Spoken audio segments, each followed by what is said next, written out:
HarperCollins presents Good Girl by Mel Sherratt, read by Colleen Prendergast. Wednesday. Chapter 1. Sarah Ellis glanced at the large pile of ironing beside her and sighed. How did so much accumulate in just a few days?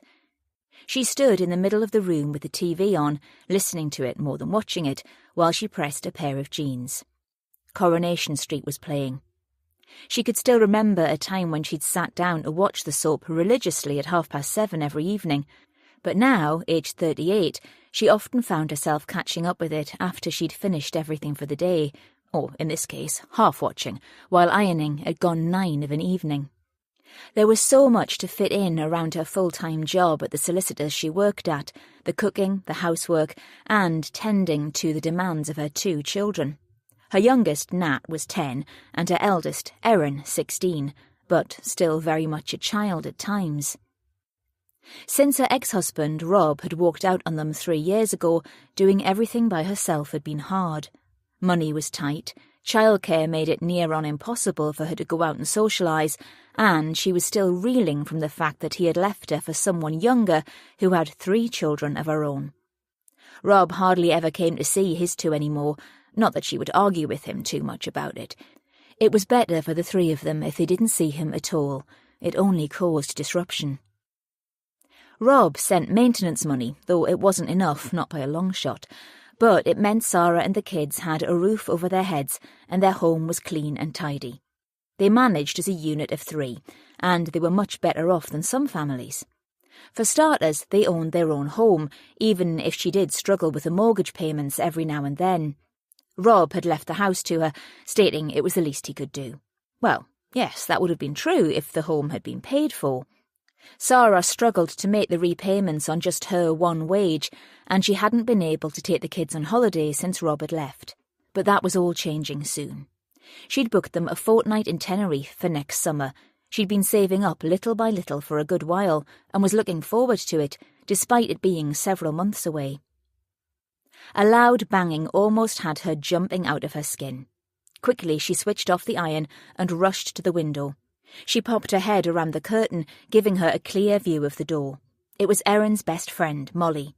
Sarah looked along the drive but couldn't see her daughter, which was strange as they mostly came as a pair. Molly spotted Sarah and ran towards the window. "Let me in!" she cried. "Please let me in!" Erin. Sarah raced to the door. On opening it, Molly rushed into her arms, sobbing. "What's the matter?" she asked. "Where's Erin?" She's hurt," Molly sobbed. "What do you mean?" Gently she pushed the young girl away from her. "Molly, what's happened?" Molly held up her hands. It was then Sarah noticed they were covered in blood. "Where is she?" Sarah demanded. "On the walkway. We were coming home and—" Sarah placed her hands on Molly's shoulders and bent down slightly to look her in the eyes. "I need you to stay here while I go to her." Sarah reached for her phone on the table and made a call to Lucy, Molly's mum, while she searched out her keys. Sarah and Lucy had been friends since school. The Redferns lived 8 doors down on the opposite side of the road. "Lucy," she cried as soon as her friend answered the call. "I have Molly with me and she says that Erin is hurt. I need to go to her." "No, she hasn't said. She's only on the pathway. Will you watch Nat for me? Thanks." "Is she coming right now?" Molly asked. "Yes." Sarah disconnected the call, noticing the young girl was shivering. "She'll be here in a minute. Stay here and—" "I'm coming with you." "No, please. Stay with Nat and your mum." It struck her then that Molly hadn't told her what had happened, but there was no time for that now. She had to get to her daughter. She left the door on the latch and ran towards the road. She met Lucy at the pavement. "Go," Lucy said, rushing past her, "and call me as soon as you know." Sarah ran towards the path that led to the main road. She could hear Molly behind her, found no comfort in it. All she wanted was to see Erin. The path was well lit as she raced along it. On the ground ahead, near to the grass, she spotted a shadow. As she drew level, she saw it was Erin and dropped to her knees. "Erin, love, what's happened?" But Erin didn't respond. Her eyes were glazed over, her skin pale. If it weren't for the blood, Sarah would have said she'd taken some kind of drug. There was so much of it, dark red seeping through her jacket and onto the tarmac. She wiped a hand across Erin's forehead, crying out when her daughter still didn't respond. Instinctively, she pulled her into her arms and fumbled to get her phone out of her jacket pocket. "Ambulance, please. My daughter, she's unconscious and covered in blood." She gave the details required, all the time cradling her child, trying not to notice how cold she was, not to see the blood on the tarmac in the light of the lamp. By her side, she could hear Molly's snuffles, but she couldn't take her eyes off Erin. "It's okay," she whispered as she stroked Erin's hair. "Help will be here soon. I'll keep you warm and safe until then. You just stay with me. Do you hear?" Chapter 2. Detective Sergeant Grace Allendale was sitting on the settee when her mobile rang. At first, she thought it might be Tegan calling for a lift. Simon had collected his daughter from college, and the three of them had eaten dinner together before he dropped her off at her friend's house for a couple of hours. As it was half-term, Tegan was staying with them and going into work with Simon as she wanted an insight into the running of a newspaper. She was taking a course in media at Stoke-on-Trent College, hoping to be a journalist like her dad once she'd finished university. But it wasn't Tegan on the phone. It was Grace's DI, Allie Shenton. "There's been a mugging," Allie said. "A young woman, 16, has been stabbed in a walkway off Sampson Street, Badley Green. I'm heading up a team. Can you join us to liaise with the family?" "Yes, of course. I'm on my way." Grace disconnected the call and got straight to her feet, Simon looking over at her sudden movement. She knew his journalistic senses would already be activated. Last month he'd been promoted to crime editor of Stoke News after his boss had retired. Grace had never got on with Phil Thurston. He'd always tried to get one over on her, especially when he'd heard of her relationship to the notorious Steele family. "What's happened?" Simon asked. "A mugging resulting in a stabbing. Female, teenager." Grace told him all she could as she pulled on her boots and coat. She grabbed her keys, adrenaline pumping through her. "Say goodnight to Tegan for me. I'm sure this is going to be a late one."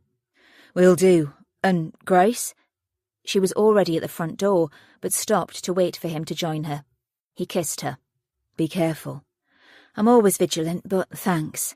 She gave him a faint smile. Last month, an officer from their station had been killed in the line of duty. PC David Cunningham had been attending a burglary when he was attacked by one of 3 men who had gone out with intent. A fatal blow to his head had put him in a coma, and all machines were switched off a week later when there was still no sign of life after tests had been carried out.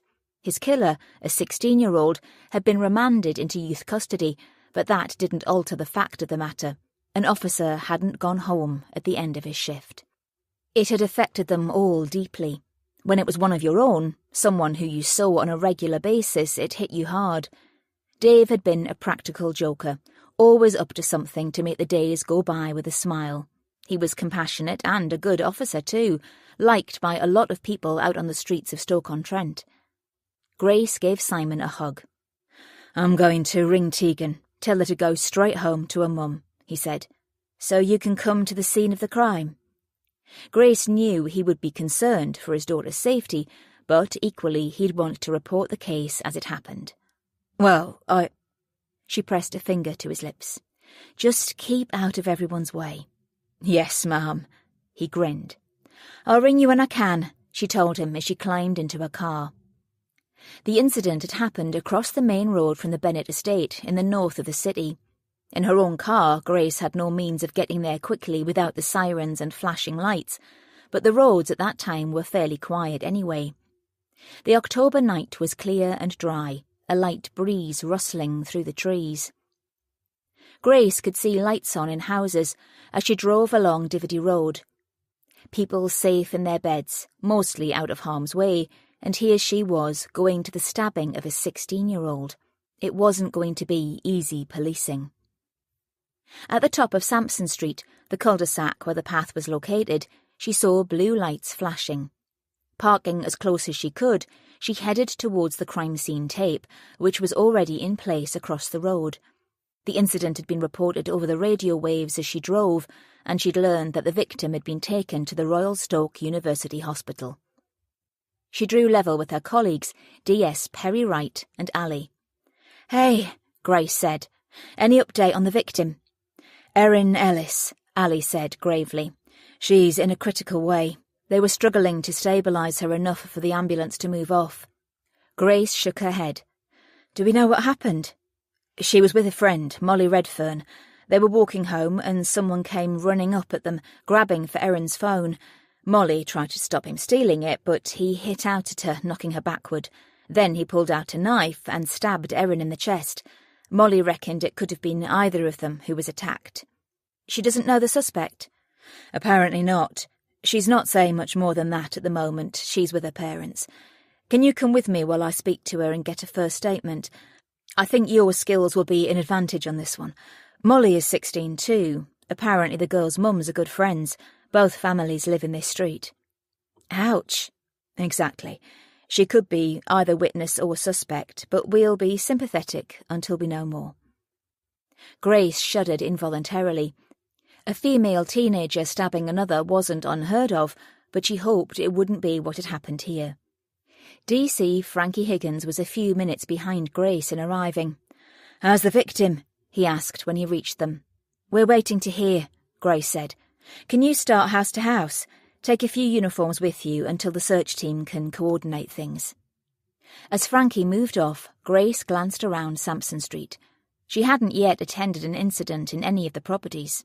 From first impressions, they all looked to be privately owned detached houses, about 20 in a row either side of the road. Mostly cars were parked in double driveways, hedges were neat and tidy, outside lights shining in welcome. Neighbours were beginning to congregate at the end of their gardens in groups of 3s or 4s.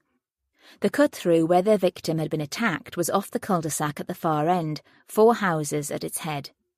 Grace could see more crime scene tape across the walkway, officers in uniform and CSIs busy going about their work. She'd bet her life that no one living here would have ever imagined there'd be a stabbing that evening. But then again, things like this happened all the time, no matter where she policed. Rich or poor, there would always be something that shocked her as she did her job. Grace moved to join Allie, who was talking to the search team manager. "Anything I can do out here?" Allie shook her head.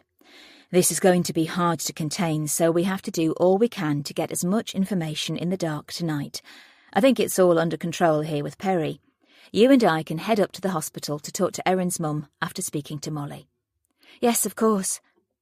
Grace moved aside for 2 uniformed officers as they passed. "Nothing come through about our victim?" Allie shook her head and Grace sighed. Allie was right. In the morning, they'd be able to dig around a lot more. They also had to think of the residents of Sampson Street. They deserved their sleep and privacy, because nothing was going to be quiet around here for the foreseeable future. One act of violence had seen to that. Chapter 3. While Perry stayed outside to coordinate, Grace and Allie made their way in silence towards the Redferns' home. Grace had thought that Sampson Street was a row of identical properties, but looking closer, she could see each house had something slightly different. One had a porch, the next a window above the garage. The property to her right had a double garage, the one next to that a driveway just big enough to park one vehicle, as it had an extra room downstairs. The houses reminded Grace of where she used to live in Manchester, a community of new builds, only a decade old at a guesstimate. Here in Stoke, her semi-detached house was a modern box, and it had taken her a while to give it a character of its own. Everyone liked to feel individual, she mused. They squeezed past a parked car in the drive in front of the Redfern home to find the front door ajar. As Allie was about to knock, she spotted a young boy sitting inside at the bottom of the stairs. He was wearing pyjamas with a Superman emblem on the top and thick red socks on his feet. "Hello, who might you be?" "Nat." The boy looked to the floor for a moment. "She's dead, isn't she? My sister, she's dead." We haven't heard from the hospital yet. Allie exchanged a look with Grace, but we do know she's in the best hands with the doctors there. He nodded. I couldn't go in the ambulance, so Mum let me stay with Lucy and Phil. Our dad doesn't live with us anymore. And how old are you, Nat? I'm 10. So you're the man about the house then? Grace smiled, trying to put him at ease and hoping he understood her statement. A man and a woman appeared from the living room. They appeared to be in their late 30s. The woman had long dark hair, her eyes red from crying. She wore jeans and a white shirt, slippers on her feet. The man was dark-haired too, but with a receding hairline. He was wearing black jogging bottoms and a red sweatshirt. Grace's heart went out to them. They had had their cosy night in crashed, with a drama unfolding that could end in a fatality. The woman seemed shell-shocked, to say the least, perhaps thinking it could have been her daughter too. The man's skin was pale, his demeanour one of devastation. Mr. and Mrs. Redfern. Allie held up her warrant card, and Grace followed suit. Yes, I'm Lucy. This is Phil. D.I. Shenton and D.S. Allendale. May we come in, please? Of course. Phil beckoned the boy to him. Come on, Nat, let's get you a drink and watch the TV in the kitchen. They were shown into a large room with a seating area at the front and a dining table at the back. Numerous family photos adorned the walls and mantelpiece over the fire. An imitation log burner shed a welcome warmth, the lights in the room on low. Lucy picked up the remote control from a coffee table and switched the TV to mute. A teenage girl, who Grace assumed to be Molly, was sitting on a cream-coloured settee, hugging her knees to her chest. She looked a slight thing with long brown hair. Her hands were caked in dried blood, her face blotchy and red from crying, eyes raw and swollen.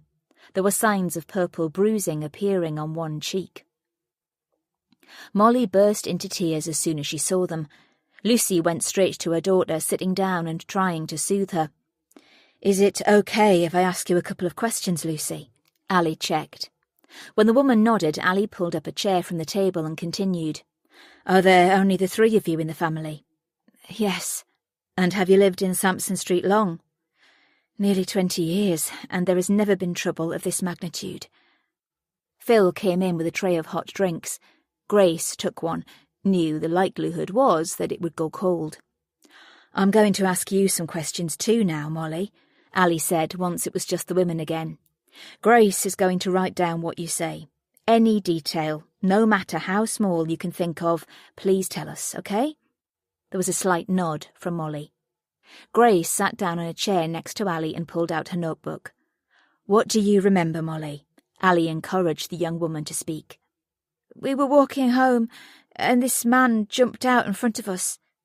What time was this exactly? About 9:30. And where had you been? Hanging around at the shops on Leek Road, Molly said, looking down as she picked at the skin around her fingernails. We were just having chips in Pottery's takeaway. They're always in that chippy, Lucy admonished. I don't know why, as Molly has something to eat before she goes out. Allie nodded, but kept her eyes on Molly. Did anyone see you there? Not really. Were you with friends? We went in on our own, but Ethan and Chris came in and sat with us. Ethan and Chris? Boys from school. Ethan Farrington and Christian Knight. Grace noted down the names, underlining them so she could reference back to them later. And did you leave there to come straight home? Allie continued.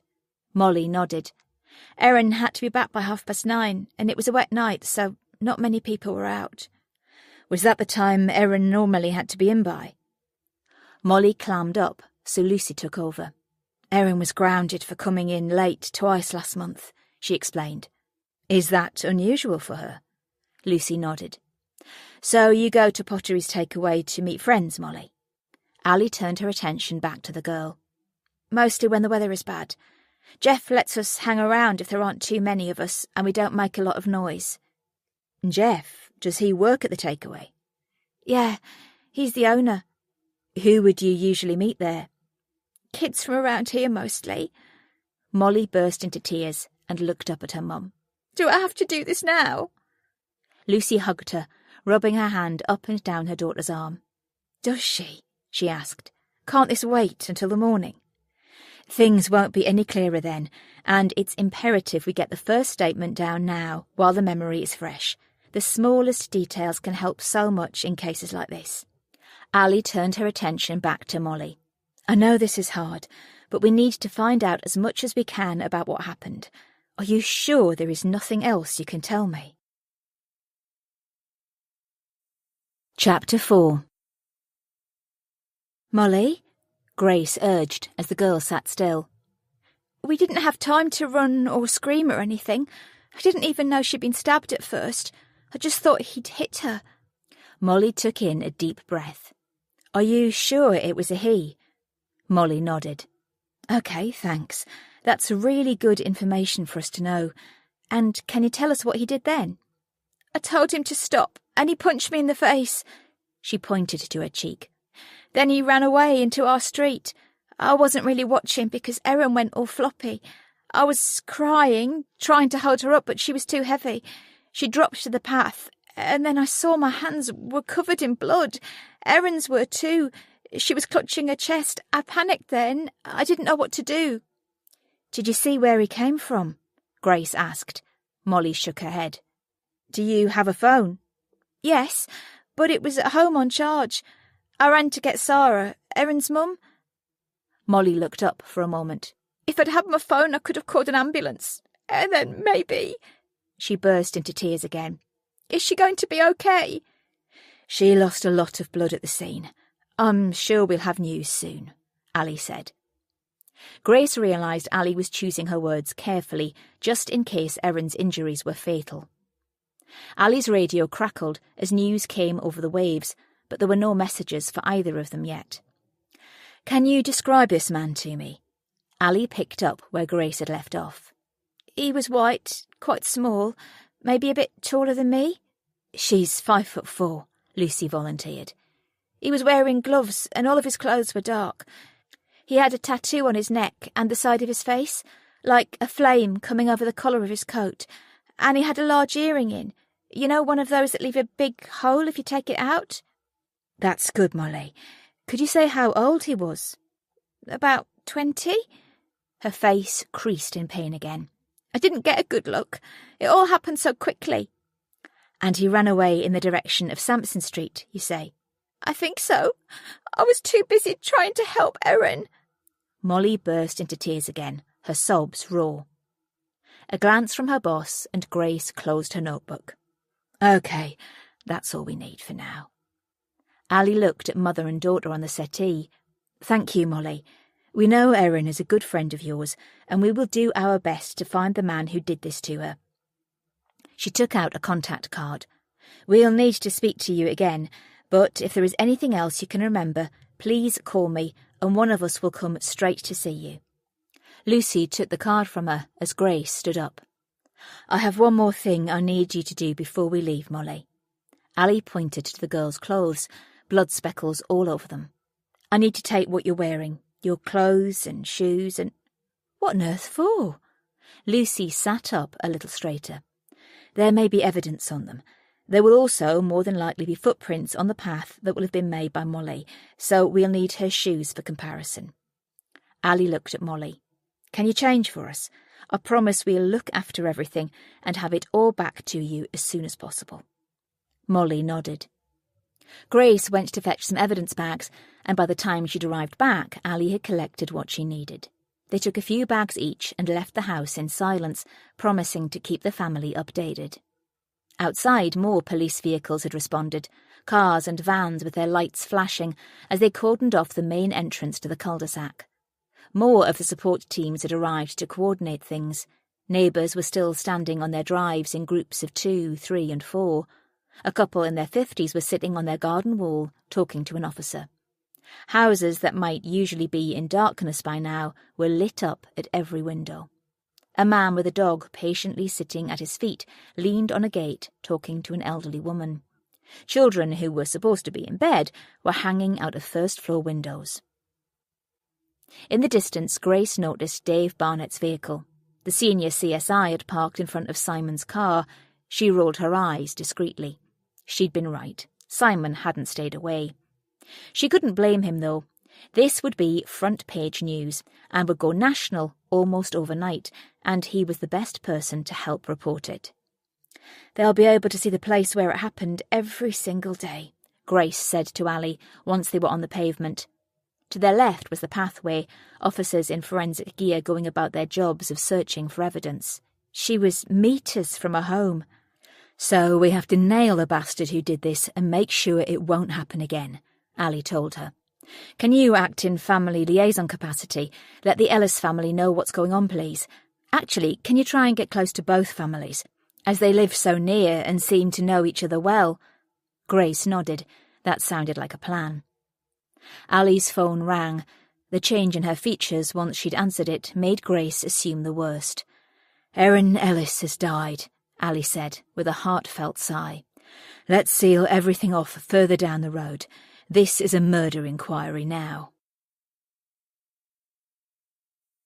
Chapter 5. 1 year ago. Erin glanced in the wardrobe mirror one more time before pouting and blowing herself a kiss. She picked up her phone, sent a message to Molly, and then slid it into the back pocket of her jeans. Once she was downstairs, she pulled on her denim jacket and shouted through to the living room. "I'm off out, Mum. See you later." "Is Molly with you?" "I'm going across for her now." "OK, don't be in too late. And I want some change from that note." Erin wrapped her scarf tightly around her neck and went out into the autumn evening. There had been plenty of rain, but even though the night was dark and cold, it was dry now. She crossed the road to meet Molly. They had known each other since birth. Wherever Erin went, it was hardly ever without Molly, except when boyfriends had come on the scene and they'd spent the odd evening apart. It was only natural, a part of growing up, and they had each other for when anything went wrong, and to discuss all the milestones of their first forays into relationships. Neither of them were virgins, having both tried sex out. Molly was already halfway down the drive when Erin hit the pavement on the other side of the road. They linked arms as usual and headed along the path at the top of their cul-de-sac that would take them to the main road. "Do you think Max will be out this evening?" Erin asked as they walked. "I haven't seen him for a couple of nights. Wonder what he's up to." "Not sure." "Has he WhatsApped you?" "Not since the weekend." "Maybe he'll be there tonight then." Erin wondered if Molly knew how much she wanted to see Max. She'd spoken about him enough, although tried to keep it casual as he was so much older than them. He often came to the takeaway in the row of shops where they hung around. They'd both been impressed by his car, some kind of 4x4. He'd taken them out for a spin in it last week, tearing up the A500 with them laughing in the back. Erin knew she didn't stand a chance with him, though. Max was too sophisticated for the likes of a schoolgirl, and she did look more girl than woman, so far as her breasts were being slow to grow and her skin wasn't as clear as she'd like. However, she'd made the most of herself for Max. Her eyes, easily her best feature, were coated heavily with mascara, and her hair was clean and straightened. She'd pop more lipstick on before going inside, red lips inviting him to kiss her. "I wonder if he has any mates," Molly said. "We haven't been on a double date for ages."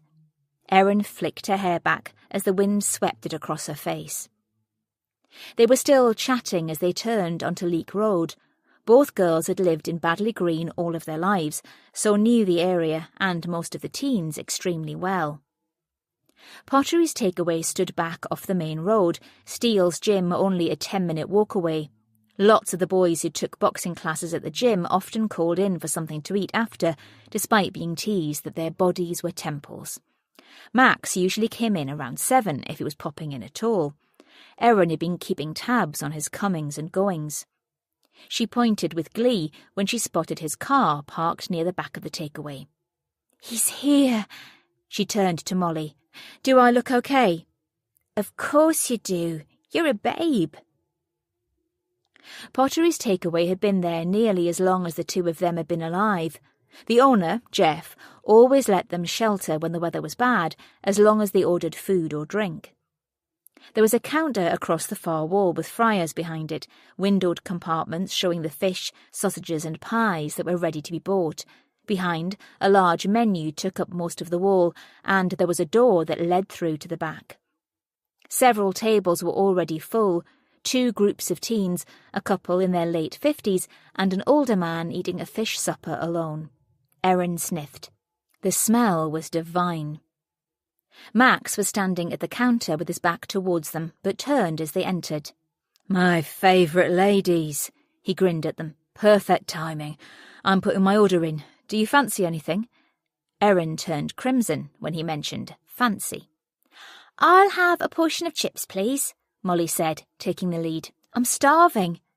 "Me too, thanks," Erin spoke eventually. Max always made her tongue-tied. Max was 24. He had black hair, left longer above his ears, strong features and a sleeve tattoo that wasn't visible right now. He wore grey jogging bottoms and white trainers below a navy blue hoodie with the number 17 on its back. Brown eyes stared into her blue ones as he winked at her. He was taller than Erin. She'd always cursed being little more than 5'3", especially with the current fashion for flat shoes. "2 more portions of chips, Jeff, when you're ready." Max turned back to them again. "Anything to drink?" "Coke, please," they spoke in unison. "Grab a table and I'll bring them to you." He was over a minute later with 2 trays of steaming chips, plastic forks sticking out of each one. "There you go. Tuck in." He sat down across from them. Erin did her best not to blush again, but his presence was so intoxicating. She glanced at him as he tucked into his food. He had such long eyelashes. When he looked up, he caught her eye and smiled. She smiled back. He seemed to like her. They ate their food and chatted for a few minutes. "What are you 2 doing on Friday night?" he asked. "It's my friend Trevor's birthday, and he's having a party at his house. You should see it, it's huge, so posh." "We're not doing anything, are we?" Molly nudged Erin. "No, we're free." "Want to come?" "Sure, where is it?" "Over in Trentham. Are you able to get there, or do you want a lift?" "What time will it finish?" Erin didn't want to get grounded again. Her mum hadn't stopped moaning about last week when she hadn't got home until 11 after he'd taken them out in his car. "I can drop you off whatever time you like. Don't worry if it's earlier than planned. I can always go back again afterwards." Erin looked at Molly, willing her to say yes. Molly nodded. "Okay, cool." "Great, I'll pick you up outside here at 7. Both girls nodded, and they continued to eat their food and talk among themselves. "What are you lot chatting about?" Jeff, the owner of the takeaway, came across to them. "Don't you have homes to go to?" "You know we prefer it in here," Molly grinned. "You're only sheltering in case it rains again," Jeff tutted. "I know you don't come in here to see me." "Of course we do," Erin replied. "You're our favourite takeaway owner." "I'm the only one around here, you mean?" "Well..." They all laughed. The teasing was good banter. Erin liked how Jeff looked out for her and her friends. He was always there to talk to, could always sense if something was wrong. Not that she ever told him much, but it was nice that he cared. She missed having her dad to talk to, in that respect. 20 minutes later, Max drained the last of his drink. "I'll be off then." He stood up. "See you on Friday, ladies. You'll have a blast, I promise." The girls waited for him to leave before looking at each other and bursting into excited laughter. "We're going to a party with Max," Erin exclaimed. "I hope I get to spend some time with him alone." "You better pack the Durex if you do," Molly said, raising her eyebrows. "At his age, he'll expect a lot more than a long snog." "I would if he asked me." "He's 24. I'd like to try out an older man." "You sound like you've been shagging around, and you haven't." "You know what I mean. It might be fun. He's had far more experience." Molly nodded. "At least I get to see if he has any hot friends now. Win-win." They high-fived each other and giggled at Jeff, who was now behind the counter and rolling his eyes at them. If he'd heard where they were going, he'd probably be annoyed they wouldn't be there with the usual crowd on Friday. Still, a party with Max beat hanging around with a bunch of teenagers. And, hopefully, by the end of the night, Erin would find out if Max was into her or not. Chapter 6. Molly had changed into her pyjamas after the police had taken her clothes. She threw herself down on her bed and sobbed. She wished someone would tell her what was happening with Erin. What was she going to do now? She couldn't say anything to anyone or she'd be in big trouble. She was on her own now. How had it all gone so horribly wrong? She wanted to speak to someone, explain to them what had happened, even though the police had told her not to. But there was no one she was close enough to, except him. She checked on social media. It was all over her Twitter feed and her Facebook page already. She had 7 messages from friends trying to find out what had happened. I've heard someone was stabbed in your walkway. I can't get in touch with Erin. Are you both okay? Do you know what's going on in your street? Jaden says he spoke to a cop who's blocking the pathway to Sampson Street. He says someone got attacked. Is this true? Are you okay? I can't get in touch with either of you. What the hell is going on? Call me. She quickly replied to the last message, but the others she ignored. Everyone just wanted to know who it was, rather than show any concern for her or Erin. She supposed she would have been the same, trying to figure out what was going on, perhaps sensationalising it as she sent messages to other people, but they would get nothing from her. She wiped her eyes, spying the photos of her and Erin attached to the mirror on her wardrobe door. There was one where Erin had come to Ibiza with her. They were lying on sun loungers, a glass of lemonade apiece, but the barman had made them look like cocktails, with umbrellas and fruit around the rim. Molly recalled how grown up the two of them had felt, when, really, they were nothing of the sort. The next photo along showed them wearing large hats and silly sunglasses. It was taken in Erin's back garden when they'd been 13. That summer had been glorious, and they'd spent the whole school holiday in shorts and vests. The one below that was of the two of them in school uniform. Another one had been taken at their joint 16th birthday party. Molly blinked back tears as she thought that all Erin's dreams might now be dashed. There was a knock on the door. She turned to see her mum standing in the doorway. "Can I come in?" Molly nodded. She sniffed as Lucy hugged her again. It was good to feel her mum's arms around her, and she savoured the moment, because she knew her mum wasn't going to be happy when she found out what had been going on. "I want you to know that I'm always here if you need to talk," Lucy said. "If there's anything worrying you, or if you remember something you're not comfortable telling the police, you're not on your own." "I know." They sat together for a minute, and then her mum stood up. "Try and get some sleep," Lucy added. "It's going to be a long day tomorrow." Molly nodded, wiping at her cheeks. She got into bed and pulled the duvet around herself, comforted by its closeness. Her eyes were... This audiobook is free for you to enjoy. If you'd like to support me, please take just 1 minute to listen to this relaxing music. Thank you so much. Once a dream, now a burnt out, smoky sea. Short ribs, oh what a mess, should we call them?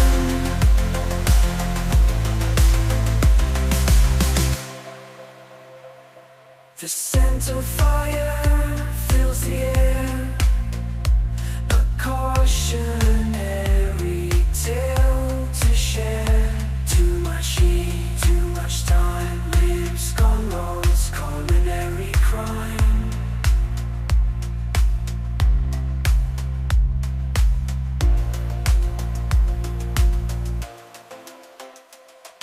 Short ribs, once a dream.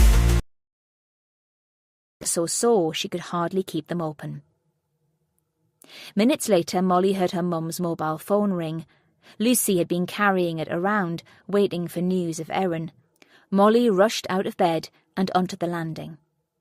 Lucy had sat down on the middle step, as if her legs wouldn't carry her any further, and she was crying. "Mum?" Molly inquired. Her dad had come in to listen to the news too. Lucy looked up at her, shaking her head. Tears rolled down her cheeks. Even though she knew it would be bad news, Molly couldn't move. but she had to know. "What's happened? Is Erin okay?"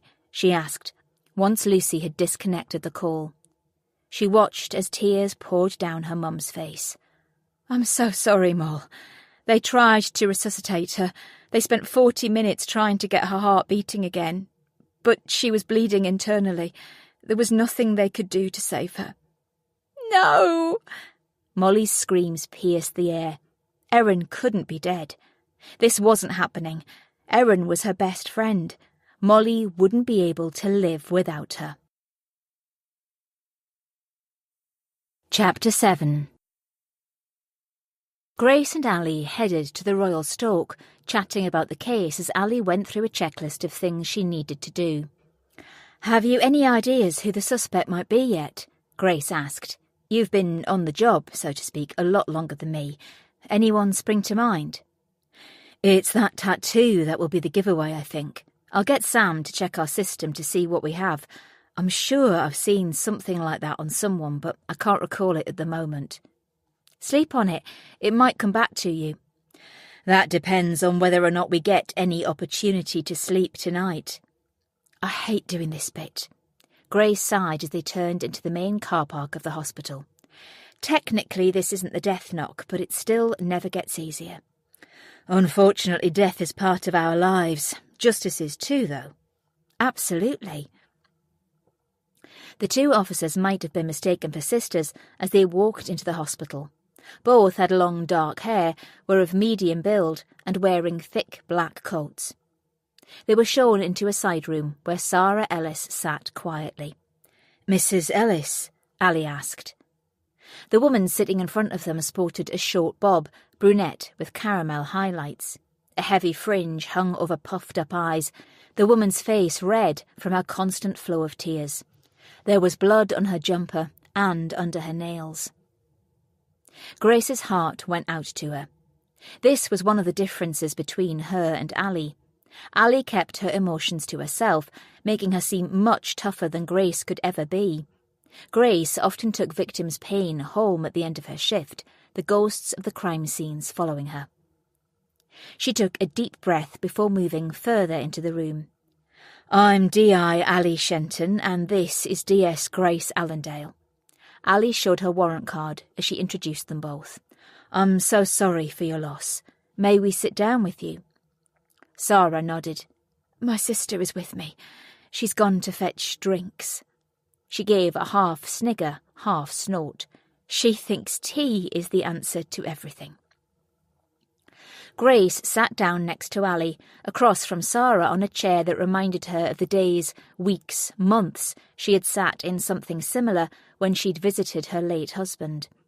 Watching him wither away, waiting for him to die. Some memories never faded. She shook away the melancholy and got on with her job. "I wanted to have a chat with you about Erin," Allie began. "More details will emerge over the next few days, I'm sure, but I'd like to hear from you too."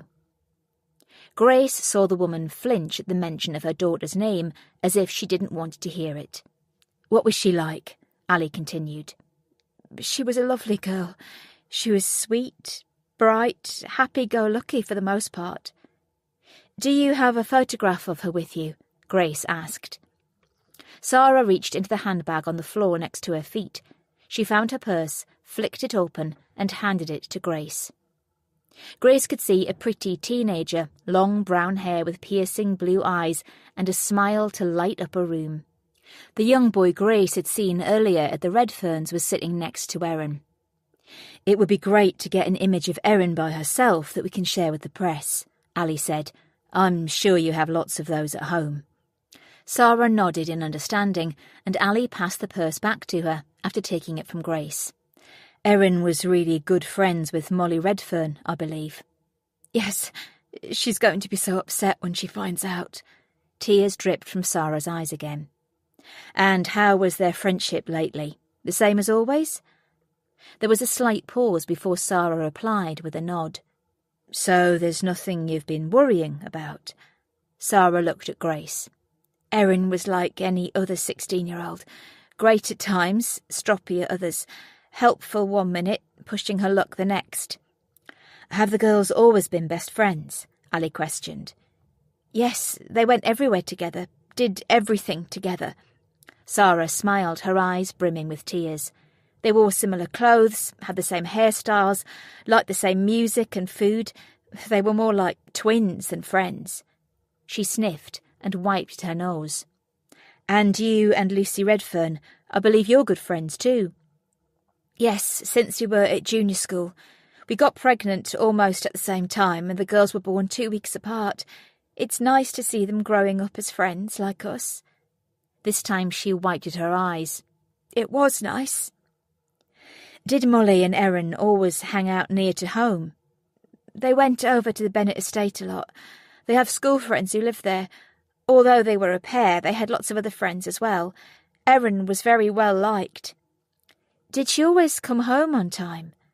Grace remembered what Lucy Redfern had mentioned about Erin being late in. Mostly, yes. And apart from the Bennett estate, is there anywhere else she used to go frequently? It would either be across the road to Molly's house, or they'd hang around at the shops on the estate. She was like me when I was her age. There's nothing much to do around here. But she wasn't a troublemaker. She never vandalised anything, nor got into trouble. Occasionally she'd come home a bit worse for wear, having had a sneaky drink, but nothing I was worried about. The door opened, and a woman with almost identical features to Sarah's came in. She wore jeans and a jumper, no makeup, her hair tied back with a band. Her eyes seemed puffy from crying. She was carrying 2 plastic cups, steam coming out of them. Oh, sorry. I went to fetch drinks. Do you need me to leave? No, of course not. Allie introduced herself and Grace again. I'm Anna Grocott, Sarah's sister. Anna passed a drink to Sarah and then sat down next to her. The police were asking about Erin, Sarah told her. She was a beautiful young woman, and we're going to miss her so much. Anna sniffed. As Anna bravely tried to hold in her tears, Sarah started crying. Anna held her until she was settled again. Grace knew they were done before Allie even looked at her to nod. There was nothing to be gained by talking to Sarah tonight. Can I give you a lift home? Allie offered. Grace will be acting as your family liaison officer, but for now you need to get some rest. Tomorrow will be a long day for you, no matter what. When can I see Erin? As soon as the necessary tests have been carried out. Grace saw Sarah flinch again. You need to find this bastard before he mugs someone else and causes more pain. Anna's facade broke, and tears rolled down her cheeks. It beggars belief how many random knife attacks there are nowadays, all over a stupid phone. We'll do everything we can to bring this to a close for you, Allie said. Now I just need to make a call. I'll leave you with Grace for a moment. Grace gave a half smile. Anna was entitled to her opinion, to let off steam after the death of her niece, but it was hard enough to police the people they knew who could prove to be a danger to society, never mind those who woke up one morning and went on a killing spree. I wanted to mention something to you while it's quiet, she said to Sarah. I'm afraid this is going to make the national news soon. You're going to get a lot of local and wider news reporters and journalists wanting to hear your side of the story. Like bloody vultures, if you ask me, Anna pouted. I'm just warning you. Things might become a little invasive. If anyone asks to speak to you, or indeed you want to give a statement, would you let us know? We can do our best to make things more comfortable. The last thing you need now, Mrs. Ellis, is someone hassling you and your family. Would they do that? Most press representatives are good at what they do, but there are some less scrupulous ones too. We don't want you speaking to the wrong people and getting hurt. So if you could field all inquiries through me, that would be great. I don't want to talk to anyone, Sarah said, her head bowed again. It won't bring my little girl back. Grace gnawed at her lip, unsure what to say. Nothing would help with the situation anyway. The family and the community had suffered a terrible loss. Chapter 8. Grace opened her front door with a heavy load on her shoulders, but the feeling of safety enveloped her as soon as she stepped inside the house. She couldn't begin to imagine how Sarah Ellis or Molly Redfern and her parents were feeling right now. Their grief was rubbing off on her, and she needed to compartmentalise it before going back into work. She couldn't help being emotional, would never apologise for it, but she didn't like showing it. She made a cup of strong coffee and sat in the conservatory while she tried to let the events of the past few hours go. Grace had accompanied Sarah Ellis to collect Nat from the Redferns, and the pain etched on Sarah's face was almost unbearable to see. Nat had clung on to her as they'd walked across the road to their own home, and Grace was glad it was too dark for any late-night snappers to catch a shot. It would be what everyone wanted to see, the grieving family. Although personal images often did the trick to sell more papers, they always felt intrusive to her. Once she'd left the Ellises in their home, she had dressed in forensic gear and walked along the pathway to look at the crime scene. She chatted to Dave Barnett, who was packing up to leave. His team would resume their work at first light. Standing in the dark while it was mostly quiet around her had felt eerie, but she'd wanted to walk the path that had led Erin to her death. It helped her connect with the girl, imagine what she'd been going through, make her think of things that she could ask Molly about.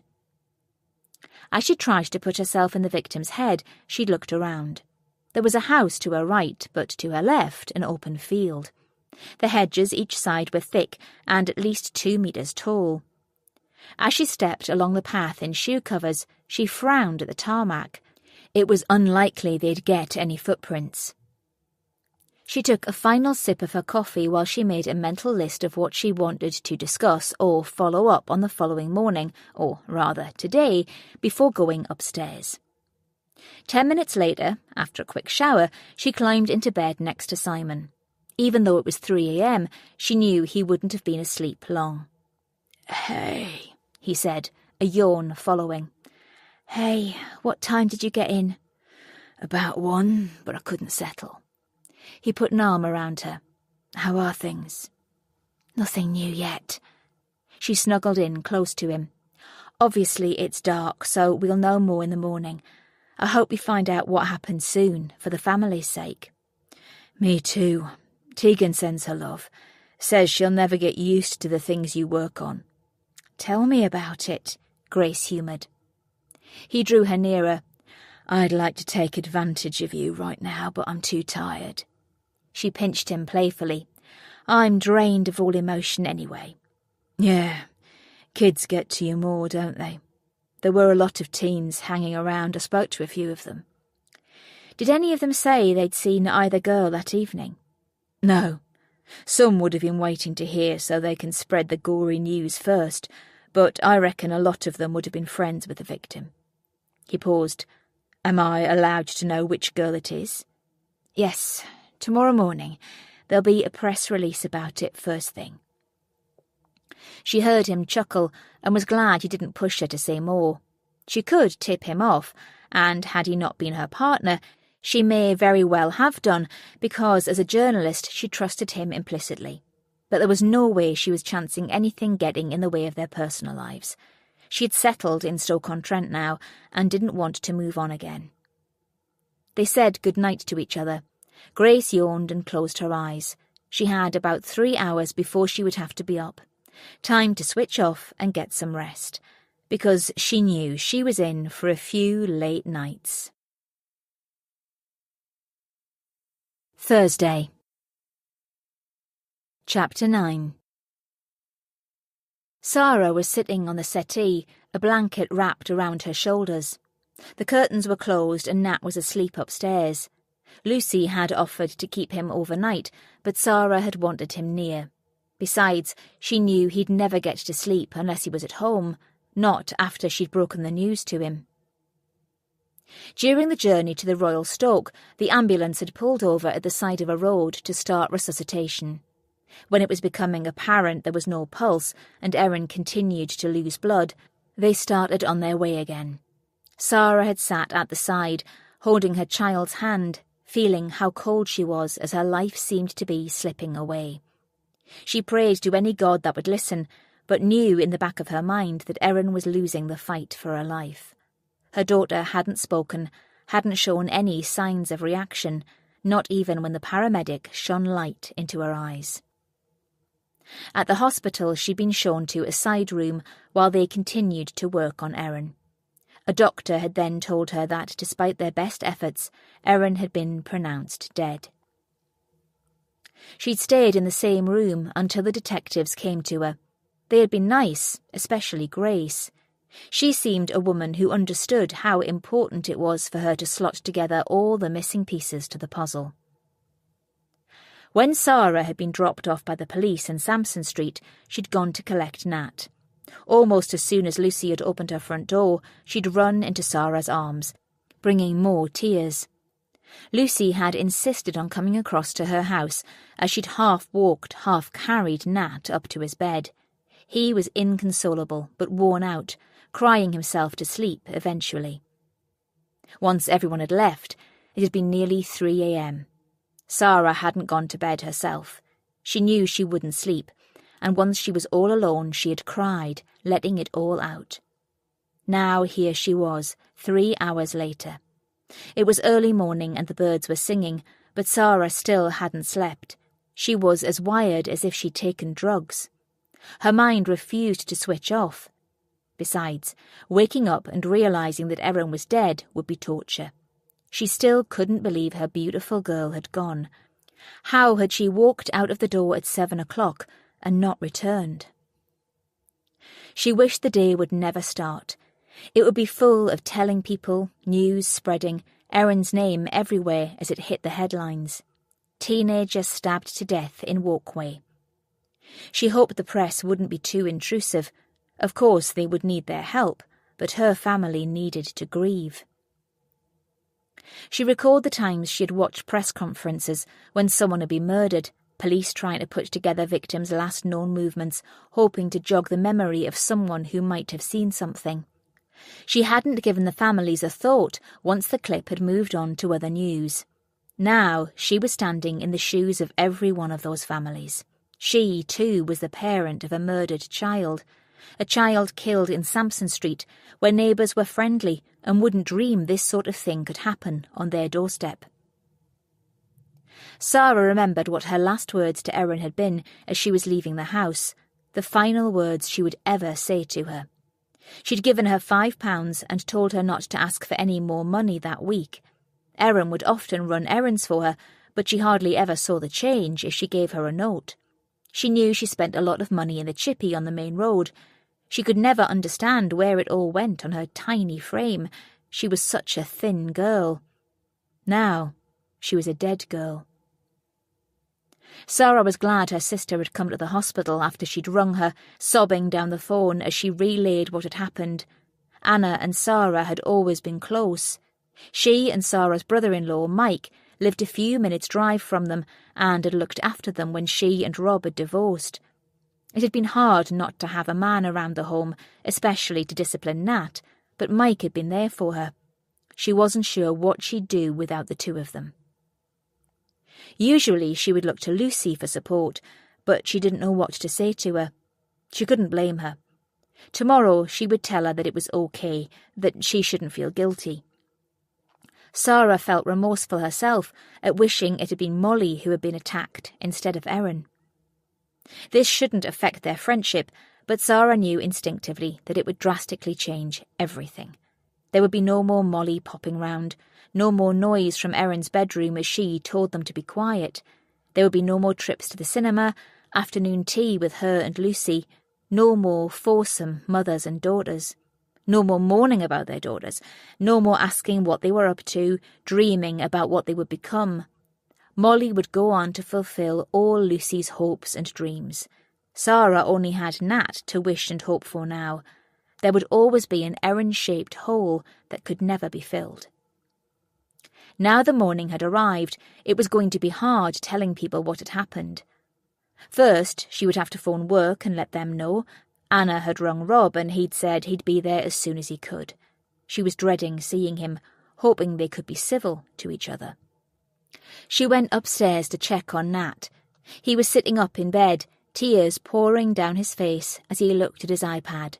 Sarah went to him and pulled him into her arms, letting him sob. The screen was showing a photo of Erin messing around with Nat. It was a selfie, and they were both doing exaggerated trout pouts. Despite the age difference, they had become close since the divorce. Nat was going to be lost without her. They were all going to be lost without her. She hoped they got Erin's attacker soon so they could bury her. Taking care of her little girl the only way she could now, put her safely in a box 6 feet under. A loud sob escaped, and Nat clung to her even harder. She had to be brave, get through this for his sake. She could save the tears for when she was alone, hide her grief from Nat. He needed her support. "Why did someone do that to her, Mum?" He spoke so softly she almost missed it. "I don't know, Nat, but I'm sure the police will catch whoever it was soon. I hope he doesn't do it to anyone else." The thought hadn't struck her until then that it might not be a one-off attack. Whoever was out there could kill another person, another young woman. She closed her eyes to rid herself of the images that thought created. She wouldn't wish this on any parent. There was a knock at the front door. "That'll probably be Auntie Anna." Sarah wiped at her eyes. "Why don't you go and take a shower if you're not able to sleep? I think it's going to be a long day today. You could have a nap this afternoon." Nat nodded, and she went downstairs to face the day with dread. Chapter 10. 1 year ago. Molly stood by the side of the road. She checked her watch. It was 7:10. Max had said he'd pick them up at 7. "I hope he isn't going to stand us up and make us look stupid," she said, as she looked at the oncoming traffic, trying to spot his car. "Max isn't like that," Erin replied. "He won't let us down." "He won't let you down. I can tell he fancies you." "Can you?" "He can't take his eyes off you." "He is rather dreamy." Erin turned to her with a smile. "I can't stop thinking about him. I hope I'm not going to be a gooseberry tonight." Molly nudged Erin playfully. "You won't be. He's invited us both to the party." "Yeah, so he can get you all to himself." Molly rolled her eyes. "He's into you, not me." "He is, isn't he?" Erin giggled. A few minutes later there was a beep of a horn, and Max pulled up by the curb. The window went down. "Hop in, girls. Sorry I'm late." They climbed into the back of the vehicle, and he sped off. Aftershave and the smell of new leather filled the air. It was a comforting combination. Rap music was playing quietly. "What do you know, girls?" Max looked at them through the rear-view mirror. "You ready to party?" "We sure are," Molly replied confidently, while Erin giggled.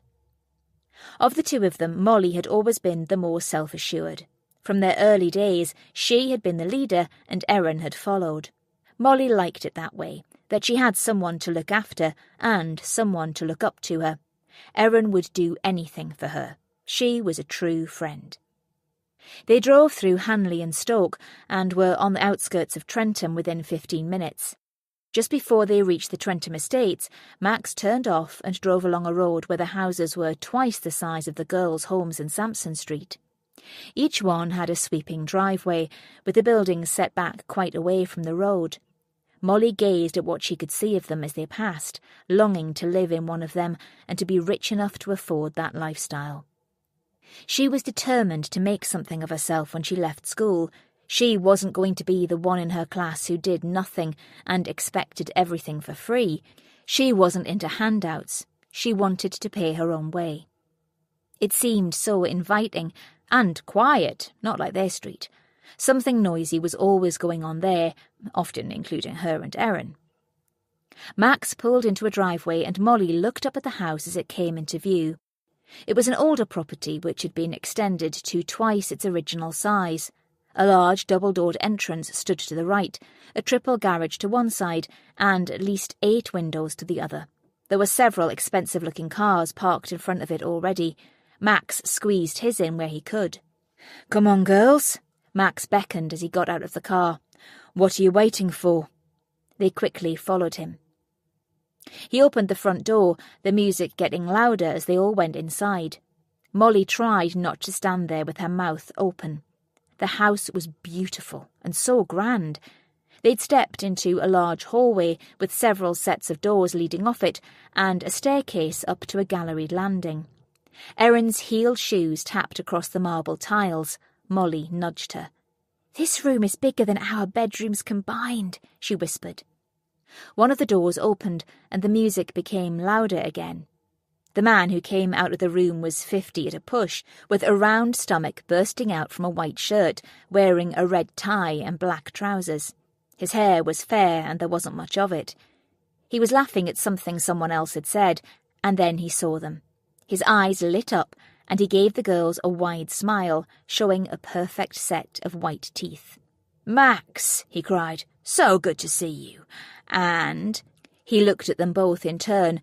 "You must be Erin and Molly. Which one is which?" "I'm Molly," she pointed to herself, "and she's Erin."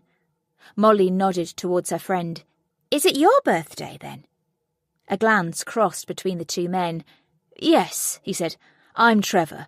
Come, let's get you a drink, and there's plenty of food." They were shown into a sumptuous room 3 times as big as the hallway. White walls, black leather settees, grey rugs. A glass window from floor to ceiling took over the back of the room, lights illuminating an impressive landscaped garden outside. About 20 people were dotted around, some sitting, some standing up. Men in suits, ties hanging loose, women in short dresses and high heels. The room temperature was set to high, the laughter tinkling as much as the glasses that were being filled. "I'm glad we dressed up now," Erin whispered. "Me too," Molly whispered back. They'd discussed what to wear in great detail since the moment Max had invited them. She had told her parents there was a school disco, and Erin had followed suit. Usually they wore casual clothes and Converse trainers, but Erin had insisted it had to be more than just wearing jeans if it was a birthday party. Molly was wearing a red woolen dress that came just above the knee, with 3/4-length sleeves and ankle boots with a block heel. Erin wore a black shift dress and a purple woolen bolero-style jacket. Her shoes had quite a high heel. Molly thought she'd never be able to walk in them, but knew Erin was after dazzling Max with her youth and beauty. Molly hadn't seen anyone who she wanted to impress yet. A few minutes later they moved into another room, the colour scheme following through. Trevor had been true to his word, and they were each holding a glass of wine. A woman was circling the room, topping up drinks whenever someone emptied theirs. "What shall we do?" Erin asked Molly as they hung around the edge of the room. "I don't know. There are lots of people here. Everyone seems so much older than us." "So you might get an older man too," Erin giggled. "Any of them take your fancy?" Molly glanced around the room. "Not really. Where did Max go?" "He said he had to speak to someone, and then he'd be right back." "Do come and mingle a little, ladies," Trevor said, beckoning them over. "I know you're shy, but we don't bite." They sat down either side of him, and he put an arm around each of them. Molly wasn't particularly comfortable with it. She could sense that Erin had her doubts too. But Trevor removed his arms after a few seconds as someone brought him over a drink. Molly glanced around the room. Erin was right about the men being older, but most of the women were a lot younger, like them. Max came over with a plate of food. "Anything?" he asked, handing it to them. Molly took a piece of ciabatta bread and scooped up some of the tomato dip. Erin did the same. When someone shouted Trevor over, they sank down in the gap he left. They giggled. "Lovely house, isn't it?" Max perched himself on the arm of the settee. "Want me to show you around?" Molly took this as her cue to help her friend. "I'm fine here. Why don't you go, Erin?" "Okay." Erin smiled up at Max. Max extended a hand and helped Erin off the settee, then led her through the crowded room. Erin secretly threw Molly a thumbs up with her free hand, and Molly stifled laughter. Earlier on, Erin had been nervous about Max not turning up, and now she was eager to get him alone. She watched as they left the room, only then feeling a hint of envy. "Would you like a top-up?" The woman handing out the drinks appeared by her side. Up close, she didn't look much older than Molly. She was tall and thin, wearing a black tube dress with her blonde hair tied in a chignon. Red lips smiled at hers, sultry eyes too. "I'm fine, thanks." "Where's your friend gone?" "She's with Max. He's giving her a tour of the house." The woman nodded. "Well, I'm Rachel. I can introduce you to a few people, if you like." She topped up Molly's glass, regardless of her polite refusal. "Here, drink some more of this, and I'll be right back." Molly smiled at her and took a sip of the wine. She glanced around the room again and decided to let herself go and see where the evening took her. If Erin could play, so could she. Chapter 11. Lucy was sitting at the table. They'd recently had a new kitchen fitted, lots of tall units with handleless panels in a glossy cream finish, and an island that Molly always sat at. They had also opened out the room with an extension, bifolding doors creating a sense of the outside coming in. Today she couldn't feel any excitement at its newness. She'd barely had an hour's sleep, and her eyes were swollen from crying. After waiting for Sarah to come home, she hadn't wanted to leave her side.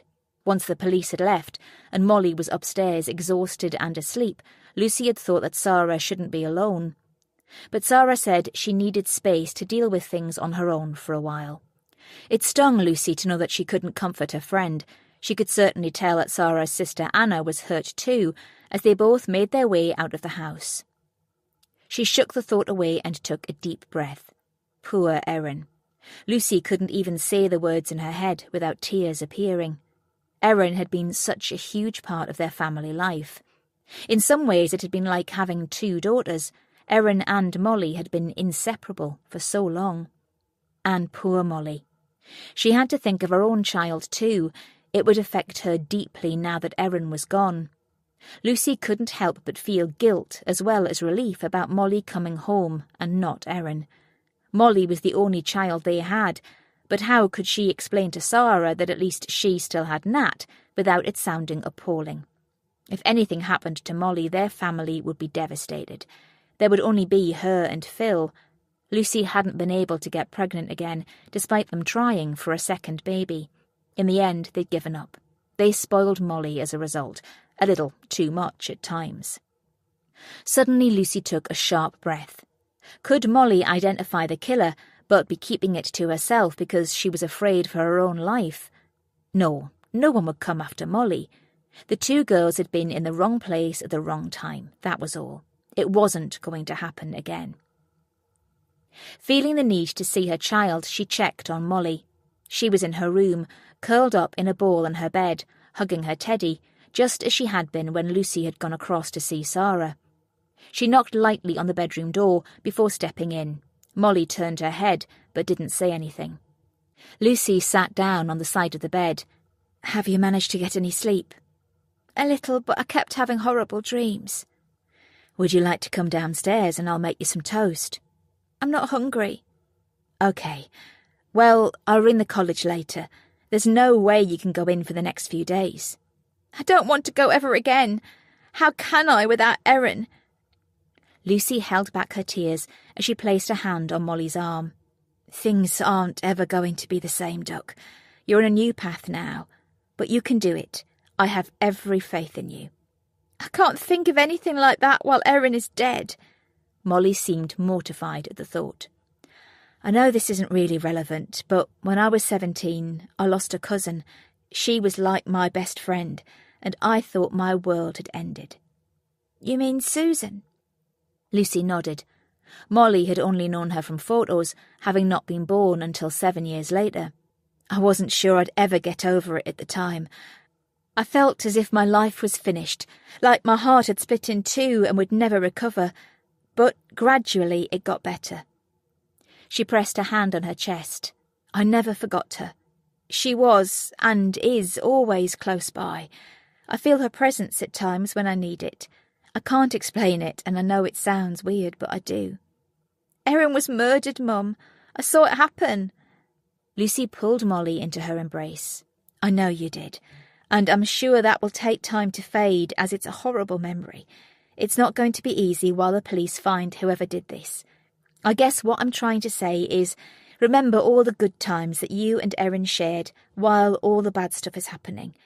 But I also want you to know that I don't hold you responsible in any way, because I know you might be feeling that it's your fault, and it isn't, Molly, it isn't." "But everyone is going to blame me," Molly replied, breaking into a sob. "No, they're not. I won't let them." She paused. "This sounds terrible, but I'm so glad it wasn't you." They sat in silence for a while. Molly pulled away. "They'll all think I'm terrible for leaving her, won't they?" "Of course not. You went to get help." "I just panicked. She was making such a funny noise." "You did the right thing." Lucy paused. "Before I go back downstairs, is there anything you need to tell me?" Molly wiped at her eyes. "What do you mean?" "Is there anything else you've remembered since last night?" "No." Molly shook her head vehemently. "You can trust me if there's something worrying you." Molly dropped down in bed again and pulled the covers closer to her neck. "I'd like to be alone for a while, please." Lucy left her then. Downstairs she put on her coat, reached for her keys and let herself out through the front door. Outside it was cold, a bit of drizzle in the air, and people were starting to wake up for the day. There were a few lights on in the houses around her. She padded across the road in the dark with an eerie feeling that someone was watching her. Of course no one would be, but it didn't make her feel any better. Her senses were obviously heightened. At the Ellis's house the lights were on upstairs and downstairs. Lucy wondered if either Sarah or Nat had got any sleep last night. She glanced across to the entrance of the walkway where there were 2 uniformed officers on guard. One of them came across when he saw her, stopping level with Sarah's gate. But once Lucy told him who she was, he let her go on her way. She almost ran up the path to knock on the door, hoping it would be answered soon. Seconds felt like minutes as she waited to see her best friend. Molly got off the bed and moved to stand at the window. As soon as she saw her mum go into Erin's house, she picked up her phone and tapped out a message. At 6:30 there wasn't much happening on the street right now. It was dark and would be for another hour. Then Molly reckoned it would be chaos again. More questioning, more upset. She looked down at the note she had written in memory of her best friend. Later she would take some flowers to the top of the cul-de-sac. More tears came as she remembered that Erin was dead. She would never see her again. How could that be right? How could so much have changed in a matter of hours? 1 minute they'd been talking, the next Erin was falling to the floor. All she could think of was Erin's face as the colour drained from it, and she fought for her breath. She'd have to leave home sometime today, perhaps on the pretence of getting some fresh air. She had to see him. He hadn't replied to her message yet, but it was early. He would know what to do to make things better. 2 doors down, one of the neighbours was going out to work. Fred looked up at Molly's window and she moved away. She couldn't understand why he would do that. She bet he never usually did. Or maybe she'd never noticed until now. Perhaps he was a pervert and always looking her way. She laughed, a little manically. Then she burst into tears. Erin would have found that funny. Now she couldn't share anything with her. She was gone for good. She got back into bed, ignoring the rumbling in her stomach. She didn't care if she never ate anything again. She wasn't getting up until she was forced to. The day was going to be horrible. She knew she would have to face more questioning from the police, and everyone outside the family would start to learn what had happened. They'd all be talking about her. Would they all blame her too, she wondered? Would people say she should have acted faster in going to get help, or tried harder to save her friend's life? Molly vowed not to return to college for a long time. No one could make her, and she had somewhere to go if she had to skive off. She picked up her phone and tried to call him this time, but still it went unanswered. She threw it down and curled up on the bed, hugging her knees for comfort as she felt so alone. Already she was lost without Erin. She wasn't sure she wanted to go on without her, after what had happened. Chapter 12. "How are you feeling?" Lucy said to Sarah as soon as she answered the door. Then she shook her head and burst into tears. "What a stupid thing to say. I can't stop thinking about Erin, and I can't imagine what you're going through." And then she was in Sarah's arms as they cried together. Afterwards they went into the living room and sat down on the settee. Sarah's house always had a lived-in feeling without being too messy. Lucy could see Nat's trainers by the side of the armchair and an iPad on the chair. Yesterday's newspaper was on the coffee table. Despite the clutter, it was always clean, with a tang of an air freshener in the air. The kitchen hardly ever smelt of stale food, but there would be things left out on the worktops that would drive Lucy mad. She and Sarah always joked about Lucy's OCD tendencies and Sarah's relaxed approach to cleaning. Lucy was the polar opposite of Sarah and couldn't go to bed until all the cushions had been fluffed up again and everything was cleared away and put back in its right place. Though Sarah may have been a little untidy, she was a good mum. There was never any doubt about that. "How's Molly?" Sarah asked. "Devastated, as are we all. She's in her room trying to get some rest, so I thought I'd come round. We barely had time to speak last night, and I know the police will be here today. I needed to see you, see how you were. I can't stop thinking about it." Sarah sat back in the settee and wiped away tears. "I don't know what I'm going to do without her. I keep thinking it's a nightmare and I'll wake up and she'll come through the door and ask what's for tea. I keep thinking she's over at your house with Molly. I keep thinking, well, anything but the truth because it's so hard to bear." "Don't upset yourself," Lucy soothed. "How is Nat?" "Trying to act all grown up, but failing." She gave a faint smile. "Does everyone know now? Your family, Rob? Do you need a hand ringing around people? I can take some of the onus for that, if you like." "Thanks. Anna did some of it last night. You know, the important people. You, my parents, Rob and his parents. It was too late to call anyone else, but would you do our mutual friends?" "Yes, of course. I'll do that this morning." "Thanks. I'll ring a few people. Erin's college, my work and the like as soon as they're open, and Anna will be around this morning to do some more too." She shrugged. "I still don't know what she'll be able to do here beyond that, though." "I can stay as long as you want." "It's okay. You need to look after Molly. She's going to be broken." Sarah looked away for a moment. "I can't believe I'll never hear them coming through the front door like whirlwinds. That I won't hear them running up the stairs to her room. That I won't have to tell them to bring the noise down or stop squealing. Our homes are going to be so quiet without her, aren't they?" Lucy's eyes welled with tears again, and she patted Sarah's arm to comfort herself as much as her friend. "Have they said anything about when you can go and see her, or when they will give out her name?" "I identified her at the scene, so it's being released to the general public this morning. I'm going to see her again this afternoon, though. I need to." She paused. "They want us to speak on camera, appeal to the general public. I'm not sure I can do that." "You can." Lucy nodded. "I can help you if necessary. You're not going to be alone to face this. And you have Anna and Mike too. All those times we've watched press conferences and said that one of the people speaking out are the murderers." Sarah shook her head. "How could we have said that? Are people going to think that of us? Well..." Lucy shook her head, but knew she could do nothing to stop anyone thinking those thoughts. "Do you think it's what we've been worrying about, though? Perhaps we should mention that to the police?" Lucy grimaced.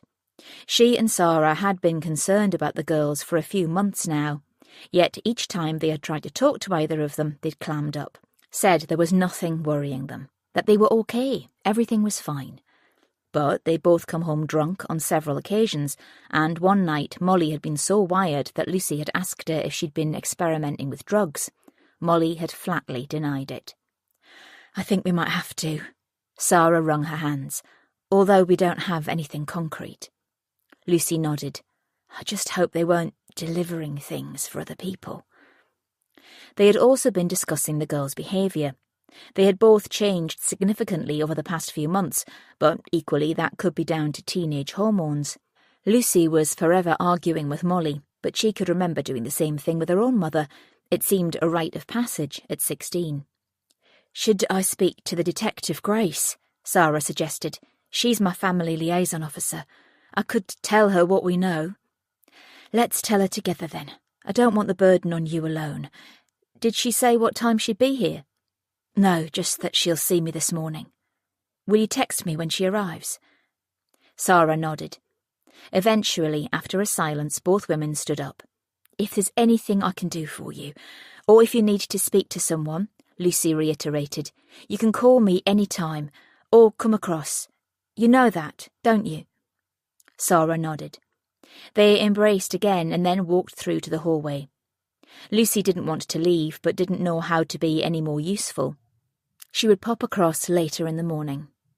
She'd speak to Molly again, too. She wanted to, needed to. Maybe Molly might volunteer a little more information. She and Phil would have to be firm with her if she was scared. Show her that they would deal with whatever she told them, and then they would protect her, if necessary. Sarah stood on her doorstep as she watched Lucy go into her house. Apart from the police officers and the crime scene tape she could see flapping in the wind, the street was mostly quiet. Lights on in the windows of the homes around her. Neighbours would be getting ready for work, heading off over the next hour or so. Luckily for them, their lives hadn't changed much. They could go about their business as usual. As she turned to go back inside, a car drew up a few doors away and she heard someone shout her name. Sarah narrowed her eyes to see who it was in the dark, then a sob broke through as she recognised it was Rob. He got out and ran towards her. Although Sarah hadn't seen her ex-husband much during the year since he'd moved to Dorset, his familiarity comforted her. They were Erin's parents. Between them they had created a loving and wonderful daughter. All the years of betrayal, fighting and acrimony between them evaporated in that moment as they mourned the loss of their daughter. "I came as soon as I could." Tears were pouring down his face. "Please tell me it's not true." "She's dead, Rob, and I don't know what to do." She rushed into his arms, and they clung to each other as they sobbed. Afterwards they went inside and she told him what had happened the night before, finding Erin on the path, going to the hospital, the police bringing her home when there was nothing more anyone could do for their little girl. "Did she suffer?" he asked. "If she did, it wouldn't have been for long. She was unconscious when I got to her and she never opened her eyes again. I didn't get to say goodbye to her either." The noise of their voices brought Nat downstairs. When he saw his dad, he ran into his arms.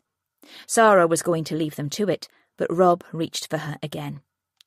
They stood in a triangle of grief, supporting each other as they tried to take in the enormity of what had happened, of how different their lives were about to become, of how much Erin missing from their family would affect them all.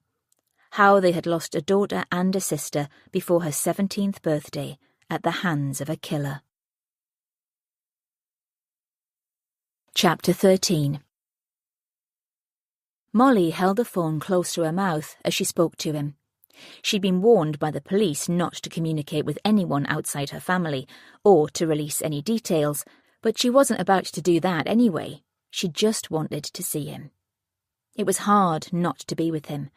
Their relationship had always been on the quiet, but now they would have to be even more careful they weren't caught. No one had known about them except Erin, and she couldn't say anything now. "I can't believe she's dead," she said. "What are the police saying? Have they found anything out?" "I don't really know." "What were they asking you?" "Just what happened to Erin. I didn't tell them anything else." "Do you know who attacked her?"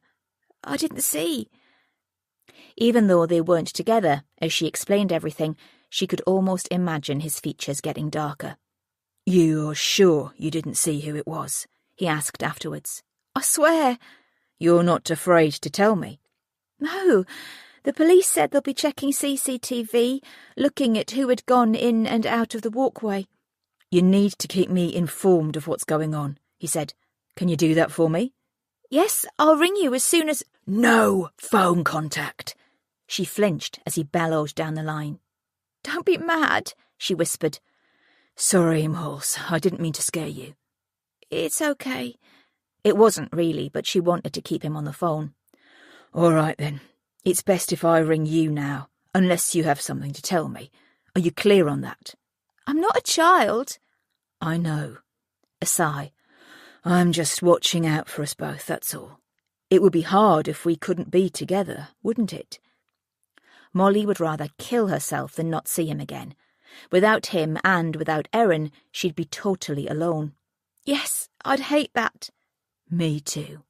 So, for now, for the next few days, we'll stay in touch over the phone. We can't be seen together. Do you understand?" "But I need to see you soon." "I'll be in touch." "When?"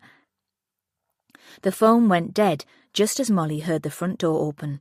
She dived back into bed before it had closed, prepared to feign sleep if necessary. She needed to think about what to do next. And she had to see him soon. It wasn't enough to hear his voice. She wanted to be held in his arms, soothed by his words. She had to find a way. He cursed, banging the palm of his hand on the steering wheel of his car. This was too close to home again. He needed to get out, but he was sure they wouldn't let him. Once you're in, they had told him. He hadn't had much choice in the first instance, after they said he owed them. In a way, he did, but in others, he had paid his dues several times over now. One thing was certain, Eddie wasn't going to be too pleased.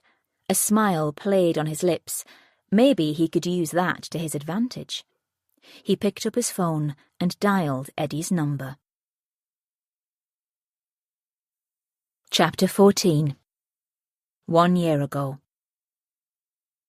At the party, the two men Molly had been talking to with Rachel had disappeared, leaving her alone. It was less than a minute before someone else joined her. This time it was an older woman. At a guess, she was in her mid-40s, with a Botoxed face that tried and failed to lose her 10 years. The dress she was wearing looked expensive, and her heels were higher than Erin's. Molly had recognised the red soles synonymous with Christiane Louboutin when she'd seen her earlier. "Hi," the woman held out her hand. "I'm Angela. I don't think I've met you before." "Molly, Max invited me and my friend." "Where have they gone?" "Max wanted to show us around. I stayed here and Erin went with him." "Ah, Max," Angela purred. "He's such a lovely guy. Have you known him long?" "A few months." "He works for my husband, Trevor." "I thought Max worked at Steele's gym." "He does that as well. Trevor runs a security company." "You mean like bouncers on the doors?" "A little." "Do you work for the company too?" Angela tipped back her head and laughed. "Not me, darling. I let the men do the heavy lifting." Molly smiled, a little confused but not wanting to show it. It must be amazing to live such a lifestyle. It seemed obvious to her they had no money worries at all. The wine she was drinking was good stuff. Already she was feeling more than tipsy. "Why don't you come into the main room for a while?" Before Molly had time to say she was fine where she was, Angela had pulled her to her feet. "There are lots of people I can introduce you to while you wait for your friend to come back." An hour later, Molly was laughing with a group of men as they told her some anecdotes about working for Trevor. She found out that he also ran several beauty parlours around Stoke-on-Trent. "Everything is above board, legit," Angela explained as she rescued Molly from the group. "We're not into anything kinky." She stared pointedly at Molly. "Unless you are, of course." Molly had no idea what she meant and felt too stupid to ask, so she nodded. "Oh, I'm fine with it," she replied. "Good," Angela smiled. "Then I think we're going to get along just fine." Angela was called away then, leaving her standing alone. She looked around the room, feeling a little more confident. One man kept looking over at her and smiling. He was very distinguished, Molly's version of tall, dark and handsome. He flashed an expensive watch as he drank his drink, laughing with the crowd he was chatting to. She'd noticed him earlier. He'd been talking to a couple of men until they had been joined by 2 women and gone to get drinks with them, she presumed. Angela had called out to him, letting Molly know his name was Chad. He looked at her again, smiling. She smiled back, shyly. Then she lowered her eyes to the floor momentarily as she saw him start to walk towards her. "Hi there. I know this sounds a bit corny, but I haven't seen you here before." "I came with my friend, Erin, and Max." "Ah." He nodded in recognition. "Can I get you a drink?" "Molly." She shook her head. "I'm fine, thanks." She knew if she had any more fluid, she'd have to nip to the bathroom, and she didn't want to leave Chad now he had come over to her. Up close, he could be as old as her dad, but he certainly looked after himself. He was clean-shaven, with short hair, neat and tidy and strong features. His white shirt had a familiar designer logo on its pocket, his jeans the cut of expensive denim. He looked rich. She liked that. "So how are you enjoying the party?" he asked. "I've had a great time. Angela and Trevor seem nice." "They're friends of mine. I've known them quite a while. They're a good sort. How about you?" "How about me what?" "How do you know Max?" "We go to the same gym." His face seemed to darken for a moment, but then his smile returned. "A gym bunny?" She laughed, aware her lie might come back to bite her. But she couldn't very well say that she had met him at the local takeaway joint. How very immature. They chatted for a while, and before she knew it, Max had come back with Erin, and it was 10:30. "Time to get you two home," he said, still holding on to Erin's hand. Erin stood beside him with a grin. Molly could see she had no lipstick left on.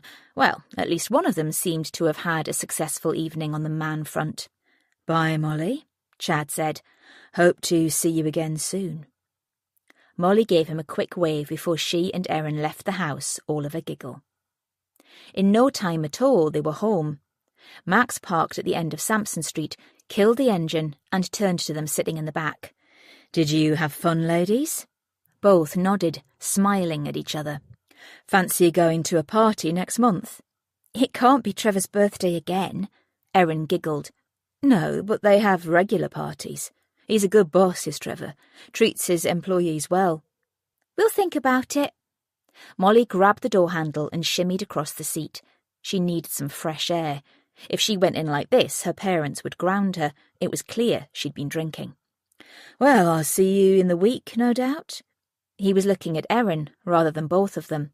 Molly felt a pang of jealousy. They said goodbye and watched him drive away. "I've had a great night," Erin said. "You were gone ages." Erin's hand went to her mouth. "Oh, I'm sorry. Max got me another glass of wine, and I didn't realise the time after that." Molly waved away her comment. "I want to know if you're seeing him again on your own."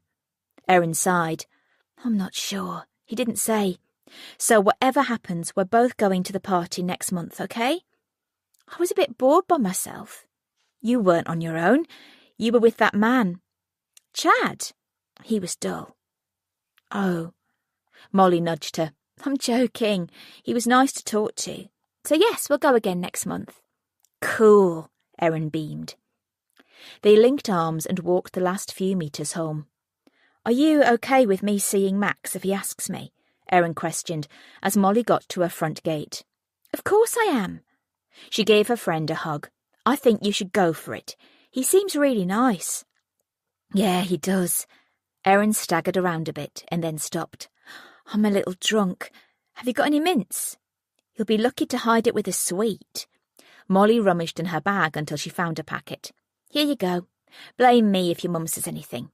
Say it was me who wanted to go." "But they'll both go mad then, and you'll be in trouble too." "It's better than her grounding you. Let's hope my mum and dad are both asleep on the sofa when I get in, so I can pop my head around the door and then sneak off to bed." "I suppose."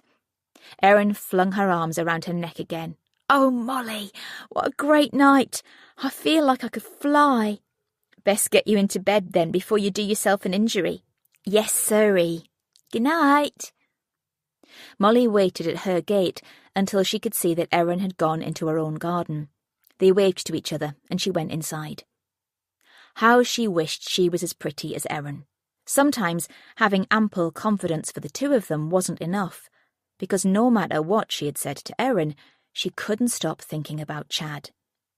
At least she would have sweet dreams that night.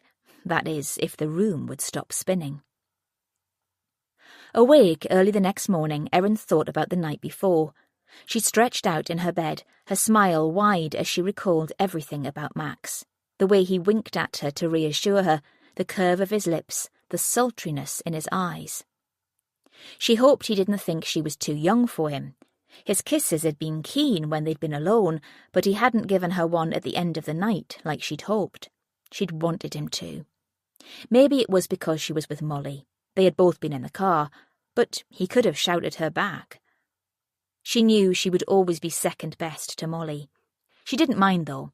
Molly was outgoing to her shy, extrovert to her introvert, daring to her scaredy cat. She knew she wouldn't have as much fun in her life if it weren't for Molly. When Max had invited them to Trevor's party, she never would have gone unless Molly had agreed to go as well.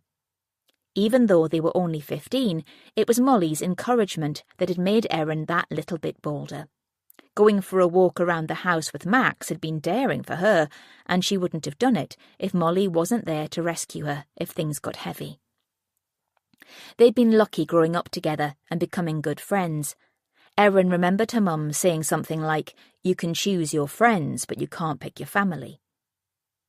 Yet, as they grew older, both of them realised that things would change. Boys would come on the scene, serious boyfriends, and then perhaps marriage. Their bonds would either be broken or strengthened, and only time would tell. But for now, Erin knew she was lucky to have Molly to look out for her. When Molly had said she wanted to go to the next party, Erin had been relieved. Max had taken her phone number, but she wasn't sure if he would call. He was 9 years older than her, and at 15, that was a massive age gap. But she and Molly were mature for their age, both well-developed and level-headed. She couldn't wait for the next party to come around, was looking forward to it so much. But first she would hang around at the chippy to see if Max came in again. "Erin, are you getting up this morning?" Mum shouted from downstairs. "The Hoover will be on in 5 minutes, whether you're out of bed or not." "I'm up." Erin pulled the duvet back with a sigh. She was glad there was no school today. She couldn't wait until next May when she was done with it for good. She had a life waiting for her outside of Stoke. She and Molly were planning on going to Spain after school finished. They were going to work there through summer. But for now, she hopped into the shower. She couldn't wait to see Molly and talk about it all. Chapter 15. The mood was sombre as everyone gathered for a team briefing a few minutes after 8 a.m. DCI Jenny Brindley was present, and she'd asked Allie to update everyone. Although Jenny was the one who got her knuckles rapped if their team didn't come up with the goods quick enough, she was always one to stay on the periphery.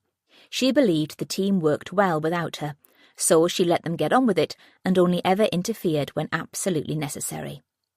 "Welcome to Operation Dalton," Allie started. When Grace had started to work in Stoke-on-Trent, the first operation had been named Wedgwood. She knew of Josiah Wedgwood, but it wasn't until she'd found out the fourth operation name that she'd queried the other cases she'd worked on and discovered that Middleport, Spode and Dalton had also been known names in the pottery industry. Allie relayed the findings from the previous night and then got everyone up to speed with what had happened since. Molly Redfern identified the mugger as a white male of medium build and height. It doesn't give us much to go on. The description could match a lot of men, but she did mention seeing a tattoo. She said it was like a flame rising up the right side of his neck and cheek. Does anyone come to mind? There were a few murmurs around the room, lots of shaking heads. OK, let's search the usual intel to find anything that might be useful. Personal sources, suspects we have on record, anyone who might know something, that kind of thing. We also found a mobile phone in a black leather case at the bottom of a hedge. Sarah Ellis has confirmed it belonged to Erin, so that's gone off to the tech team for analysis. "So the mugger left the phone behind?" Grace questioned. "Perhaps he panicked after he saw what he'd done and threw it," Perry suggested. "That's possible. What's next?" Allie checked her list. Molly mentioned a chip shop, Pottery's Takeaway. Perry, can you go and speak to the owner, see if he has any knowledge of them, what they were doing in there last night? Yes, boss.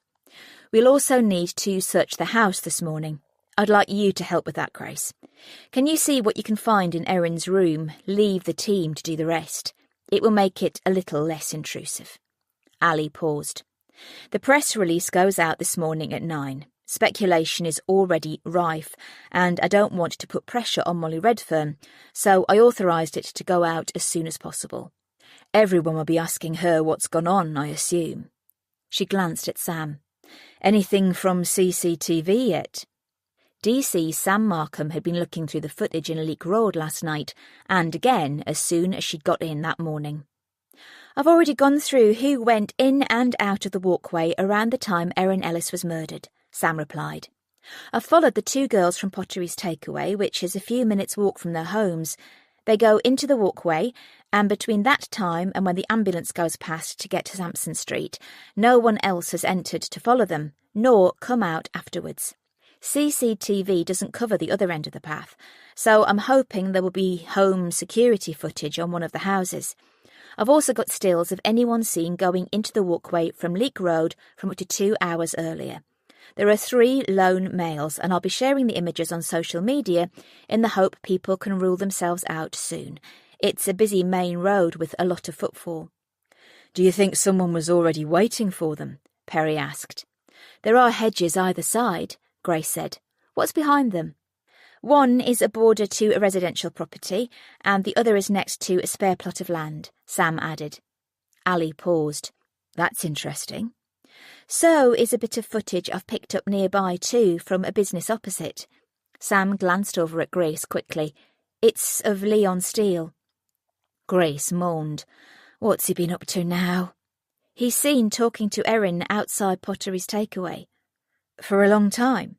A minute at the most. You can see them laughing about something, and then he goes into the back of the shop. I wonder what they discussed.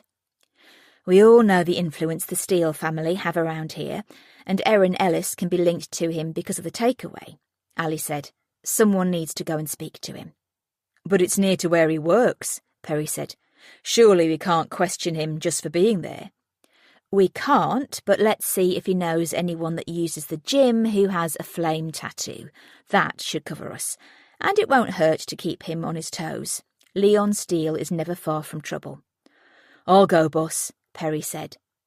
Allie nodded and then looked at DCI Brindley. Anything else to add, Ma'am?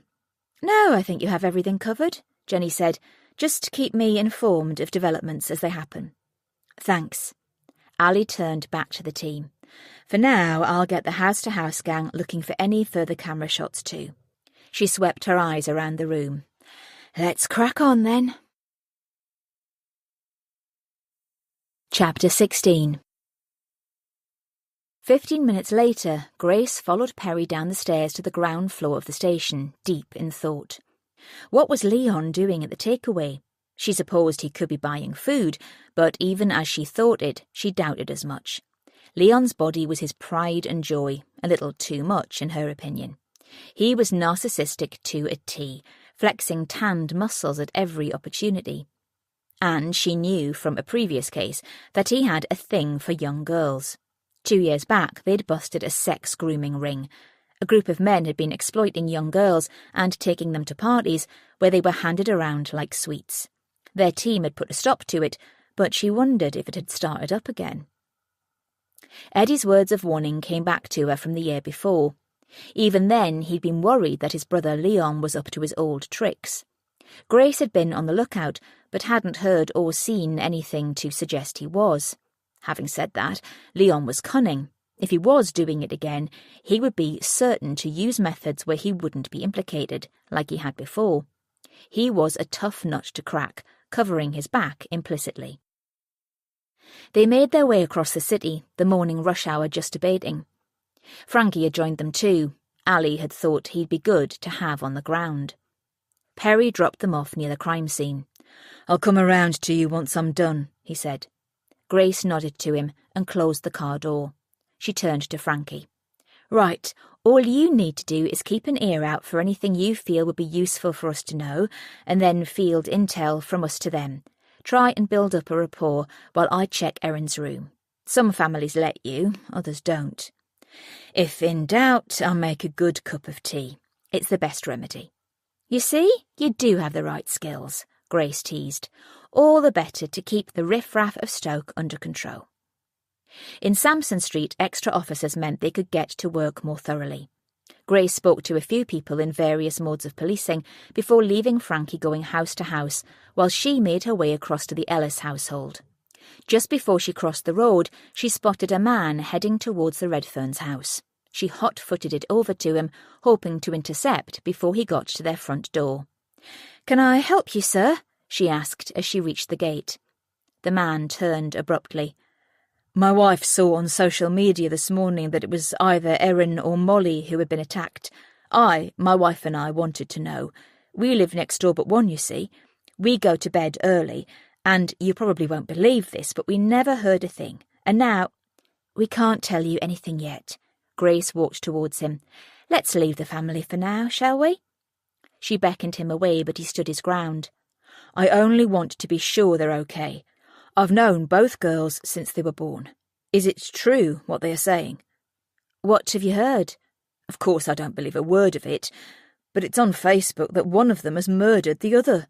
He pointed. "On the pathway, over there." Grace cursed inwardly. Social media, the downside of every investigation. In policing, it had its moments, allowing them to quickly put out appeals for witnesses of crimes, but it often caused a lot of unnecessary stress for the victims' families, not to mention making it difficult for them to police cases every now and then.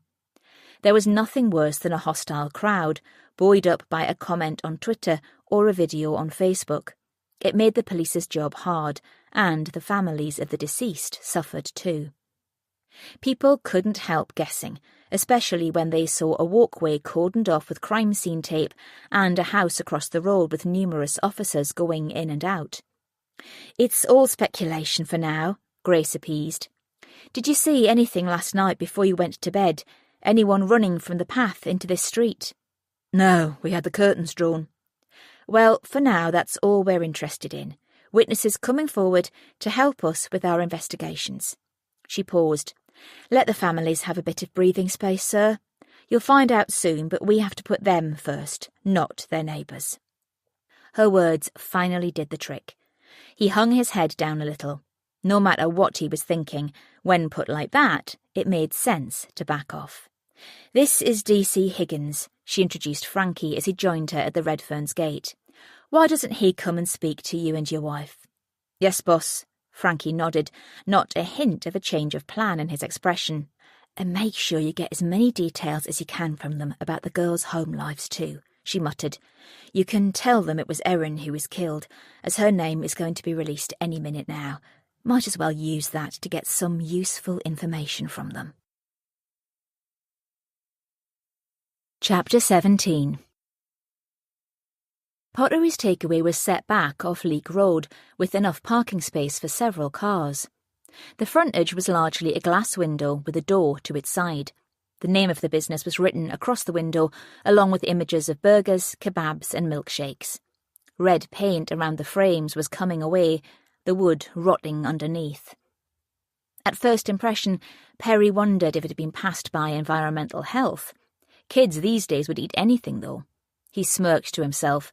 He'd been known to do the same after downing a few pints on a night out and getting the munchies. The sign on the door said closed, but he'd rung ahead to speak to the owner. The takeaway didn't open until 5 p.m, but Jeff Harvey had said he'd be there early to speak to him. Through the glass window in the door, he could see a man behind the counter. He knocked to get his attention. "Mr. Harvey, DS Wright, Staffordshire Police." Perry held up his warrant card as the door was opened. "We spoke on the phone." "Come on in." Jeff Harvey was in his late 40s, with thinning grey hair and pockmarked greasy skin. He was round, looking as if he ate as much food as he served, and his eyes seemed friendly, if a little wary at Perry's presence. "I was wondering what was going on last night," Jeff said, after they both sat down at one of the tables. "The kids were coming in saying someone had been stabbed. Is that right?" "Yes, I'm afraid so. The victim is Erin Ellis." Erin? Oh, hell. The man seemed to pale before his eyes. That's terrible news. I've known her and her friend Molly for years. They've been coming here since their early teens. Do you know who did it? We're looking into several leads at the moment. Perry got out his notebook and flicked it open to a new page. The incident happened at around 21:30 last night. According to our witness, Erin was in here with Molly Redfern before the attack. We need you to confirm this for us. Yes, they were here. They came in about 8:30. There were only the two of them.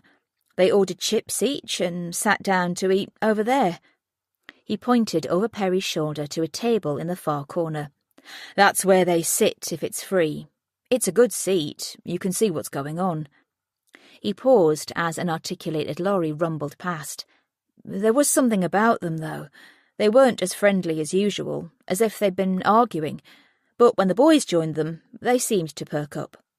Boys? Perry's ears pricked up at the mention. Not boyfriends, I don't think.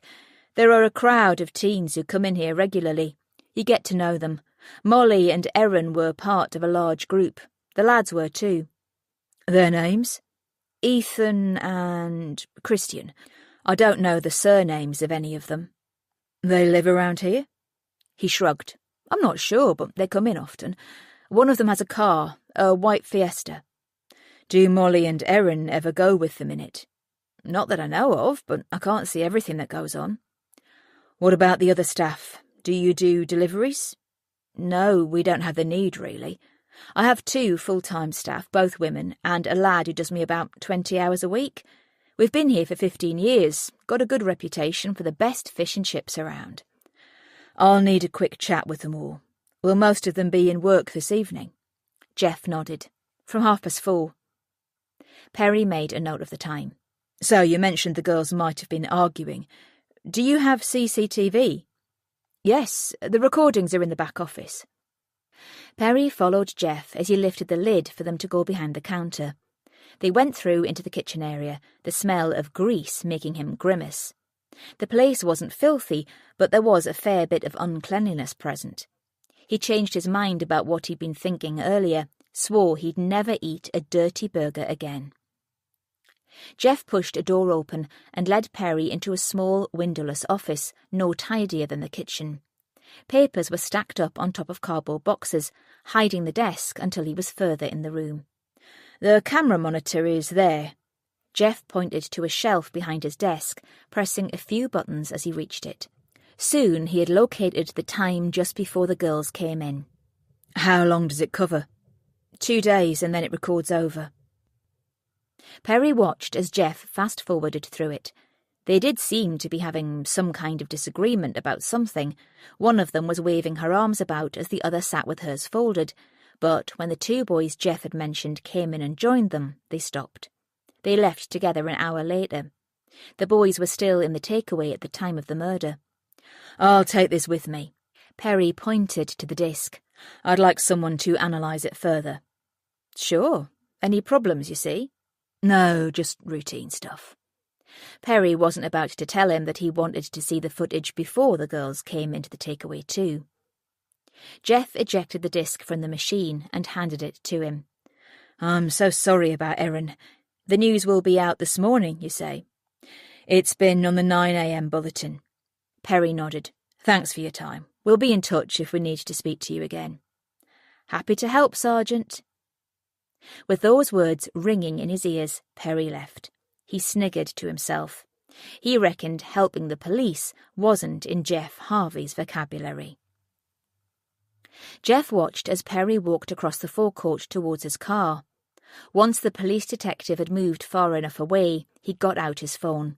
He wasn't one to panic, but this was a little too close for comfort.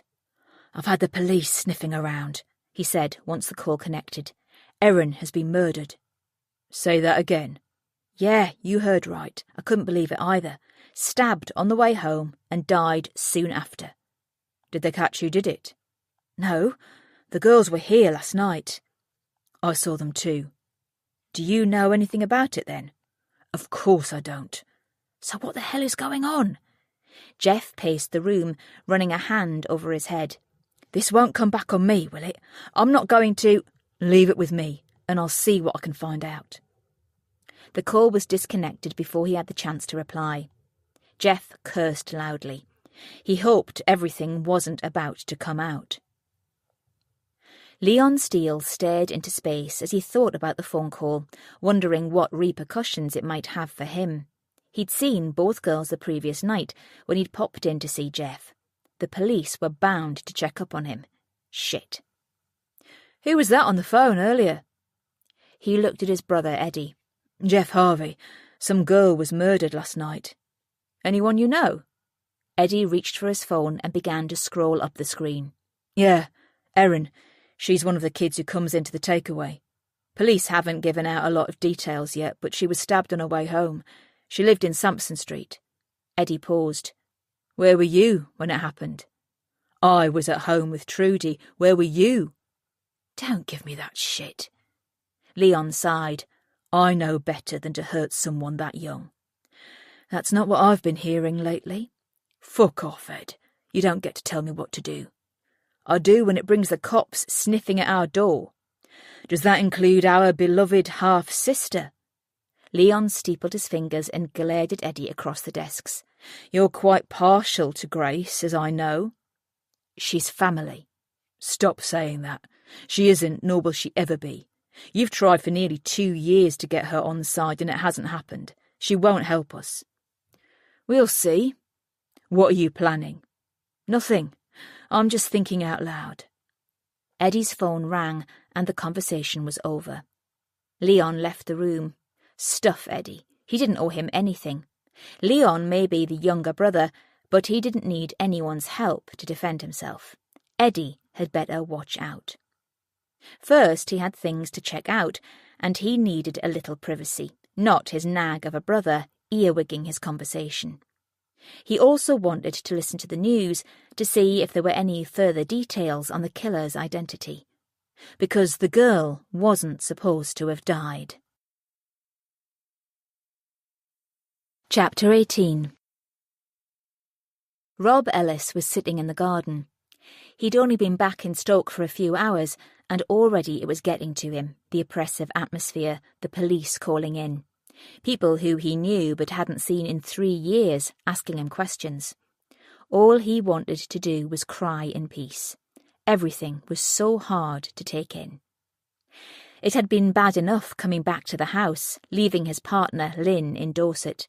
Lynn had wanted to come with him for support, but he'd decided to make the journey by himself. He'd needed to see Sarah alone at first and deal with Nat. Now he wasn't sure why. If they'd come together, he and Lynn could have booked into a hotel and had time away. Yet, even though he felt like a stranger in the house, he couldn't let Sarah deal with this on her own. Erin was their daughter. He'd shirked his responsibilities once. He wasn't going to do it again. He'd be given time off work, plus he had a few days' holiday he could take. After that, he'd have to go back, but he had faith in the police to get things sorted quickly. People knocked them all the time, but they did a good job. They would find his daughter's killer. A sob caught in his throat, but he buried it as he got up. He walked down the garden to the place he'd once called his sanctuary. The morning air was cool but dry, and he was glad he'd erected a 6-foot fence either side, so that the neighbours couldn't see him, perhaps stop him for a chat to find out if there was any news. The door on the summer house was stiff, but eventually he pulled it open. Inside he searched for the light and switched it on. The place was a tip. It clearly hadn't been touched since he'd left. It had always been his domain. "Let's get a summer house so we can spend more time in the garden with the kids," he'd said. He'd used the room as a shed in the end, rather than as it was intended. It should have been a family room, an extension of the house, but he'd been so busy and always working that it had ended up a storage unit. And it was more so he could have somewhere to go on his own to get away from the noise and the arguments. He used to come and have a crafty smoke in there all the time before he'd given up. All of a sudden he felt compelled to clear it out. It had cost over £5,000 several years ago and had a high spec of everything. Now it looked no more than a tip. If he got rid of the rubbish, Nat would have somewhere he could call his own. He'd probably like that. He could even camp out in it. The building was still structurally sound. Rob went back into the house and then returned with a roll of black rubbish bags. Sarah had looked at him as if he was mad when he'd told her what he was doing, but he needed to keep busy. It would give him something to do before they could go and see Erin. He couldn't sit and talk to people yet. First, he made a start on the shelves he'd fitted the length of the far wall. Tins of leftover paint and hard paintbrushes that had been used and not washed out all went into the bag, followed by 3 roller trays and several rollers. Then boxes of screws and tins of raw plugs. Rob couldn't understand why he'd bought them all in the first place. He'd started doing a few odd jobs around the house, but DIY wasn't his forte, really. He'd been there half an hour or more when he spotted a pile of old car magazines. He reached for them, but the glossy covers slipped between his fingers, dropping to the floor. In between, there was a notebook, a thin exercise book, like the ones he remembered using at school. It seemed someone had been using the place after all. But it wasn't an exercise book. It was a 2-year diary with 1 week spread across a page. Rob knew it was Erin's without her name written on the front. It pained him to see her handwriting, even though a lot of it was scribbled hurriedly. Erin had kept a diary from a young age, ever since Sarah had bought her one with a padlock and key for Christmas. He flicked through it, seeing lots of entries. Some pages were completely empty, others full. Some talked about school, what her and Molly had been up to. The last entry was the day before Erin had died. He pulled a deck chair from the wall, unfolded it, and placed it where he could see if someone was coming. Then he sat down and, after a deep breath, opened the book at the first page. October the 25th, first night meeting up with everyone. Me and Molly loved going to the house. It was huge and like nothing we'd ever seen before. There were 4 bathrooms. Imagine having a house like that. He flicked on a few pages. January the 27th. I couldn't believe that Max wanted me to go with Steve. At least he was gentle and kind. Max was there the whole time, so it wasn't as if I was doing something I didn't want to do. Molly was in the next room with Dave. I thought Max liked me as more than a friend, but turns out he's paid to introduce girls to men. Still, it was fun in the end, and I got a bit of money. I got too drunk, though. Must be more careful at the next party, or Mum won't let me go. Rob closed his eyes momentarily. What the hell had Erin been up to before she was killed? Images of his daughter doing all sorts came rushing to his mind. Why hadn't Sarah been taking better care of her? But then again, he had left them, so he was no better. And he knew no one could see what Erin was doing when she wasn't at home. They'd had to trust her as she grew up. It seemed as though they had been wrong to do so. Their child had been exploited. March the 27th, a huge party tonight. There were more girls than men this time, which was a relief, although I didn't like some of them. They can be right bitches at times, but once we'd had a drink, we didn't see them much anyway. We split into couples. I got landed with Dirty Derek again. He is such a leech, and his breath is minging. I wanted someone younger, but there weren't many young men there. It seemed like an older man's party this time. I hope this isn't something that's going to become the norm. Not sure I'm into all that. Angela doesn't think so. She said it was a one-off. We'll see. We've been lied to before. Rob wiped his eyes, unable to see for crying. If he could get his hands on the bastards, he would kill them himself. The police were going to have a field day with this information. His first reaction was to rush across to Molly's house and ask her what was going on, tell Lucy and Phil what their daughters had been doing. His second thought was that he wanted to keep it to himself, shield his daughter and his family from the inevitable press storm this would create. But he knew they needed to see it, however hard it would be for him and Sarah. After all, maybe it could lead to Erin's killer being found. His shoulders slumped back and he gave in, letting his grief out in big, audible sobs. The last few months of Erin's life hadn't made for happy reading. Their daughter had been groomed, and neither of them had known anything about it. He wanted to read the diary from start to finish, but knew it would be unbearable. Instead, he left the mess he'd created helping to tidy up, and went into the house. He had to tell Sarah, but he was torn. He didn't have the words to tell his ex-wife what their little girl had been subjected to, but he knew it could help the police with their inquiries. If the man who had killed Erin was known at one of these parties, they could get him charged and off the streets so he wasn't able to do it again. Erin needed to be at peace. She deserved that much, especially after all those terrible things she'd written about in her diary. Chapter 19. 9 months ago. Erin could hardly keep her eyes open. Her head was flopping about so much, but she knew she mustn't fall asleep. She turned to her right when she heard someone moan. There was a man sitting next to her, a girl she'd seen earlier sitting astride him. Oh, God. She turned away. They were having sex right next to her. She pulled herself up from the settee and stepped across the room, going to find Max. She hadn't seen him in a while. There was a man and a woman in the doorway kissing. She squeezed past them, trying to avoid contact. "Hey, pretty one," a man in the hallway said, leering at her. "So you're awake now. You passed out earlier.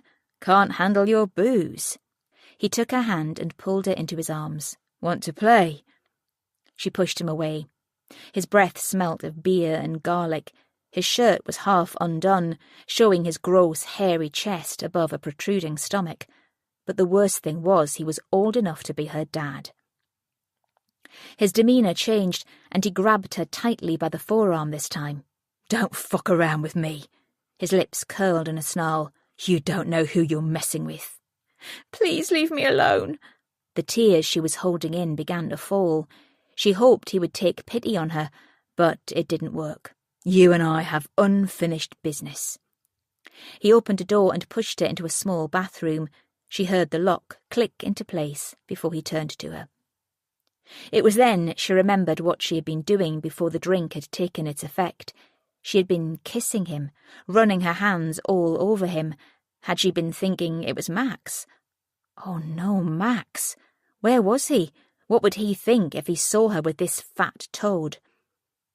Her back was against the sink and there was nowhere to go. He moved forward, undoing the zip on his trousers. "The least you can do is relieve me," he said, licking his top lip.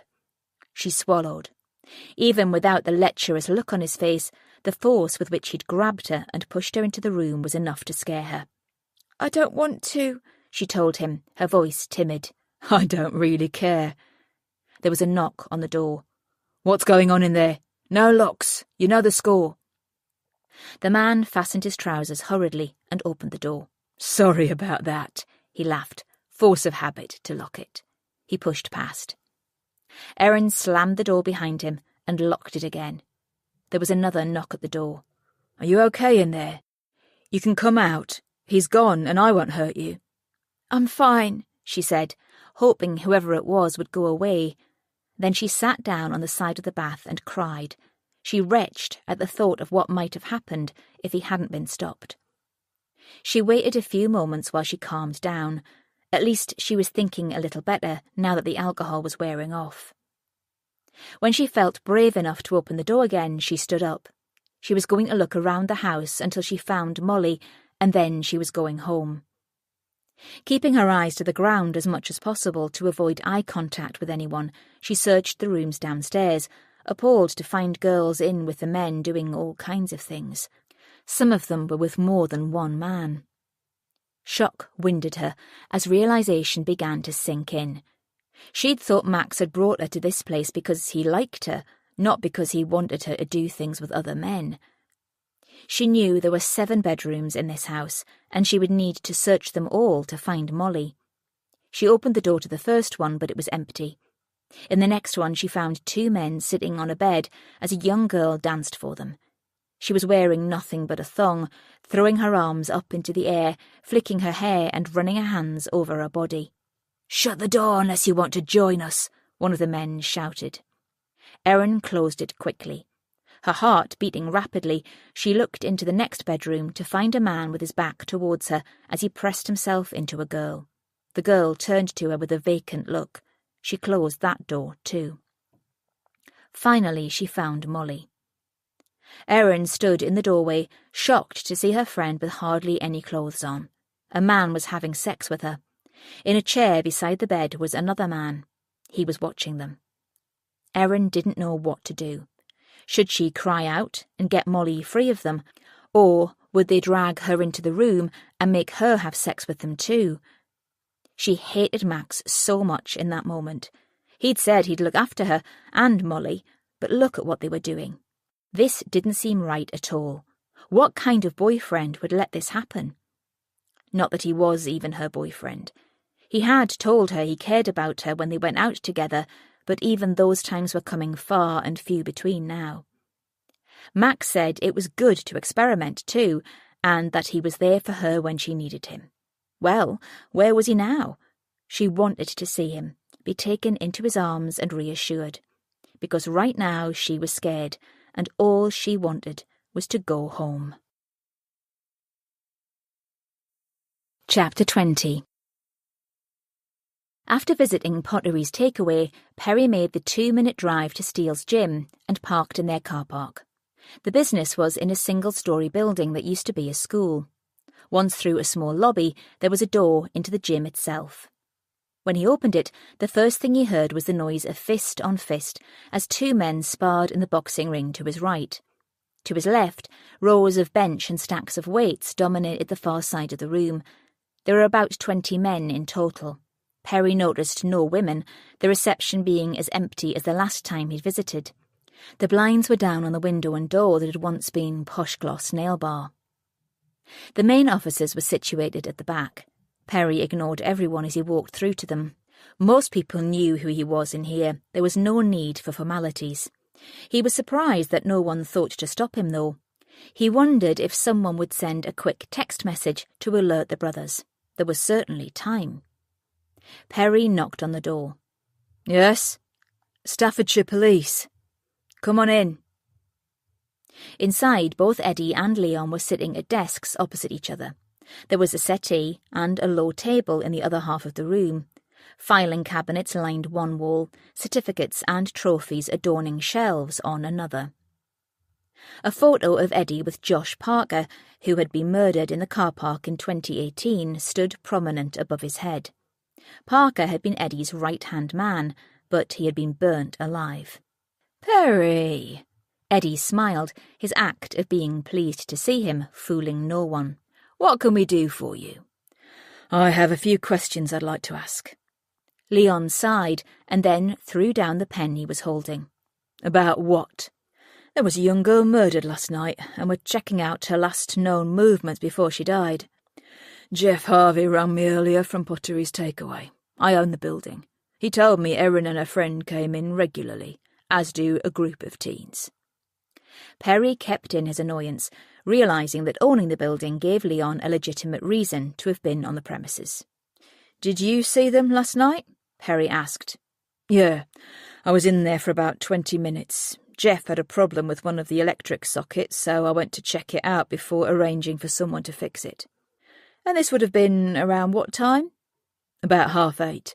I finished my shift here at 7, had a workout and a shower before calling in on my way home. He stood up and leaned his knuckles on the desk. What's with the questions? Perry said nothing. It wasn't necessary to elaborate, and Leon knew it. Leon shook his head. You have some nerve. Are you going to come to us every time someone in Stoke cops it? If you're in the vicinity, which you often seem to be, Perry challenged, then yes. I had nothing to do with it. The news bulletins said it happened around 9:30 last night. I was at home for 9. You can check with the other half, unless you value your life. Perry had met Trudy Steele a few times now. He'd never liked what he'd seen of her, on any of the occasions. You didn't come here just to ask me that. Only that's harassment if you did, and I've a good mind to complain to. We're after a suspect with a distinctive tattoo. Wondered if they were a member of the gym. Hardly a plausible excuse. Leon glared at him. What's the tat? Flames coming up the side of the neck and face. Haddington, both men said at the same time. It surprised Perry that they would give his name up so readily. Eddie shook his head. It won't be him. He's living in Spain with his mum. She went over a couple of years ago. He didn't want to go with her, so he sofa surfed for a while, but he was caught thieving from Picton's warehouse and jailed for 6 months. As soon as he got out, he went overseas. I haven't heard he's come back. Although he might have, I guess, Leon added. Perry cursed inwardly. Ah well, one suspect possibly ruled out, even with such a distinct tattoo, and it was looking likely that Leon wasn't involved after all. Now, if there isn't anything else, Sergeant, Leon said, we have things to do, don't we, Ed? Oh, I'm fine watching the show. Eddie placed his hands behind his head and sat back in his chair. Would either of you like a coffee? Leon rolled his eyes, muttered some profanities, and stormed out of the room. Peace at last. Eddie sat forward again. Sorry about Leon, you know how tetchy he is. So, how are you? And the wife and family? That's none of your business. Perry turned to leave. Whereas anything you say is mine. Eddie's face hardened. Grace and I might have a mutual agreement to share information at times, but it doesn't extend to you. Care to enlighten me? He said. Eddie stayed silent for a moment and then shook his head. I'll leave that to Grace. Just get in touch if you hear anything, he said before leaving the room. Perry tried not to frown as he let himself out, pondering Eddie's words, because that last comment about Grace didn't sit well with him. Chapter 21. Grace disliked looking in victims' homes for evidence, clues of what might have made one person kill another. It seemed so invasive to go through their belongings, but the police learned so much about the life people were leading before their death. It was particularly poignant when it was a teenager, like Erin. Seeing how she'd been living her life brought home to Grace that it had ended prematurely. Erin would never go on to love anyone, get married, start a family, have a career, whatever she dreamed about. It was hard to see someone cut down in their prime. Erin's father had been upset when she'd asked if she could see their daughter's room, but Sarah had soothed him, saying anything that could help needed to be done. Rob had gone out in the garden, unable to cope with anyone going through Erin's things. Grace would ask Sarah more about the girls' relationship once she'd searched through Erin's room. She would choose her moment to see if there was something they were missing. Were Molly and Erin the close friends everyone was assuming? She followed Sarah upstairs into one of the bedrooms at the back of the house. It was a double bedroom, but Erin just had a single bed pushed against the wall, giving lots of floor space. Pale pink striped wallpaper complemented the bedding. There was a messiness about it that reminded her of how she was in her teens. Clothes hanging on the back of a chair, makeup out on display, shoes pushed under the bed and in every corner. Erin loved this room. Sarah ran a hand over the wooden dressing table in front of the window. Until she was 10, she and Nat had shared, but we moved Nat into the box room then. He inherited Erin's cabin bed. She chose the wallpaper and soft furnishings. It's changed several times since that 10-year-old wanted unicorns all over it. Grace smiled, but knew she needed to be alone to do this. Thanks, Sarah. I'll give you a shout once I'm done, she said. Sarah nodded her understanding, reluctantly leaving the room. Grace wore latex gloves as she searched through the teenager's belongings. She checked around the usual places, the drawers on the dressing table and underneath the bed and mattress. She opened the wardrobe and had a quick search through the clothes hanging up. All the shades of the rainbow came at her, colours mingling together in no particular order.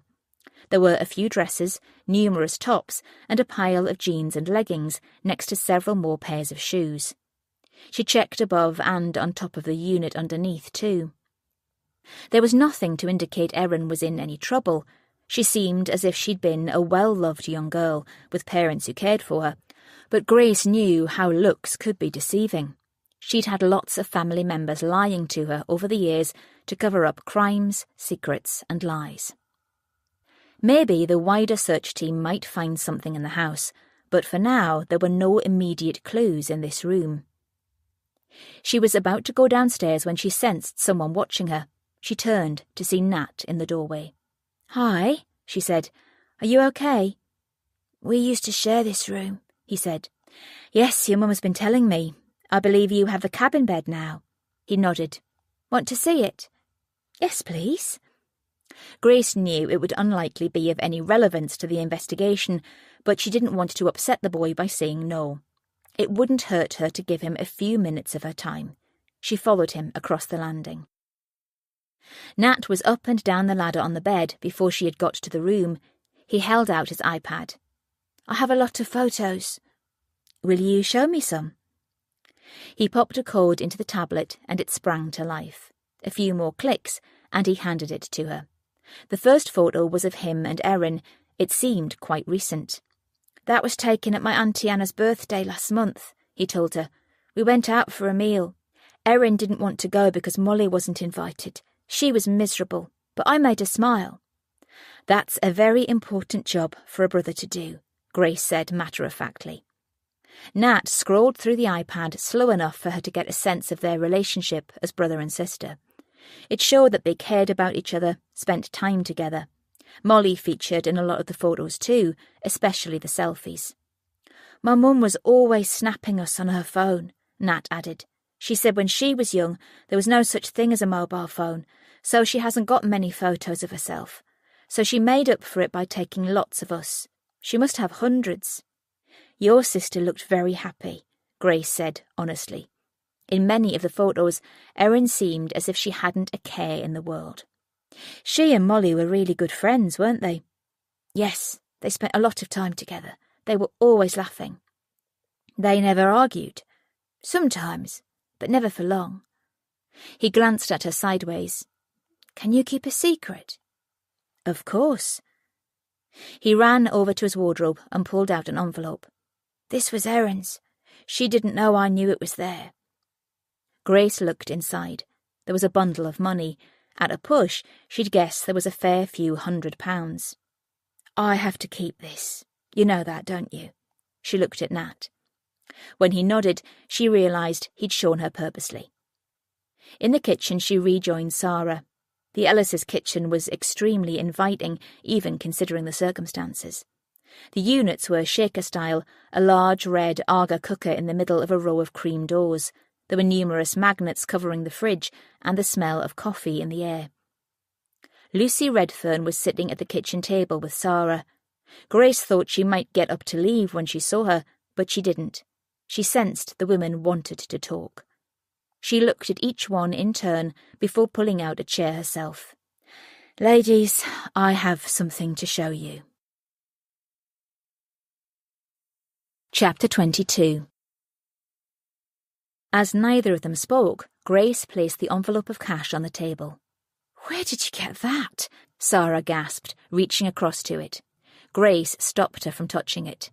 "It was in Nat's bedroom." "But he invited me in to show me photos of Erin, but I think he needed to tell someone about it." "He could have given it to me." "He can see you're upset, and he was probably trying to protect you. He's done the right thing, though. Do you know where it's come from? Does Erin have a part-time job?" "No." Sarah shook her head. "Do you know if she was saving for anything in particular?" "If she was, she wouldn't have hidden it in Nat's room." Sarah glanced at Lucy. Grace watched Lucy reach for Sarah's hand and give a little nod of encouragement. "Lucy and I have been worried about the girls for some time now," Sarah began. "They've become," she paused with a grimace, "a little unruly over the past few months." Grace took out her notepad. "Any particular incident occur, or is this just in general?" "I'd noticed that when Erin would come home at night, sometimes she was drunk. Other times she'd be upset and argumentative."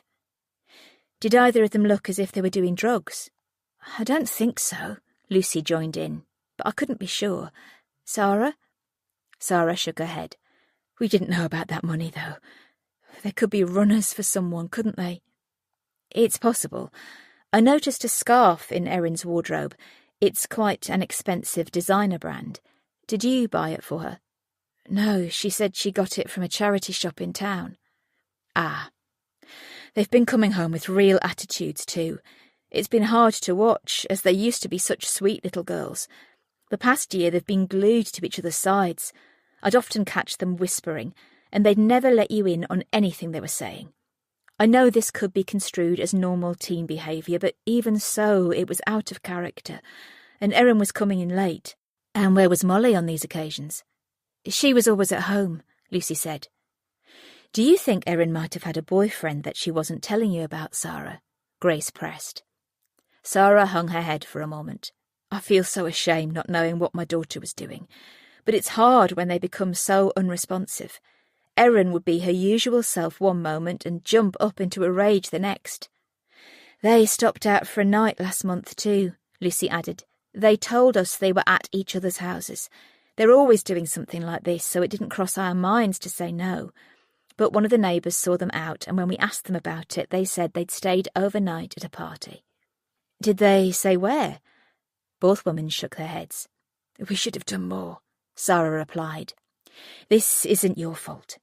Grace moved her hands from the table for fear of reaching over and getting too emotional. I'm not sure there are many of us who didn't fib to our parents for a night out to a party when we were teenagers. I suppose. Sarah didn't seem convinced. Is there anything else you can think of? Sarah glanced at Lucy, who shook her head. Thank you, ladies, for your honesty and for your time. Grace nodded. I know how difficult this is for both of you. Well, we'll keep you up to date with our inquiries. Sarah nodded, tears welling in her eyes. Thank you for earlier, too. She pointed to the ceiling. You were gentle with Nat, even though you were seeking information. I'd like to try and figure out what state of mind Erin was in, as well as find out what happened to her, Mrs. Ellis. I know, but you treated him like an adult. I guess this may become the thing that defines him now. He'll always be known as the brother of a murdered girl. Grace nodded her understanding. Is there anything else you'd like me to see of Erin's? No. Sarah gnawed her bottom lip. She was a good girl, you know. It won't be anyone she knows. Why do you say that? Grace couldn't understand the assertion. I just know. It was a random attack, which means that man who Molly saw could do it again. We'll be working that angle too. In the meantime, if there's anything you feel that might be helpful, please don't hesitate to call us. Thanks. My ex-husband is still out in the garden. I don't think he can face things yet. I can see what this is doing to your family, and I am truly sorry.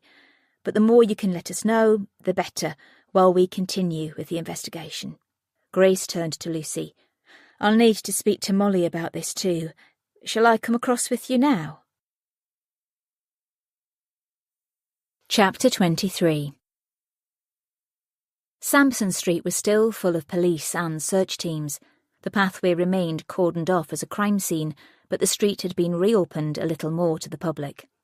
Even so, Grace knew that there would be neighbours watching them all to see what they were up to, where they were going, knew it would no doubt be all over social media as to which houses they visited.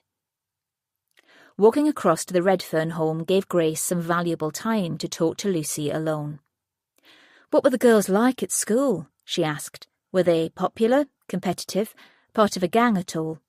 Nothing like that, as far as we were aware, Lucy replied, moving to one side to let 3 officers past. Neither of them skipped school, they both had good attendance, and, like I said earlier, they were popular. Even over the course of the past few months. Well, now you come to mention it, it has been very much the 2 of them for a while. Usually there would be girls and boys calling for Molly all the time. I wasn't worried by it, though. Those 2 only needed each other. They were so close, very much like me and Sarah at that age. Who would you say was the stronger one? I don't follow. Lucy's brow furrowed. Did Erin tend to look after Molly, or vice versa? Or were they both equals? Oh, I see. I guess it was Molly, then. Erin was the shy one, Molly the loudest. Lucy paused at the door as she searched her keys from her pocket. You don't think Erin was killed because she didn't fight back? Grace shrugged, choosing to stay quiet to see if Lucy would say anything else. But Lucy just shook her head. Molly's going to be distraught without her. Inside the house, Grace followed Lucy through to the kitchen. In the daylight, the family home was warm and inviting, colours of autumn flowing through from the hallway. Molly was sitting on a small settee, staring into space. She looked up, a worried expression appearing when she saw Grace. "Hi, Molly, how are you feeling today?" Tired? I haven't slept much. I hope you'll be okay to answer a few more questions, in light of new information we've received. Okay. Molly glanced at her mum for reassurance. Lucy went over and sat next to Molly. Grace took out her notebook, smiling at the young girl, hoping to alleviate her nerves. "Molly, do you know if Erin had a boyfriend?" she asked. Molly shook her head. We were both single. We weren't interested in boys. I thought everyone was interested in boys. Grace smiled. I know I was when I was your age. Most of the ones I know are immature. I've been chatting to your mum and Erin's mum too. They tell me they've been a bit worried about the two of you lately. Molly said nothing. Your mum mentioned that recently you and Erin said you were staying at each other's houses, but instead you stayed out all night. Molly looked uncomfortable. We said we were sorry. I know, and these things happen. Can you tell me whose party it was? Just one of the girls from school. Did her parents know about it? Not at the time. They were on holiday, but the neighbours told them. She got into a lot of trouble for it. And we didn't even trash the house. There was no damage at all. Grace tried not to smile at Molly's outrage. She remembered back to her 17th birthday when her friend Gemma's parents had gone away for the weekend. They hadn't had a party, but had sung karaoke and eaten pizza and chocolate until she'd felt sick. But when Gemma's mum came home, they had been accused of it anyway, and no matter how many times they denied it, they weren't believed, to the point that Gemma wished she'd had the party she was being accused of. Can I take the name and address of your friend? I don't want to get anyone into strife. That won't happen. I promise I'll be discreet. Molly shook her head. Grace stared at her pointedly. Molly needed to understand the gravity of the situation. Molly, your information is vital to this investigation. Do you understand? It was only a stupid party. Nevertheless. I can't remember who it was. It was a friend of a friend. Grace decided to change tack for now. So you don't know anyone who Erin was friendly with? I keep telling you there was no one special. Lucy put her arm around Molly and squeezed her shoulder in encouragement. Help us out, Moll. We're trying to find out as much about Erin as possible. We thought you'd know if she had a boyfriend. You told each other everything, didn't you? Most things. So you didn't see her with anyone? Grace asked again. No. Are you sure? Lucy probed. You're not covering for someone. It wasn't a boy's house that you stayed over at for the party? Molly shook her head. OK, do you know what Erin might have been saving money for? We found quite a lot hidden in an envelope, and it would be useful for us to know how she got it. Molly looked at Grace sharply. I don't know anything about that. Grace frowned. The girl had almost snapped her head off. You sure about that? I thought you were best friends, sharing everything with each other. I'm positive. It has nothing to do with me. Grace paused for a moment. She was about to speak again, but changed her mind. There was no indication that Molly would know about the money, so she didn't have reason to doubt her. But something was off. And she wanted to have a think about why Molly might be lying. As her mum showed the detective out, Molly held in her tears. She couldn't believe she had lied about Erin like that, but there was no one there to dispute what she had said. The party she was being asked about was at Angela's house. They'd both gone, and they'd had a great time. Molly had been with Chad, and Erin had been talking to Max until the rest of the men had arrived. But she couldn't say any of that without getting into trouble, so it had been best to say nothing until she absolutely had to. And the money! Erin had been looking after both their earnings. Molly knew she'd keep dipping into it if she kept it at her house, so Erin had offered to hide it all. Molly trusted her with it. They were saving for a holiday, but now it was never going to happen. And all the things they'd done to get it had been for nothing. Outside, Grace saw Frankie coming out of the nosy neighbour's house. She beckoned him over. "Got anything?" she asked. "Useful intel about the girls," he replied. "Not sure it helps with the case, but it builds up a picture of how they were. He said they were good girls, never in any trouble. Mostly he saw them together, always happy, smiling and laughing." "Did he say anything about the parents?" "Only that they'd done a lot together until Mr. Ellis left. They'd been a close bunch, genuine people you could rely on. He said they'd looked after him when his wife had gone into hospital. The girls would bring food their mums had cooked, the women would run errands for him, and the men would take him to the hospital, as he doesn't have a car." Frankie sighed. "It's not much to go on, but it tells us the girls were great friends. So maybe the argument was a one-off, or they bicker all the time like some married couples." "I think you got more than you realised from him." Grace begged to differ. "You can tell a lot about a street and its occupants with that intel. It seems a nice place to live. Sure, I reckon everywhere has its odd or noisy neighbour, but in general it appears okay. It also tells us about their parents, how the girls were brought up. Nice work, Frankie." Frankie smiled at her praise. "I'm going to do some more house-to-house, if that's okay with you." "Yes, I'll leave you here while I head back to the station with Perry. I'll be back soon." Chapter 24. Grace thought about Molly Redfern as she walked towards the main road to locate Perry. She was definitely lying about something. It could have been a case of both girls staying over at a boy's house, maybe kipping on the floor with a group of friends. She'd certainly done that herself on more than one occasion. Or perhaps Molly might not have wanted to tell the truth in front of her mum for fear of getting in more trouble. She'd ask her later when she figured out if it was important or not. Having gone around the long way rather than walk through the crime scene, she spotted the pool car in Steele's Gym's car park. A huge sigh escaped her, disappointment clear that she'd missed the chance to be derisive. She liked nothing better than throwing sarcasm Leon Steele's way. She had almost crossed the road when she heard someone shout her name. A car door opened in front of her, and a woman climbed out of the seat. Grace groaned. It was Kathleen Steele, the matriarch of the family. Kathleen had had 3 children with Grace's father, 2 of them while he was still with Grace's mum. Leon was 2 months older than Grace, Eddie 2 years.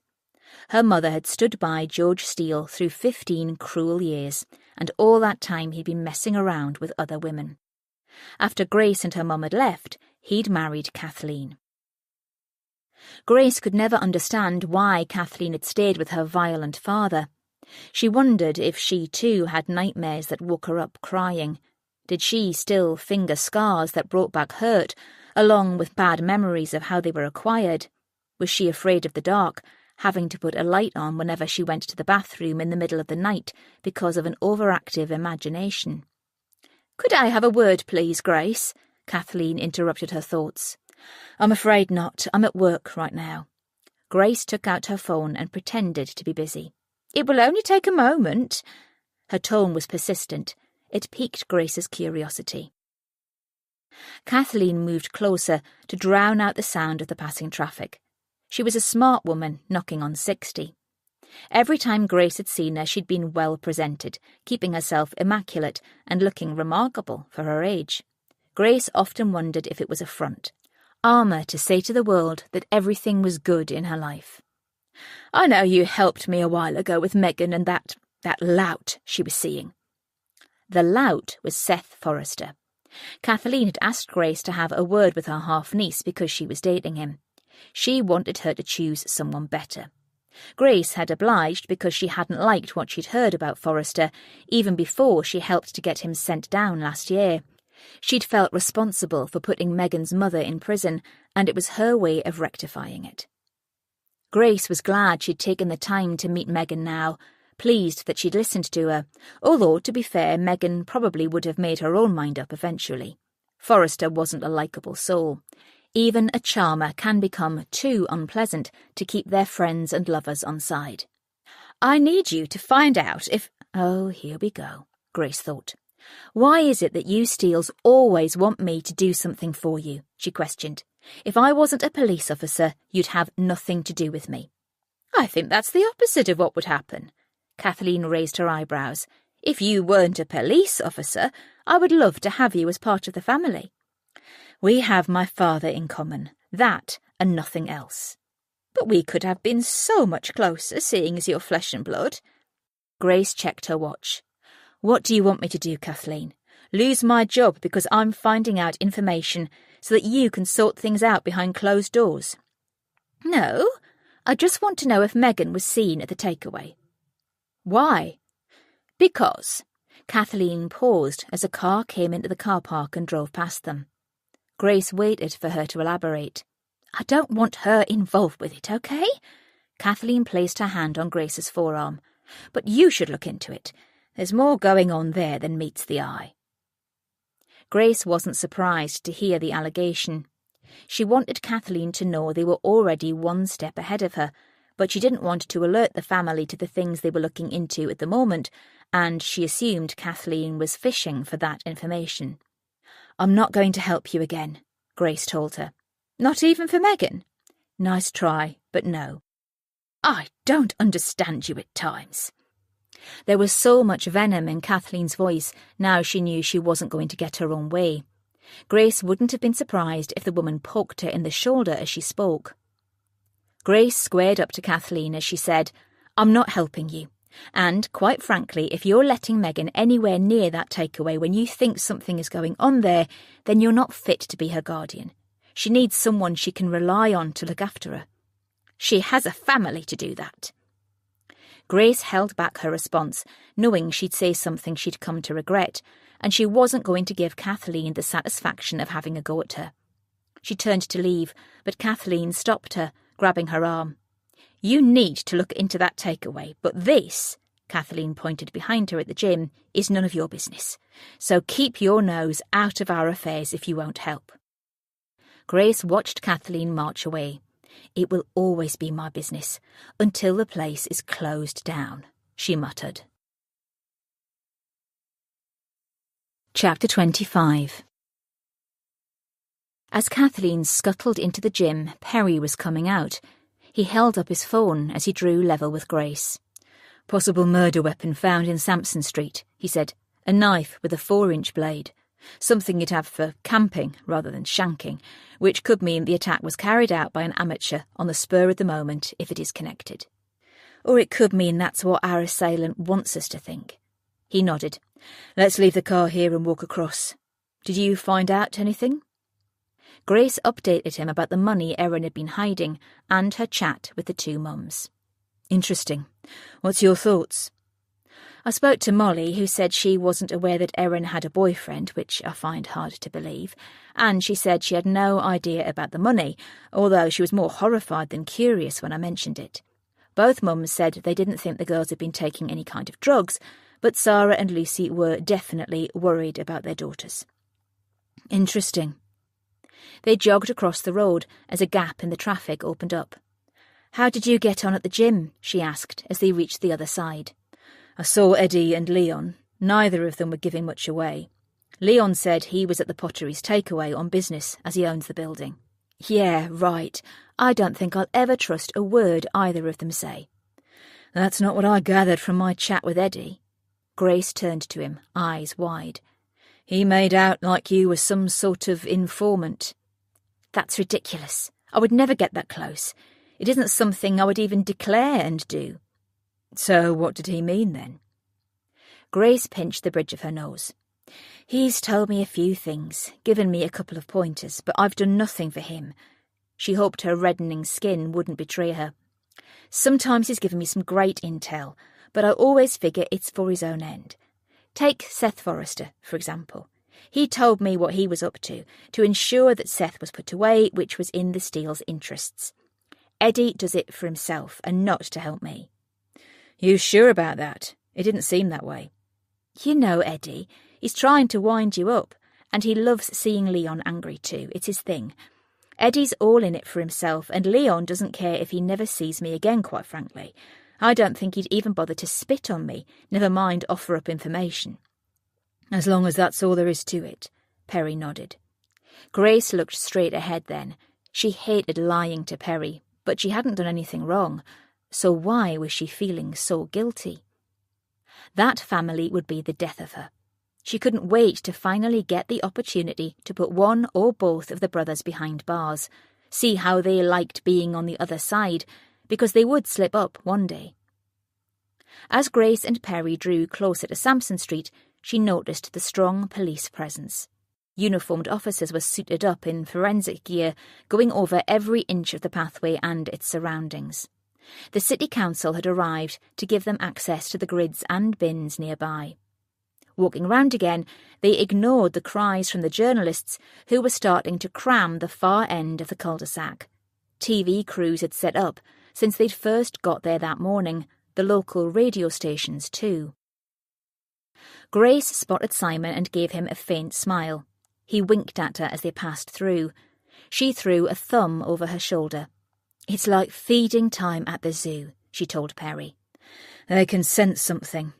Don't give them too much credit. They can see what's happening, more like. I'm going to get the cordon moved back a little, but it's hard when there are houses at the head of the road." "People will understand," Grace pacified. "At least they can get into their homes." They both stopped to grab a mug of tea being offered by a resident and mouthed their thanks. "I'm off to have a quick chat with Simon," she told Perry. "Love's young dream." He rolled his eyes comically. Grace grinned before heading towards the press. She lifted up the crime scene tape and went over to Simon. "Preferential treatment again, Cole," a man she vaguely recognised bantered. He was in his mid-30s at a push, with receding blonde hair spiked at the front in a way that Grace thought looked ridiculous rather than hip. He was the only one in the pack of 8 reporters wearing shorts, with thick-soled boots and a red raincoat that would suit a 5-year-old. He certainly stood out in the crowd, for the wrong reasons. "He's got a kind face," Grace threw back at him, her voice laced with sarcasm. As chuckles broke out all around them, they moved away from the group. Simon stared lovingly at the mug until she handed it over with a sigh. "I'm freezing standing here," he mocked. "You should take pity on me." "I did." She took the mug from him. "I gave you a slurp of my tea." "You're so generous." Glancing around to see the press looking back in the direction of Sampson Street, she leaned forward and pressed herself close to him for a moment. She kissed him. "Your lips are cold," she teased.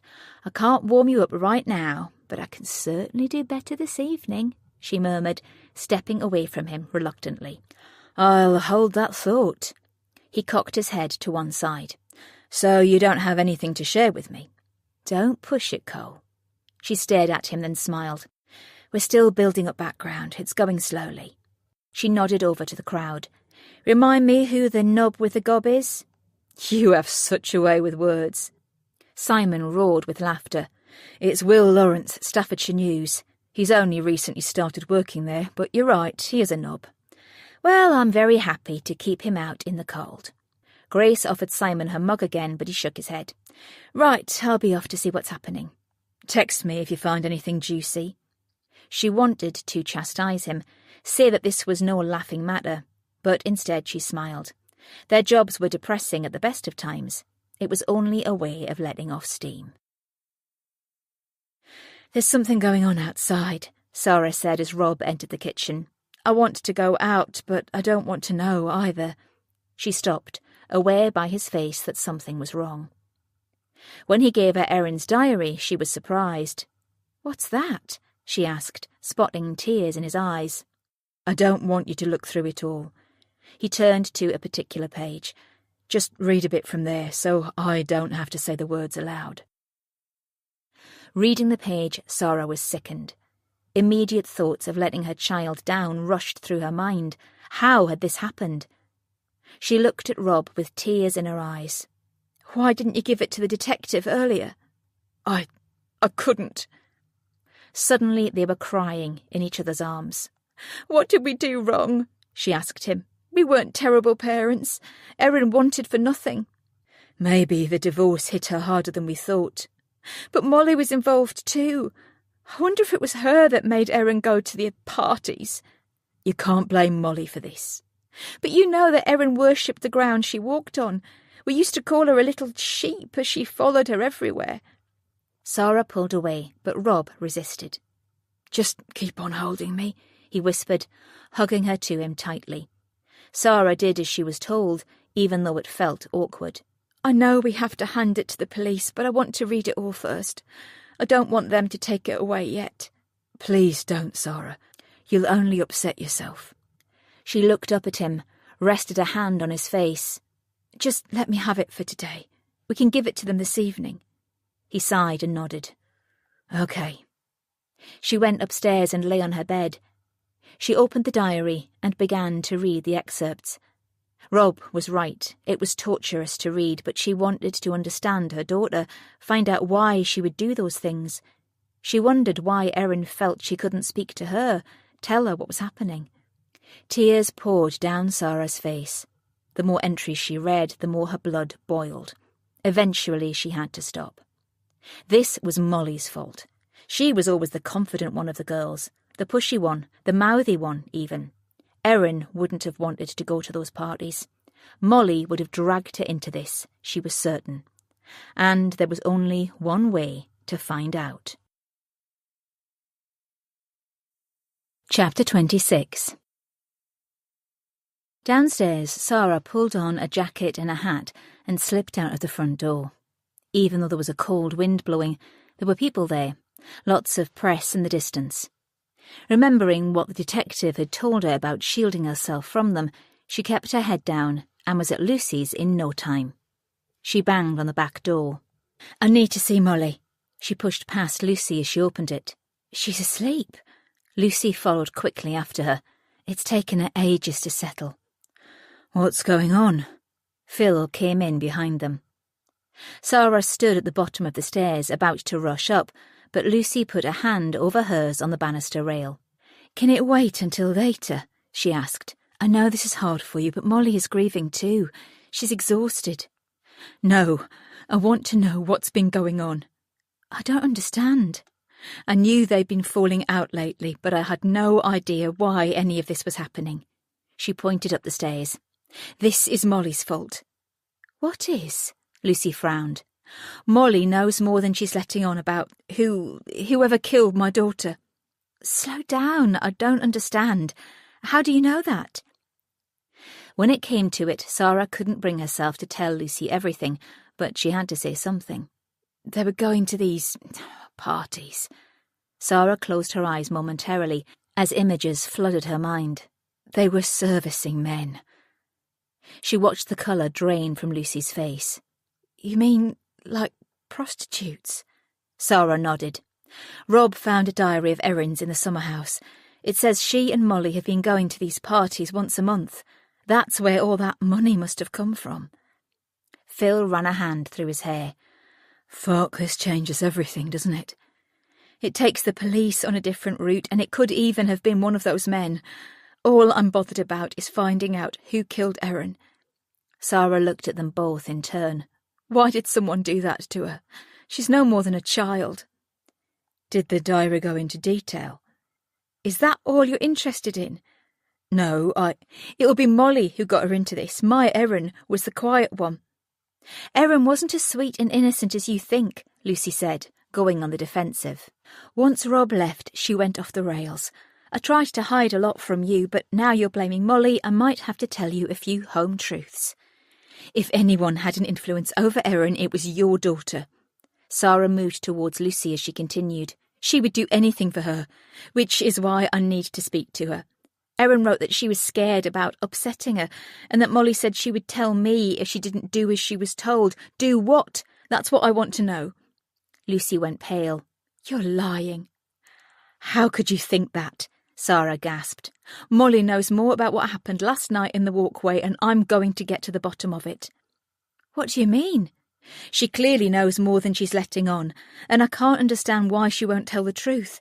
She's too worried about protecting herself, while my daughter is lying dead in a mortuary." "Come on, guys." Phil held up his hands to try and pacify the situation. Lucy's eyes rested on Sarah's. "Let me speak to Molly and see if I can find out anything." She moved forward. Sarah stepped away before racing out of the door. "Leave me alone." "Sarah!" Lucy cried behind her. Once outside, Sarah ran across the road, not caring who saw her. She hurriedly let herself into her house, slammed the front door, and dropped to the floor behind it. "What's wrong?" Rob appeared from the kitchen looking concerned. "Have the police told you something?" "There's nothing new," she sobbed.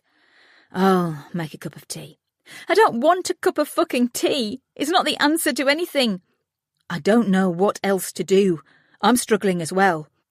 She heard the door slam as he went back to the kitchen.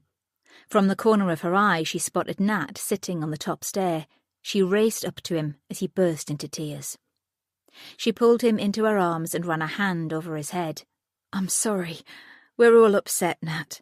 It's hard to know what to say or do at the moment. Is there anything you want to ask me about?" "No, I just want my sister back." As she held her little boy close to her and they cried together, Sarah couldn't tell who sobbed the loudest. Chapter 27. 9 months ago. Erin stood still for a few seconds until the man in the chair clocked her watching Molly and the other man on the bed. "Want to play?" He pressed his hand to his crotch. "I'm waiting for him to finish, but you'll do just the same." Molly looked over at Erin. She mouthed the word, "go," a serious look in her eyes. It broke her heart to close the door and leave her best friend in there. On the landing, all alone, Erin dropped to the floor. The alcohol she'd been plied with was beginning to wear off. What was happening? She was confused about what this party had turned into, but she knew she had to get out of there in case anyone dragged her into a room. She could wait for Molly outside, but she was leaving. Taking the stairs 2 at a time, she ran straight into a man. "Hey, what's going on?" he asked. "Nothing. I... "What are you so scared of?" His eyes looked so sincere that she burst into tears. "Was it you who was locked in the bathroom earlier?" She nodded. He... "Did someone hurt you?" He wanted to know. "Someone here?"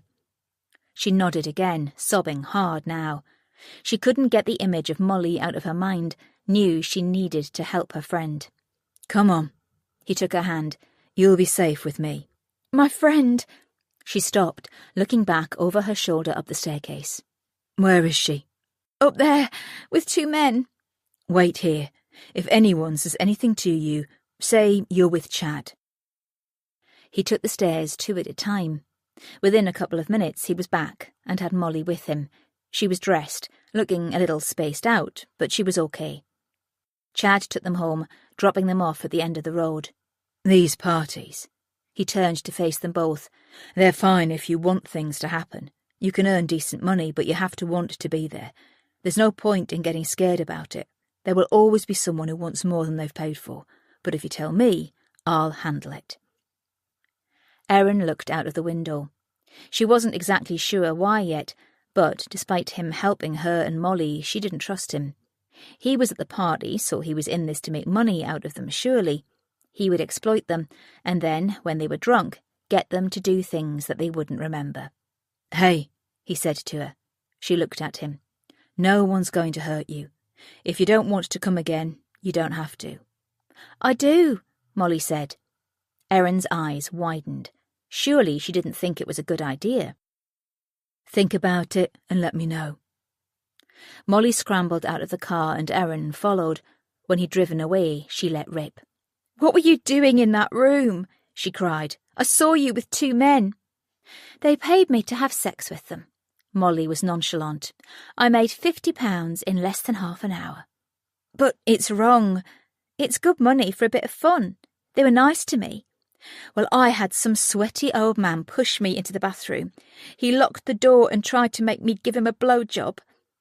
Molly's face crumbled with laughter. "You've done it before." "Only the once, and I didn't like it much. I was lucky Chad saw him and stopped him, and then I came to find you." "I was okay, nothing bad happened." Molly tried to reassure her. "You'll get used to it soon." "Used to it?" Erin shook her head. "I'm not going to any more parties." "But you promised you would." "That was before he... Think of the holiday, just the 2 of us. Once we have enough money for that, we can stop going to the parties." "That will be ages yet, though." "Well, you could look at it another way. It's good experience for the future. We'll know what to do to please our men. Erin threw her a funny look. Who told you that? Chad did. Molly linked her arm through Erin's and they began to walk. Come to the next party and see. Once I've made a few friends, I'll be fine to go alone. But for now, I need you. Erin shook her head. Please. You know I'd do the same for you. No, you wouldn't. You only ever do what you want. But you'll come. Molly put out her bottom lip like a child about to cry. Erin was torn. Had she overreacted? Molly didn't seem to have any problem with it, so why should she? And 50 quid in half an hour. Their holiday fund would be massive by the time they finished school for summer, if they saved it all. Or was Molly trying to get her own way as usual? Erin wished she wasn't so naive at times like this, but she didn't want to annoy Molly and let an argument break out. OK, she nodded. I'll give it a go one more time. Molly smiled and gave Erin a hug. I can always rely on you. Yes, Erin knew she was a pushover. She'd just have to drink more next time, so she enjoyed herself. Chapter 28. Traffic was backing up on the main road, the evening rush hour in full swing, as Grace got out of the car alongside Perry and Frankie. They were going in to Pottery's takeaway. As well as putting out appeals on social media, Perry had rung ahead to see if Jeff Harvey could get word to any of the teens spotted there the night before to see if they would be willing to talk to the police. She wondered if any of them would speak out. Some were so anti-police they would assume they were being set up and wouldn't be helpful, so she was pleasantly surprised to see at least a dozen people through the shop window. They went inside, conversations coming to a halt as everyone's eyes fell on them.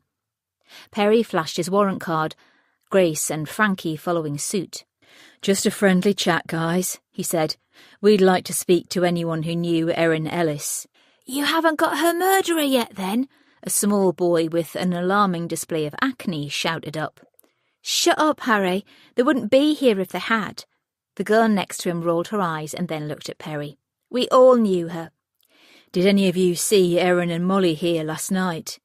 3 girls' hands shot up in the air. 2 boys followed, a little slower. Are either of you Ethan or Christian? Grace questioned. I'm Ethan, a dark-haired teenager said. Chris isn't here yet, but he will be soon. Aware they were standing in the middle of the room, Grace piped up. I'm starving, Perry. Chips all round? She looked at the group who either nodded or shrugged a shoulder. Can you do us a job lot of chips, Jeff, please? Perry shouted to the man who had just come through from the back. To eat in. Sure will.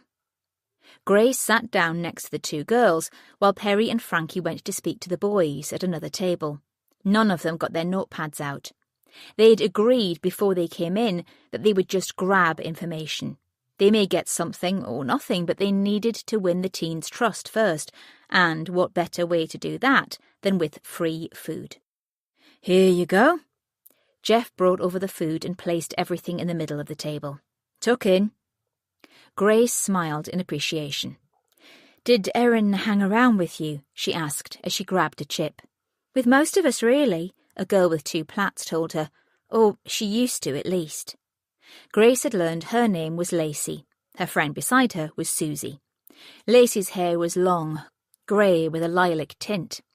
Susie had short dark hair and the most enticing blue eyes. Both of them were made up as if they were going clubbing.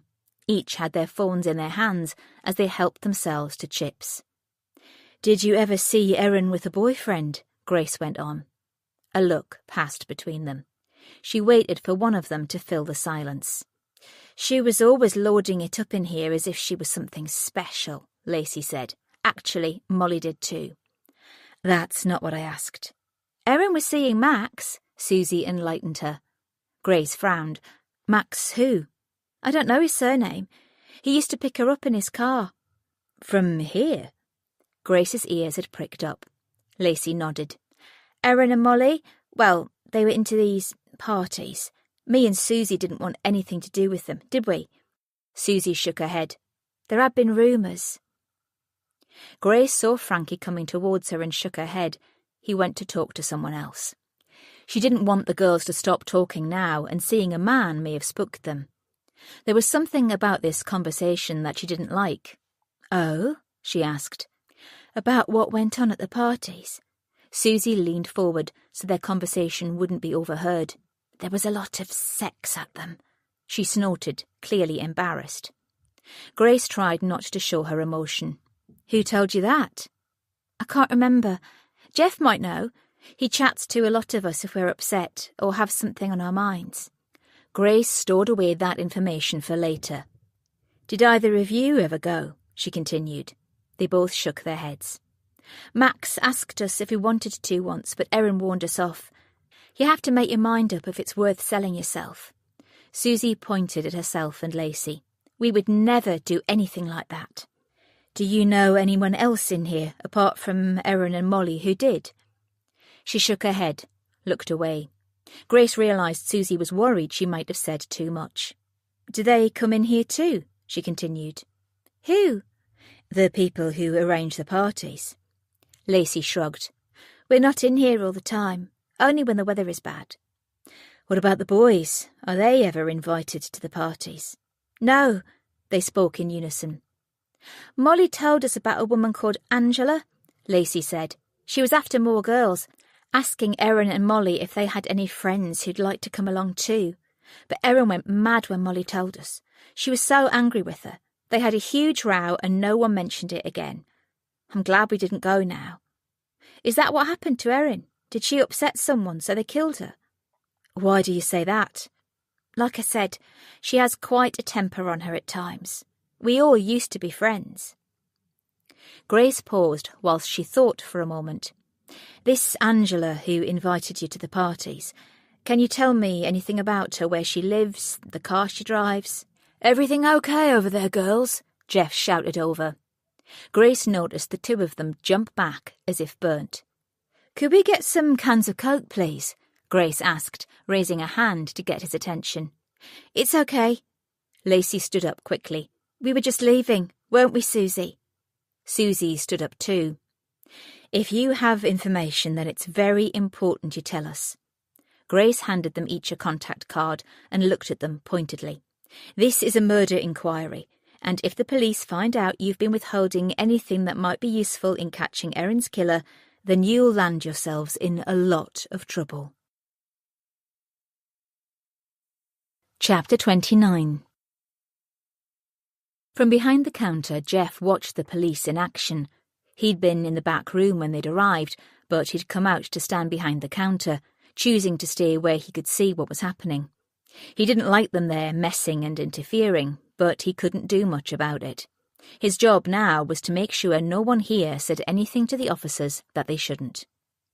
"You okay there, Jeff?" He looked in front of him to see the woman detective. "Yes," he nodded. "It's just such a tragic thing to happen. I can't stop thinking about Erin. Those girls were such close friends. It's going to be hard on everyone who knows them as well as their families. And poor Molly, I bet she's distraught." "Everyone is upset." Grace nodded. "As you say, at that age, friends are like family, and Erin's going to be missed by a lot of people."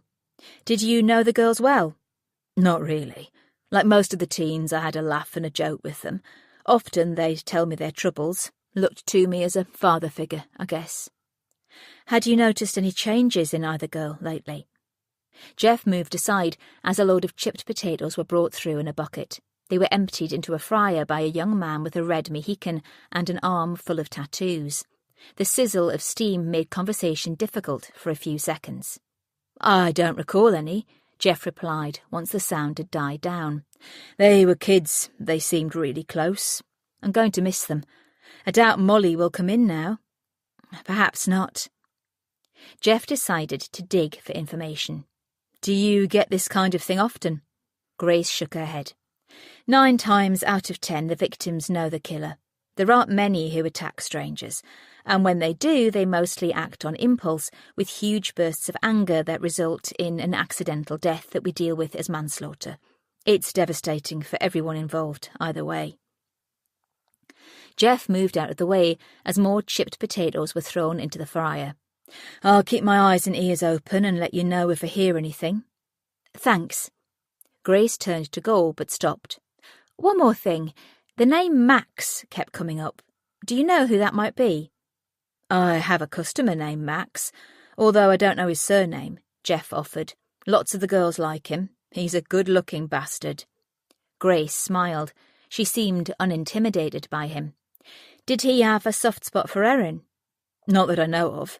He's a charmer, a smooth talker, friendly with everyone. But he's mid-20s. I doubt he'd be interested in the girls. He's a bit old for teenagers. So you think mention of him is more to do with a teenage crush? It's possible. You'll have to ask him, I suppose. Do you know where I can find him? Where he works or lives? I'm sorry, no. Not to worry. I'm sure we'll find him on the security footage you gave to my colleague this morning. There was nothing untoward going on as far as I could see. Grace nodded and went over to join the other officers. It seemed as if they were getting ready to leave, but Jeff was no happier than he'd been before the conversation had begun. He hated how the police let you think they were finished with you, only then to throw in one more question. He'd seen it enough on TV. It meant they suspected him of something. He hadn't got a clue who had killed the girl. It wasn't on his radar.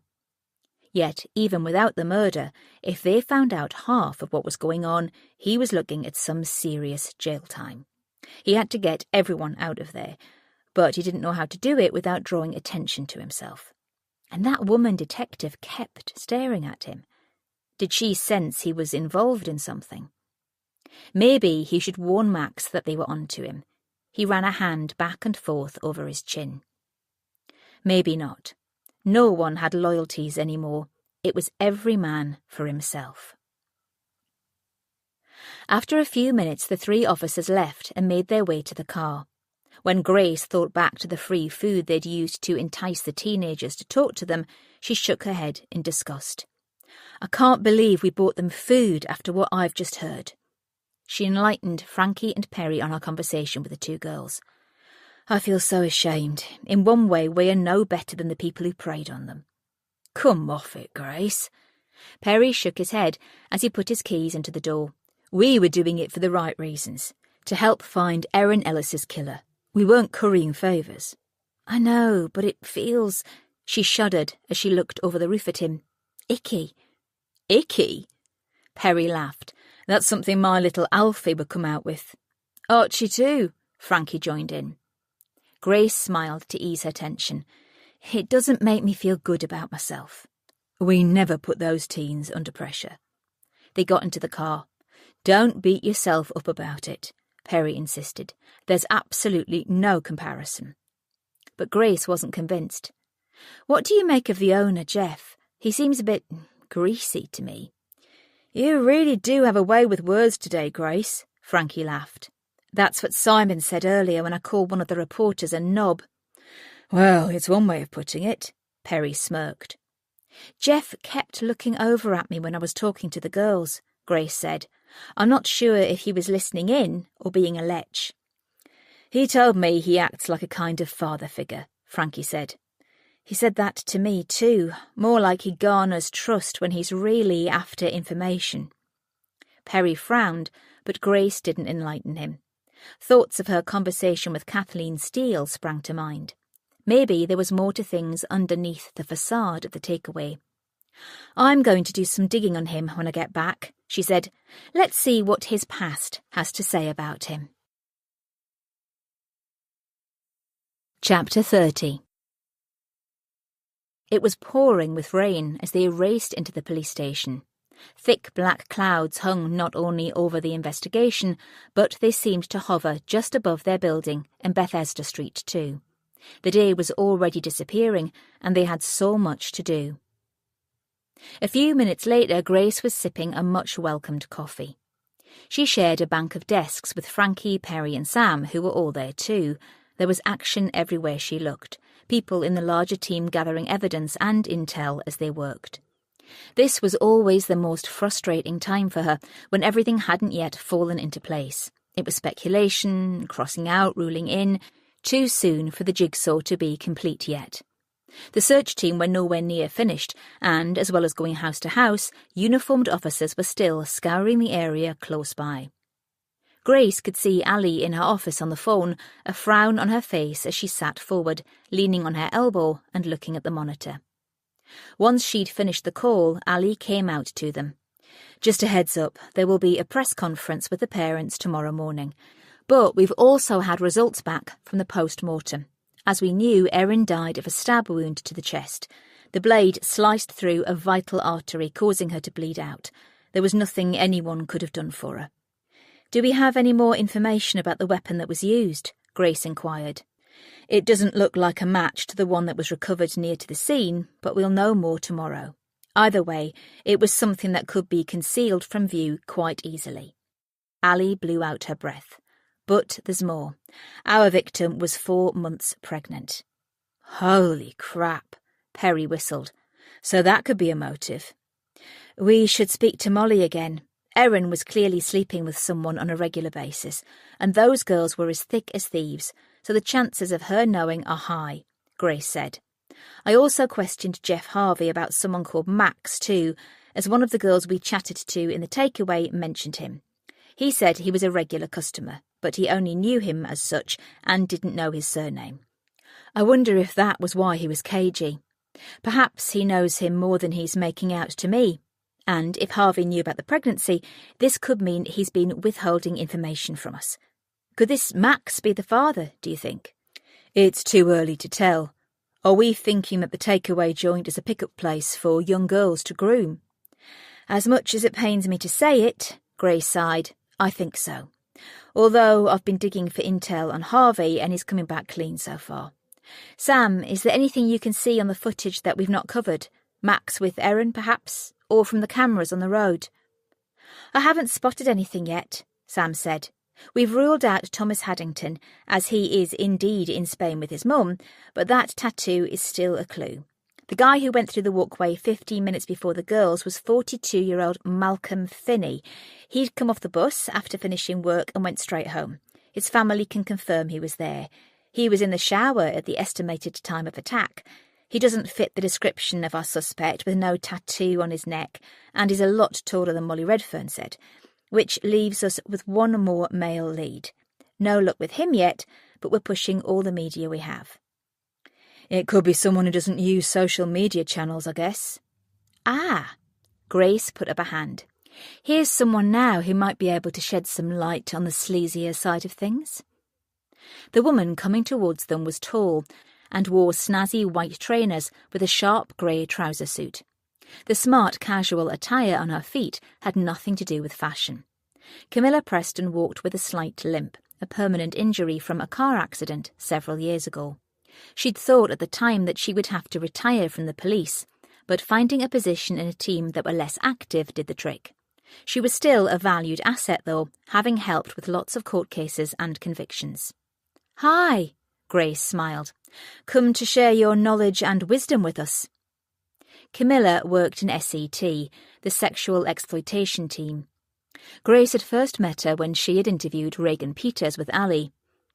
2 years ago, as part of Operation Wedgwood, Reagan had come forward to say that she had been raped and assaulted by a group of men at a house party.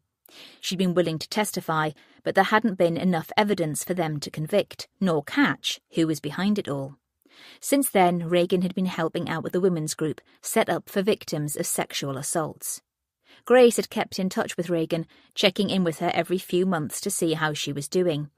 It saddened her that she may have to visit her now to find out information for this case. "It's going to be hard to crack if the girls won't come forward," Camilla said, tucking her blonde bob behind her ears as she joined them.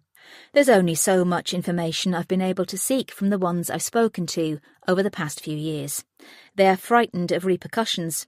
Lots of them are vulnerable, young and timid. Some are dependent on drugs. It sickens me how men can treat women like meat. So I'm happy to help you catch the bastards. What can I help with first?" Chapter 31. It was 8:30 that evening when Grace and Allie pulled up outside the Ellis's home. "Can you take the lead on this update, Grace?" Allie turned to her.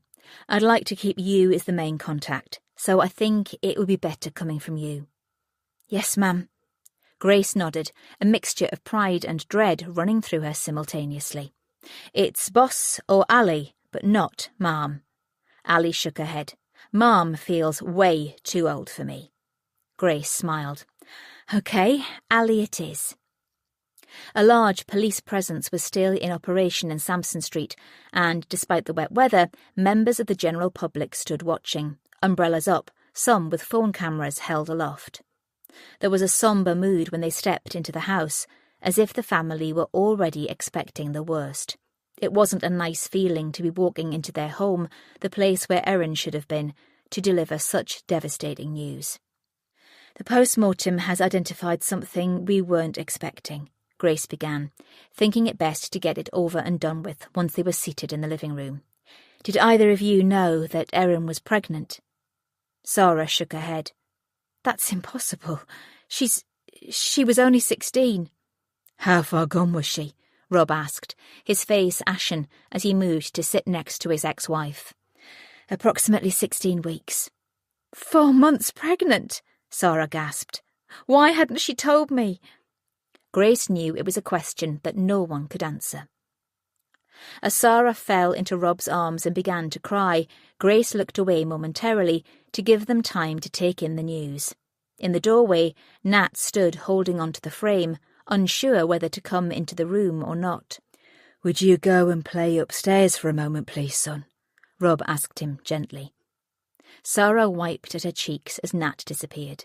I can't understand why she hadn't told me. I would have been shocked, but these things happen.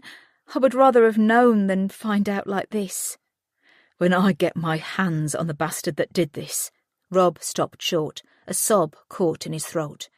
People have obviously been taking advantage of her.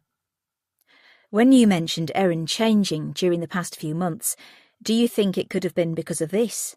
Allie asked. Sarah sniffed. I suppose you could put that down to pregnancy hormones. Why didn't you tell me she was acting differently? Rob asked Sarah. What would you have done about it? You blame me. Say her change in attitude was because I was giving her too much leeway. If anything, she was missing a father figure. You weren't there for her. Grace watched Rob recoil from Sarah's words. She wanted to intervene, but it wasn't her place. Instead, she tried to steer the conversation back on course. Mrs. Ellis, could you explain a bit more about Erin's moods? She encouraged. There had been the usual, I'm 16 and I can do what I like argument, which I had countered with not under my roof, but never for one moment did I think she was pregnant. 4 months gone meant that she either didn't realise, which I doubt very much, or she wanted to be far enough along for no one to stop her having it. Erin's moods had started to upset me and Nat. Erin had become volatile and disruptive, to the point that I grounded her on 1 or 2 occasions. And, as I mentioned, she'd come in drunk several times too. One time she said she'd been celebrating a friend's birthday. I didn't think it would be that kind of party. What do you mean by not that kind of party? Allie asked before Grace had a chance to. Sarah stood up and left the room. Grace thought she'd gone to be alone for a moment and was about to start talking to Rob when she came back. She had a notebook in her hand, which she handed to Grace. It's a diary. Rob found it in the summer house. It was hidden away. Grace took it from her, glancing surreptitiously at Allie. Have you read it? She asked. Yes, but not all of the entries, Rob replied. I found it earlier today. We knew it was important to give it to you, but it's all a bit raw, and we wanted time to digest the content. To be honest, we didn't want to give it to you at all, Sarah admitted. Rob said it would help you, and I agree, but it's hurtful. We know other people will see it and think the worst of Erin. Let me take it with me, and I'll treat it with the respect it deserves, Grace said. Rest assured. These parties. Sarah's voice broke with emotion. It seems like she was being paid, like a prostitute, to service men. Could that be true? Grace shivered inwardly as she flicked through the pages, skim-reading a few lines, trying to catch up quickly. Could this be the motive they were after, a man attacking Erin because she was pregnant with his child? The case had just turned a very sinister corner, if so. It might even be connected to the sex parties they unearthed as part of Operation Wedgwood. During the Jade Steele case 2 years ago, it had come to light that young girls were being groomed for sex parties, but at the time, the evidence wasn't strong enough to link any suspects. "We'll look into everything as quickly as we can, Sarah," she said. "Thank you for this. I know it'll be hard for you to take everything in at the moment, but this diary could be a huge help." "So what happens now?" Rob asked. "Do we just wait for him to do it again?" "We're working on the assumption that there will only be one victim, Mr. Ellis," Allie replied, "and we are concentrating all of our resources on this case." "It's one of those evil bastards from those parties, isn't it?" Sarah broke down. "Someone found out and killed her." "You have to find him." Rob shook his head in resignation. "Please." "We're all doing our best," Allie jumped in to reassure them. Grace could understand their frustration, but this was the first they'd heard about the diary, the first solid piece of evidence about parties. Rob showed them out. "Sarah Ellis was right," Grace said once they were out of his hearing range. "If what she's saying in that diary is true, it could give any of those men a motive for murder." "Exactly," agreed Allie. "I think we need to speak to Molly Redfern again while we're here, don't you?" Chapter 32. Grace and Allie were shown into the Redferns' living room by Lucy. Molly was sitting in her usual spot on the settee, Phil on the armchair in front of the window. They'd decided not to mention the pregnancy, leaving that to the Ellises' discretion. "Molly, we have to talk to you again," Allie said.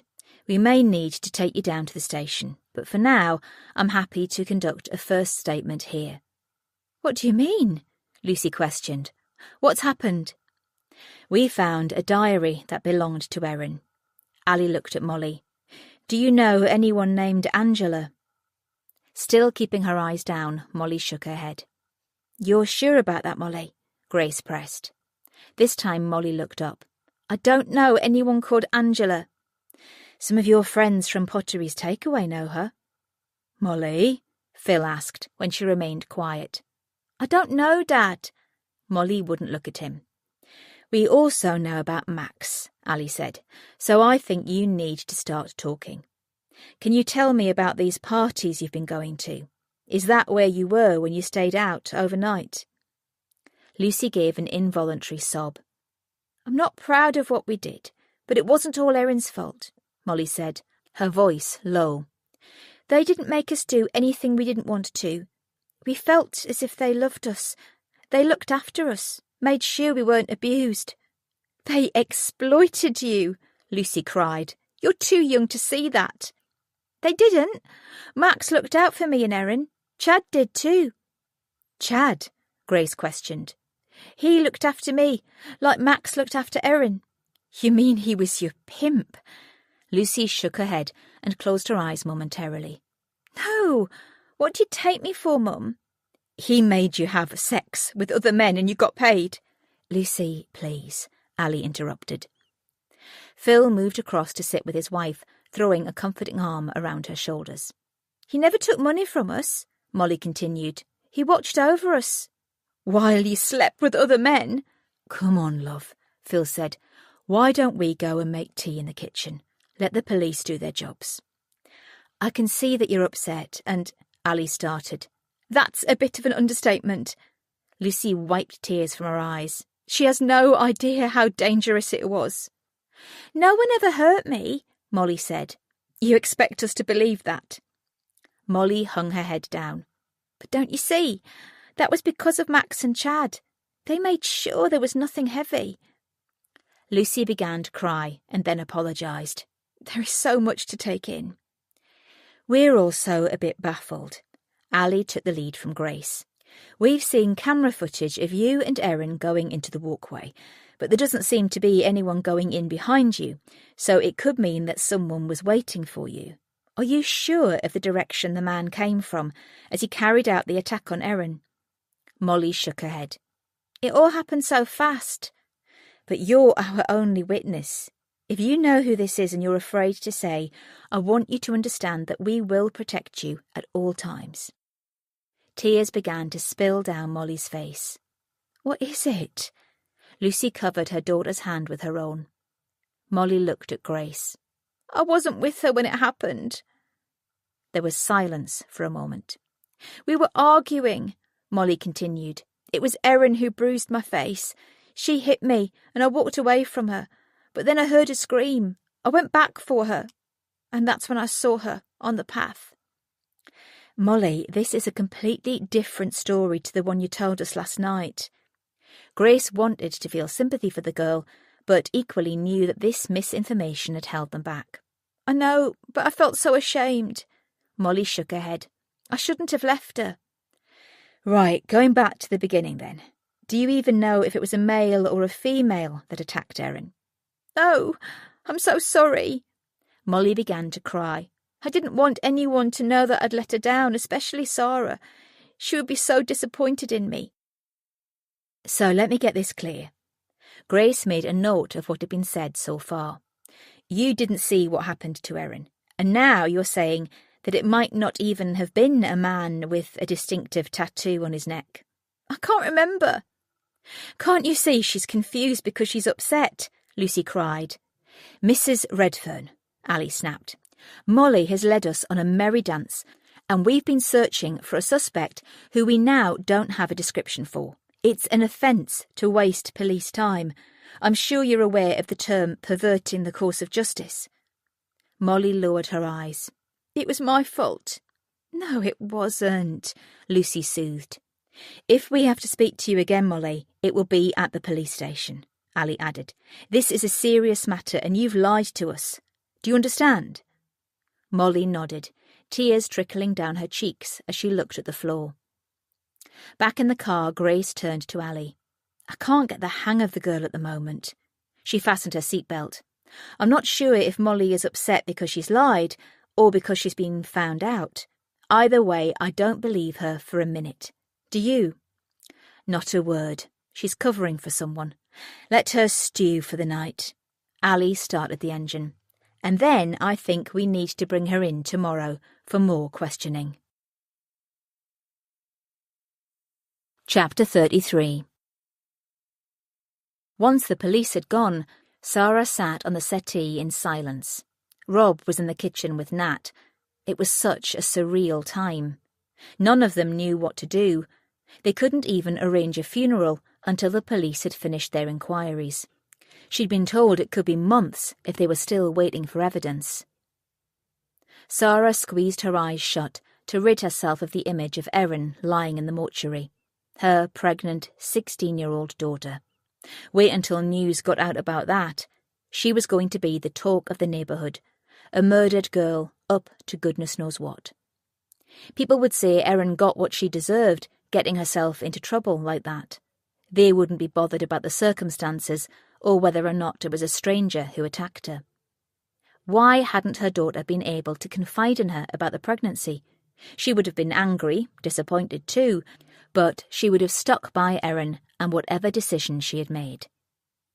She still couldn't go into Erin's bedroom, couldn't bring herself to step over the threshold after she'd shown Grace around earlier.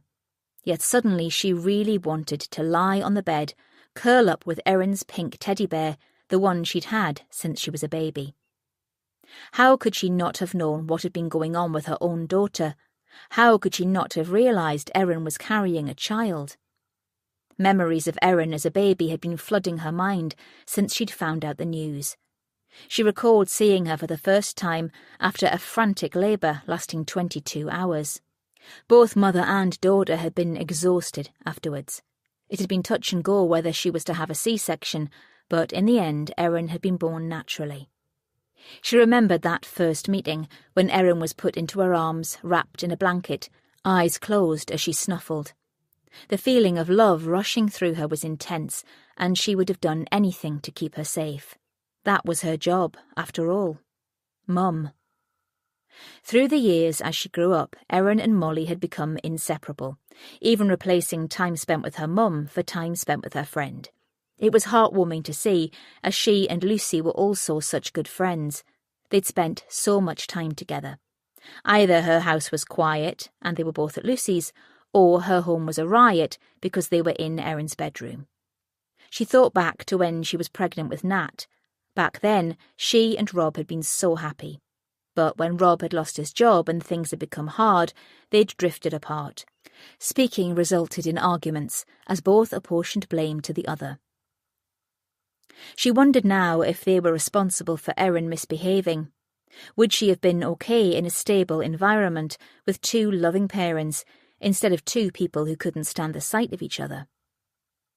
Once Nat had come along, she'd thought her family was complete. When Rob left, they'd survived together, becoming a little unit of 3. But now losing Erin meant it would be just the two of them. Poor Nat. It was going to be so different.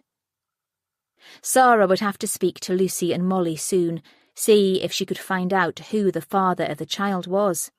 The detective was right. Molly would probably know. She watched until the police left Lucy and Phil's, and then she raced down the stairs. Before Rob could stop her, she was marching across to Lucy's house. 2 knocks on the back door, and Lucy answered. "I haven't come to argue," Sarah said. "Can I speak to Molly?" They went through to the kitchen where Molly was sitting at the kitchen island. "I just need to know if Molly knew that Erin was pregnant." "Oh, Sarah." Lucy's hand shot to her mouth. "Yes, she told me," Molly replied. "When?" Sarah asked. I can't remember." "You must do, please. Was it a week ago, a month, even longer?" "A few weeks at the most." Sarah looked at Lucy. "Did you know?" "Of course not." Lucy shook her head fervently. "I would have told you if I had the slightest inkling." Sarah stood in silence, not knowing what else to say, afraid of what someone might tell her. She sat down across from Molly. "I don't know what to think. I thought I knew her, but it seems that I didn't. How could she be pregnant?" Lucy flinched at the word. Molly squirmed in her seat. Sarah reached across and placed her hand on Molly's. "Do you know who the father is? You won't be in any trouble if you tell us. Is it one of those men?" "Why is everyone questioning me all the time? I don't know, okay?" Molly pulled her hand free from under Sarah's and ran out of the room. "Molly!" Lucy stood up to follow her, but Phil came to the doorway and stopped her. "What's wrong?" "Erin was pregnant," Sarah told him. "I was asking. I wanted to see if Molly knew." Silence fell on the room. "We barely knew them, did we?" Lucy's voice was quiet. "Why don't I take you home, Sarah?" Phil said. "I can't be there. I'm lost without her. I don't know what to do." "Go and be with your son," he urged. "Nat will need your support." Sarah realised he was right. She needed to look after Nat. He would be grieving too. "Come on, I'll walk you across." She stepped outside with Phil. "I'll be fine by myself, you know," she said, the hint of a smile. "I want to do it anyway." She had known Phil since she was 18, when he had first walked into Lucy's life. He was Lucy's second long-term boyfriend, and she'd married him 3 years later. At the time, Sarah hadn't met Rob, but once she had, the 4 of them had been out together on numerous occasions. He'd ended up being Rob's best man, Lucy her maid of honour. She would trust him with her life. At the end of her drive, he gave her a hug. "What am I going to do without her?" She broke down in his arms. He kissed the top of her head as he held her close. "I'm sorry. I'm so sorry." They stood together for a while before breaking apart. Sarah wiped at her eyes. "I keep doing that, bursting into tears." "It's understandable." Phil thrust his hands into his pockets. "I hope you and Lucy come out of this okay. I'd hate it to ruin your friendship." "I'm not sure there will be one left." "She's hurting. She has Molly and you to think about. Her loyalties are split, and she's lost Erin too."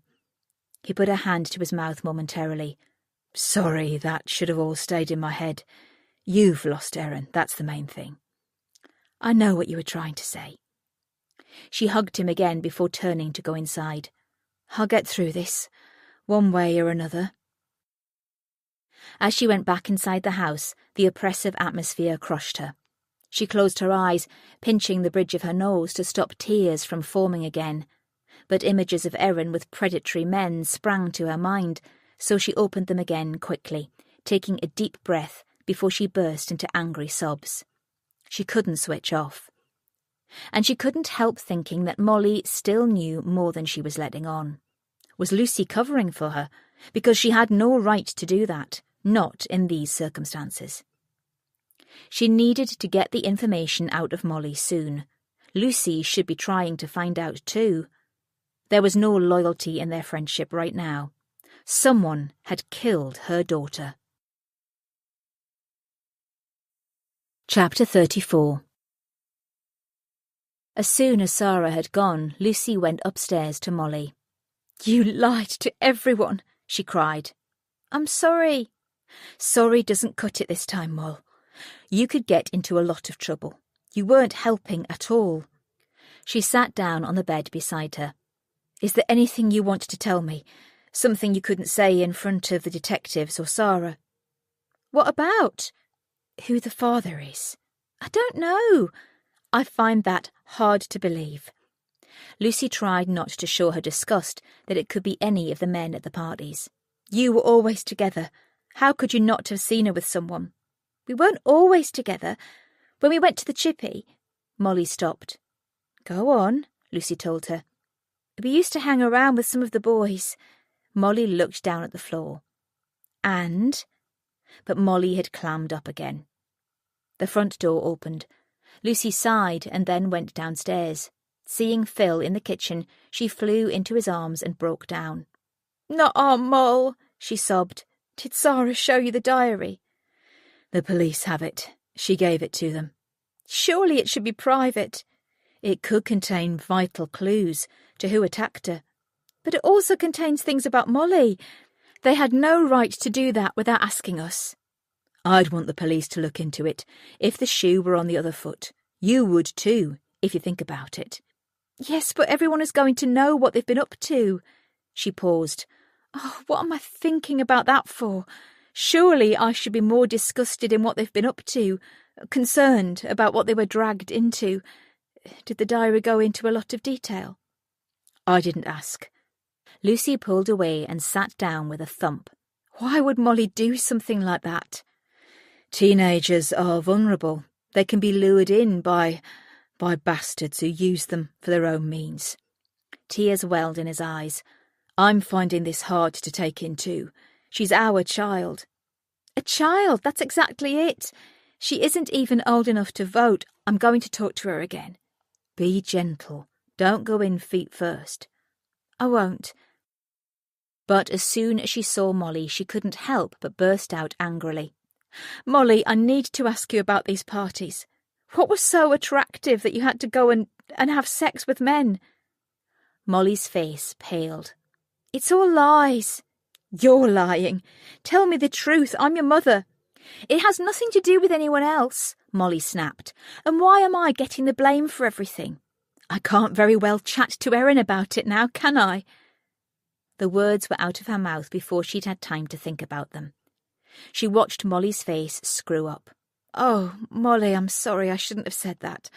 But sometimes you make me so angry, and I'm trying to understand you, and I can't." Molly bowed her head, unable to look her mum in the eye. "It was just a bit of fun." "So it was true?" Molly didn't reply. "They were exploiting you. They groomed you, took you to parties, and then made you have sex with men you didn't know." "They didn't make us." Lucy put up her hand. "I don't want to know all the details. I just want to know why." "We enjoyed it. Is that what you want to hear?" "Of course not." Lucy flinched. "Who's they, Molly? Who took you to the parties?" "I can't remember." "You'll have to answer questions when the police find out anyway."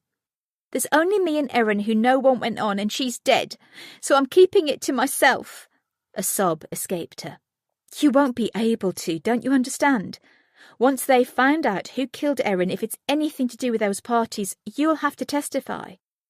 Molly bit at her lip. "Then I'll lie." "You'll go to prison." And then everyone will know what bad parents I have. Lucy recoiled. That was uncalled for. We've given you everything we could. You have wanted for nothing, and you repay us like this.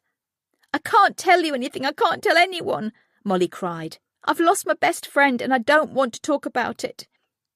Lucy stayed where she was for a full minute, but Molly turned her back on her. She could hear her sniffing, knew she was crying. Why wouldn't she trust her? Why wouldn't she let her comfort her? Finally, she left the room. She'd have to try again when Molly was calmer because she needed to know what had been going on. Phil was still in the kitchen, the kettle warming as he reached for mugs out of the cupboard. "How is she?" he asked, being defiant and adamant she didn't do anything, saying she'll deny everything. "Do you want me to try?" She shook her head. "I doubt she'll tell us any more yet." He took her hand and gave it a squeeze. "We'll get through this," he said. "She's out of it now." "Is she?" Lucy drew in her breath. "You don't think she'll be next, do you? If someone killed Erin, they could come after Molly." "Let's not think any further than day to day at the moment.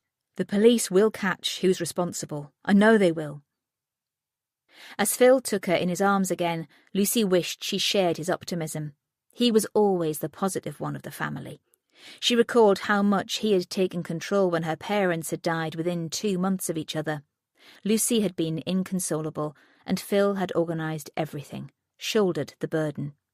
Right now she was so glad to have him, because if she was with Molly alone, she wouldn't be able to control her temper. And right now, her daughter needed love and affection, rather than a dressing down. Chapter 35. 7 months ago. Erin wasn't sure when they stopped giving her and Molly money and changed it to alcohol and drugs. They were taken to more parties and got to know a few of the other girls. Some of the men became friends. Before they realised what was happening, it was too late to stop. But she didn't think it was wrong to get affection from these men. It was nice to spend time with most of them. She had felt better at the next party she and Molly went to and started to enjoy herself more. It wasn't so bad sticking up for herself if anyone got too pushy, so she went to the next one as well. It was only a few hours once a month. She was still seeing Max, but not as much as at first. He'd brought several other girls to the parties. When she'd questioned him about it, he said it was only fair as she slept with other men. She wouldn't have, she'd told him, if he was her boyfriend. But he'd smiled at her and said it was too complicated. Erin was a little drunk when a man took her by the hand and urged her to stand up. Molly nudged her. "Go on, you'll be fine with him." Molly's speech sounded slurred as someone took her hand too. "He's really nice." Erin stood up. The man was smiling at her as they left the room and found a bedroom upstairs. He was good-looking with tidy grey hair, clean-shaven, and he smelt clean too. Musky aftershave invaded her senses. He pushed her down onto the bed and jumped on it beside her, laughing as they ended up rolling together. He kissed her then, the drink she'd consumed making her feel light-headed. She let him remove her dress and then lay still as he took off his clothes, thinking about the red jacket she might treat herself to that weekend. As she let her mind wander, he pushed into her. For a while she moved with him, wanting to seem as grown-up as Molly. She had told her what she'd been doing. Maybe she should practice some things on him. But then his demeanour changed, and he pushed into her harder. "Be careful," she mumbled, her voice sounding alien. But he kept on. His hands moved to her throat as he thrust into her. She struggled to breathe, managing to call out before he squeezed tighter. "Stop!" she roared at the top of her voice. The door burst open, and Chad came bowling into the room. He pulled the man off her, the force sending him reeling across the room and into the wall. Chad laid into him, punching him several times in the face before a last kick in the back. "Get dressed and get the fuck out of here," he told him afterwards. "You won't be invited again." Erin scrambled to the top of the bed, putting her hands around her knees as she tried to cover her nakedness. The man grabbed his clothes and shoes and left the room. Chad picked up her dress and gave it to her. He sat on the end of the bed, looking the other way while she put it on. "Are you okay?" He turned back to her afterwards. "He didn't hurt you too much?" She dried her eyes and nodded at him. "I'm fine," she whispered. "Thanks." "You have to be more careful. Some of them will always want to hurt you. There are certain things you don't do. If you're not comfortable with someone, then don't go in a room with them." "He was nice, until we were alone. Then he changed." "So you tell us about them. We want you to feel safe while you're here."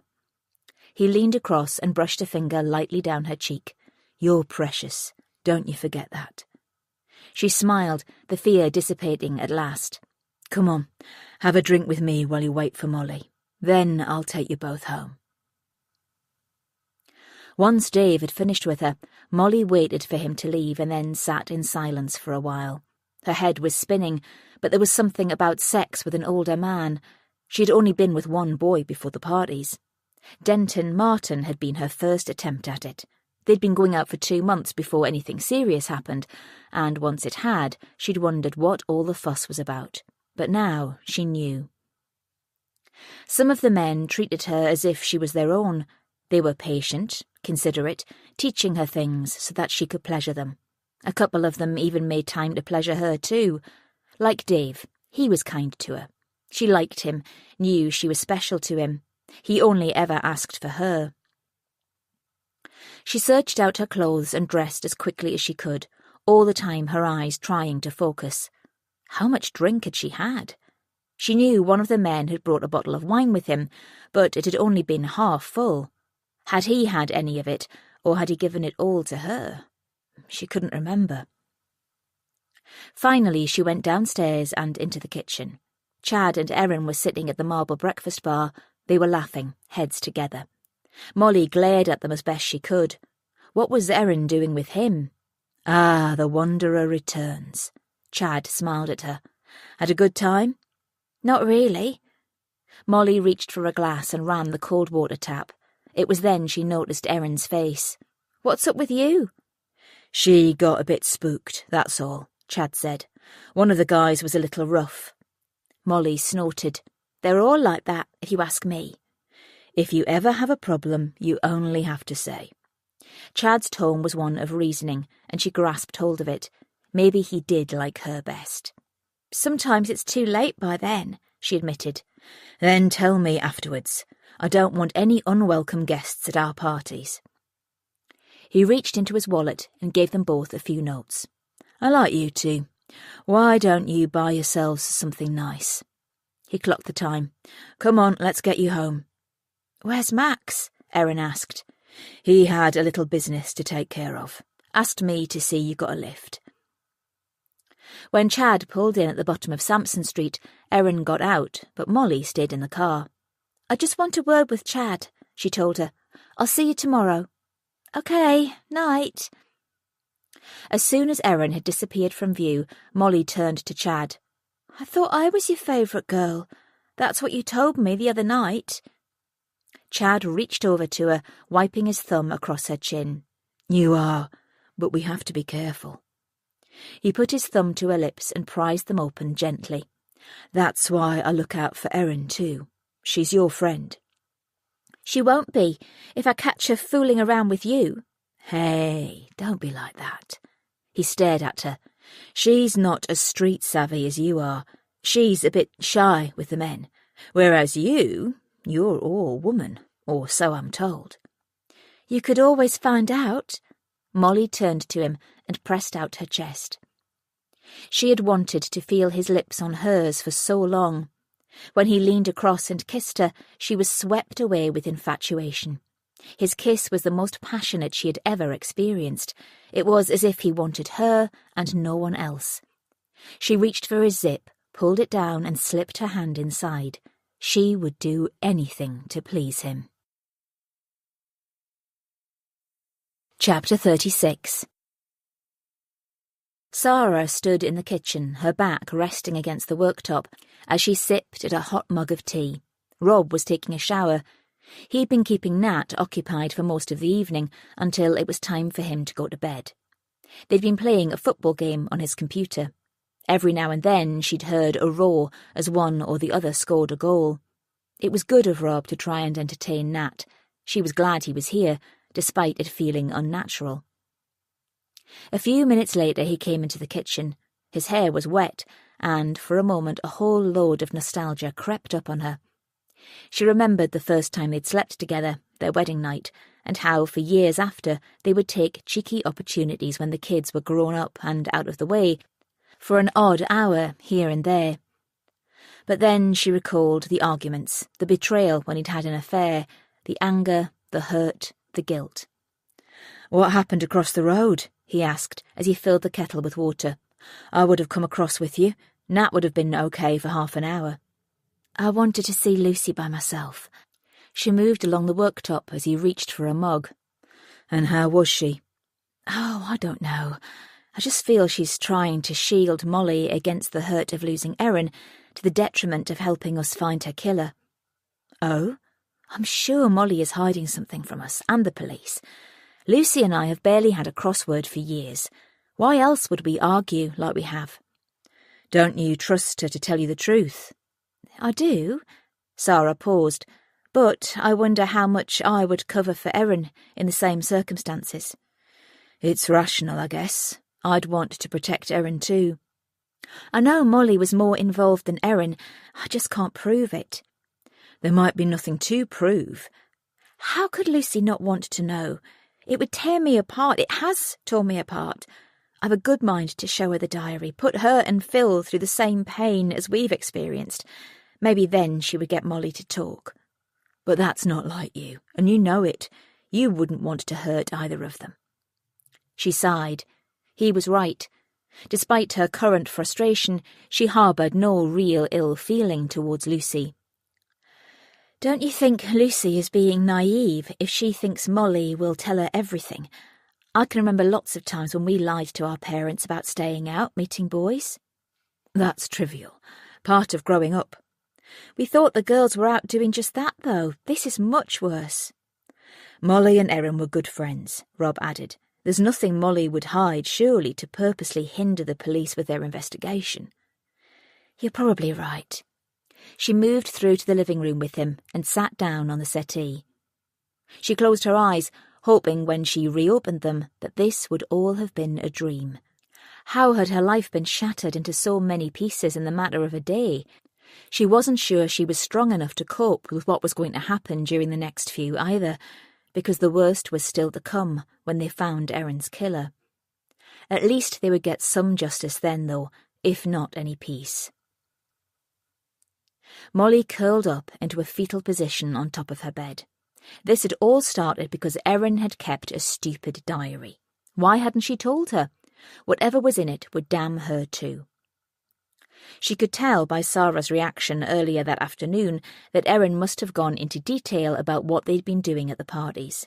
She was in for it if Sarah showed her mum and dad. Everything was going to come out. She sat up suddenly. She had ample reason to contact him now, meet up with him. She had to warn him. She picked up her mobile and called him. There was no answer, so she sent a message. "I have to see you. There's something you need to know." A reply came in a few minutes later. "Tell me over the phone." "No, I have to see you." "It's not safe." She didn't reply. "I can meet you in 20 minutes if you can get out." "Where?" "Our usual place." "Okay." Molly crept down the stairs. Her mum and dad were in the living room, and she slipped out of the back door before they noticed. She ran down the side path onto the drive and into the street. It was dark, not many people around at that time of night, but she pulled up her hood just in case. The walkway was still closed, but the police presence had tapered off. She'd been told it was to get things back to normal for the residents of the street, but that didn't mean they'd given up on finding Erin's killer. At the bottom of the street she turned left and hot-footed it back to the main road. She wanted to get to the Bennett estate. Once there she headed for Mount Street, where he would be waiting for her. She saw his car and ran to it. As soon as she had climbed into the passenger seat, her tears came. He drew her into his arms, comforting her while she sobbed. They know about the parties. She pulled back from him. Erin kept a secret diary and her dad found it. Even I didn't know about it. He groaned aloud.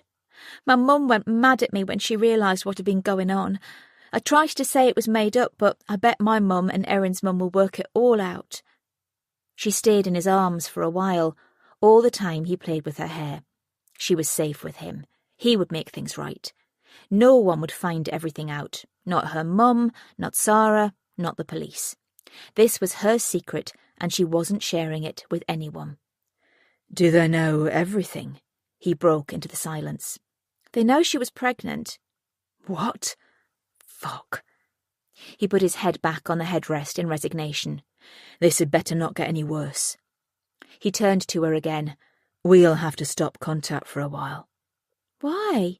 Molly frowned. Because we might get found out, and you don't want that, do you? I don't care. Your parents would stop you seeing me. They can try. I won't let them. It's not that simple. Don't you understand? But I love you. Molly watched as he stiffened at her words. You love me, don't you? The look he gave her could have turned her to stone. I don't love you, Molly. I never have, and I never will. But you said... I say a lot of things that I don't mean. Molly gasped in between sobs. How can you say that? After what happened to Erin? I have no one now. You had no one before. Erin wasn't a good friend to you. What do you mean? He stared at her without speaking, and then he started the engine. Get out of the car. No! She began to wail. I'm not leaving you. I said, get out of the car. He reached over, pressing down on her as he opened the door. Get out and don't call me again. Do you hear? But I did it for you. You can't dump me. Not after everything that's happened. He pushed her towards the door. She took one last look at him and then scrambled out. The second she had closed the door, he screeched away from the curb. She cried, broken again. Was everyone she loved going to leave her? She couldn't live with the pain, the guilt of not being there for Erin. Chapter 37. Lucy dipped her fingertips into the bathwater to see if it was hot enough. She turned off the taps, removed her dressing gown and stepped in. Immersing herself in the heat, she let out a sigh. Usually she loved lounging in the bath for half an hour with a good book, but today she was using the routine to escape.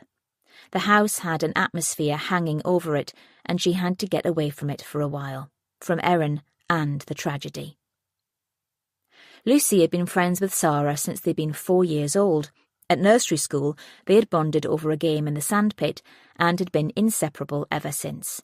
They'd grown up living 3 streets away from each other, only a few minutes' walk from Sampson Street, and, like Erin and Molly, had been in and out of each other's houses all the time. Sarah loved coming to see Lucy's parents, and she'd stay over most weekends from Friday after school. They went everywhere together, until boys and dating came along, though they often did that together too. A weak smile formed on her lips as she thought back to the 2 of them going out with the Morgan twins and not really being sure which one was which. She was sure the boys played them, often swapping purposely to tease them. But they had soon been history when Phil had come onto the scene. Lucy had been besotted with Phil from the moment she saw him. He lived in the south of the city, in Maya, so they didn't know each other from school.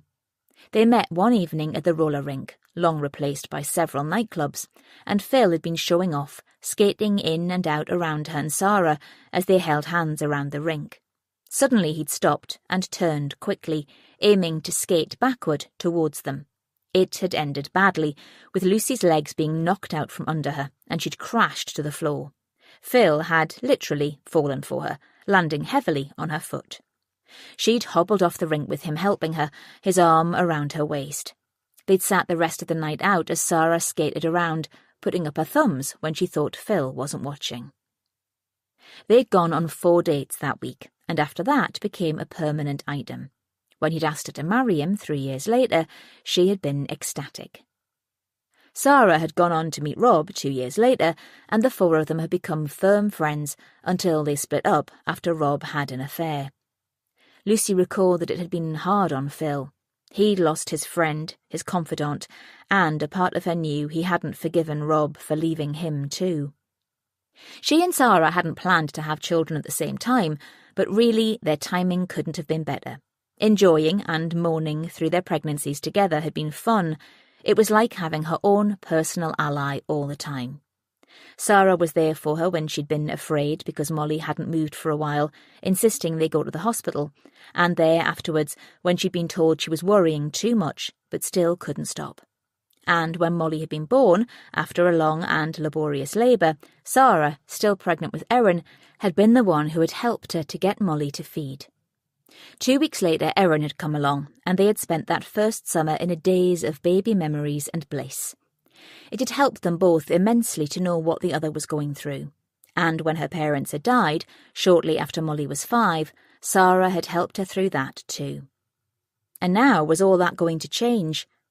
Lucy really hoped their friendship would strengthen rather than split. She wasn't sure how she would cope without Sarah in her life. Sarah had always been there for her, and vice versa. And yet here she was now, at a complete loss as to what to do. All she wanted was to know what had happened, the contents of that diary, and Sarah didn't want to share them. It made her want to see it more. Was she protecting her against things Erin had said about Molly, or what they had been doing together at those parties?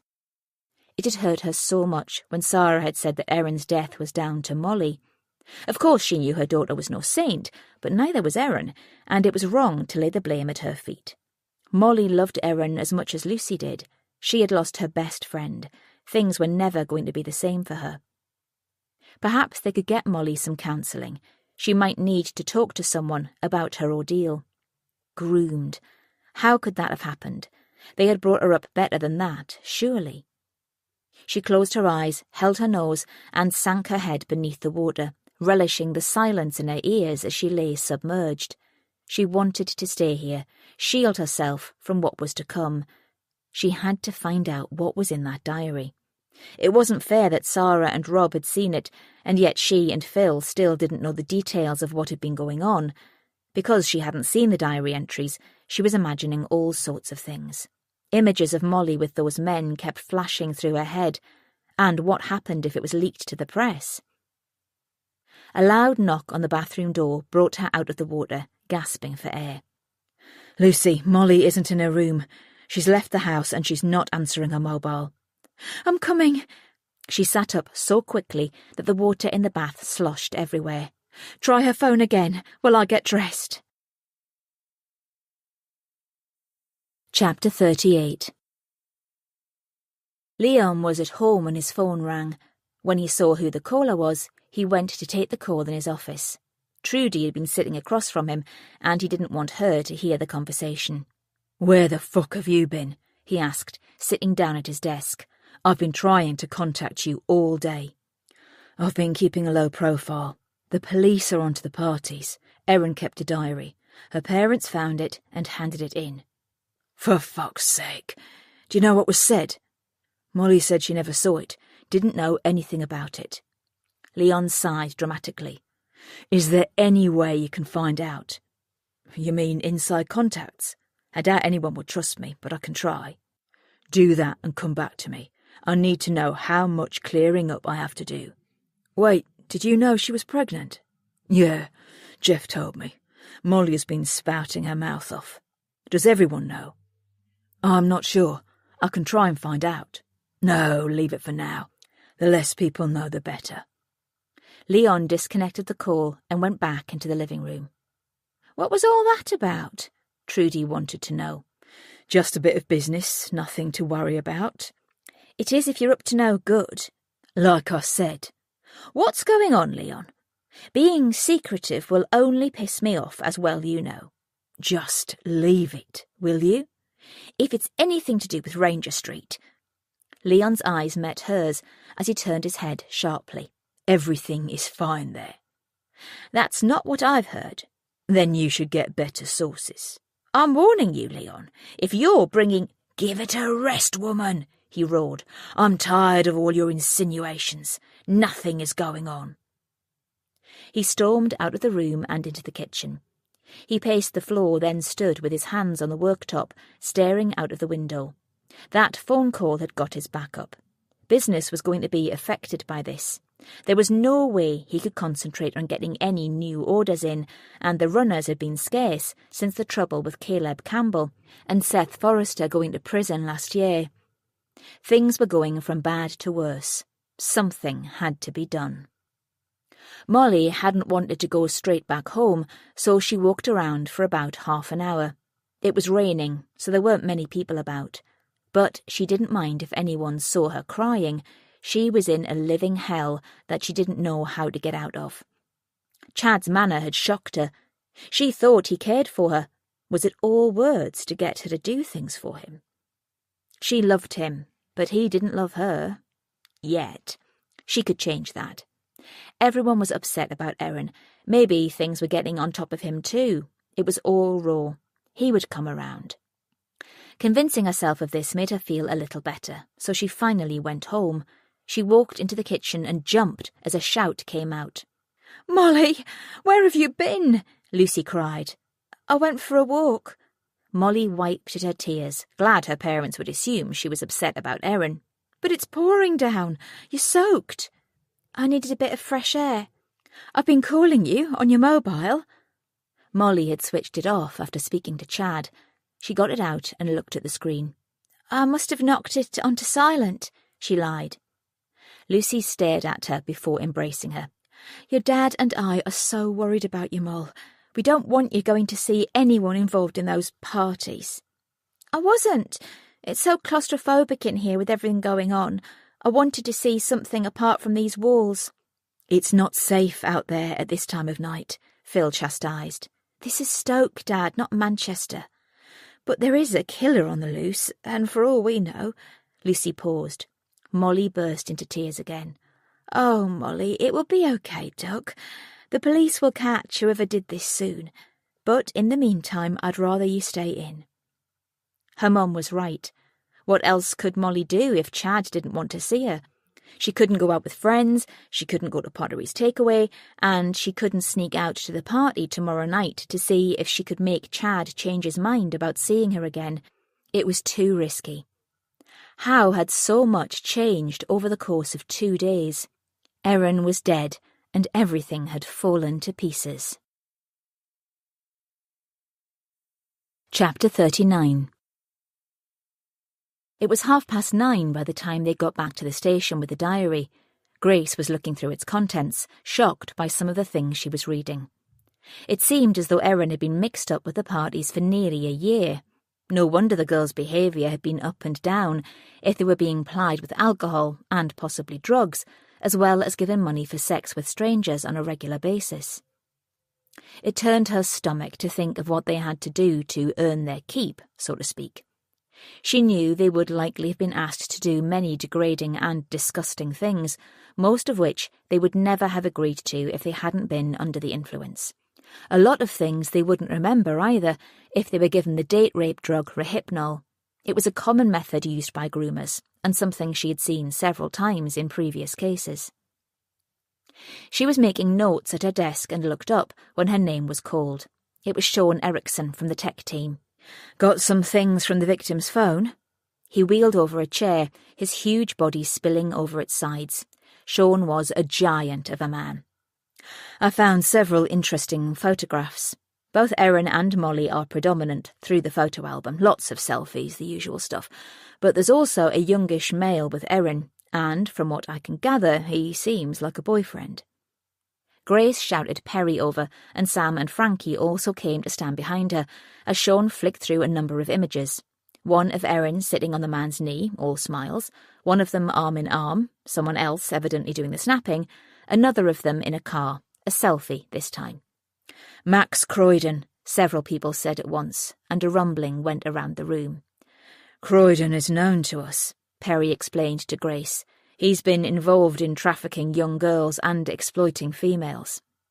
"Interesting, because there are also lots of images of a party with older men and lots of young women on here," Sean said. Any indecent ones? Grace asked. No, although I'm not sure that isn't going on behind closed doors.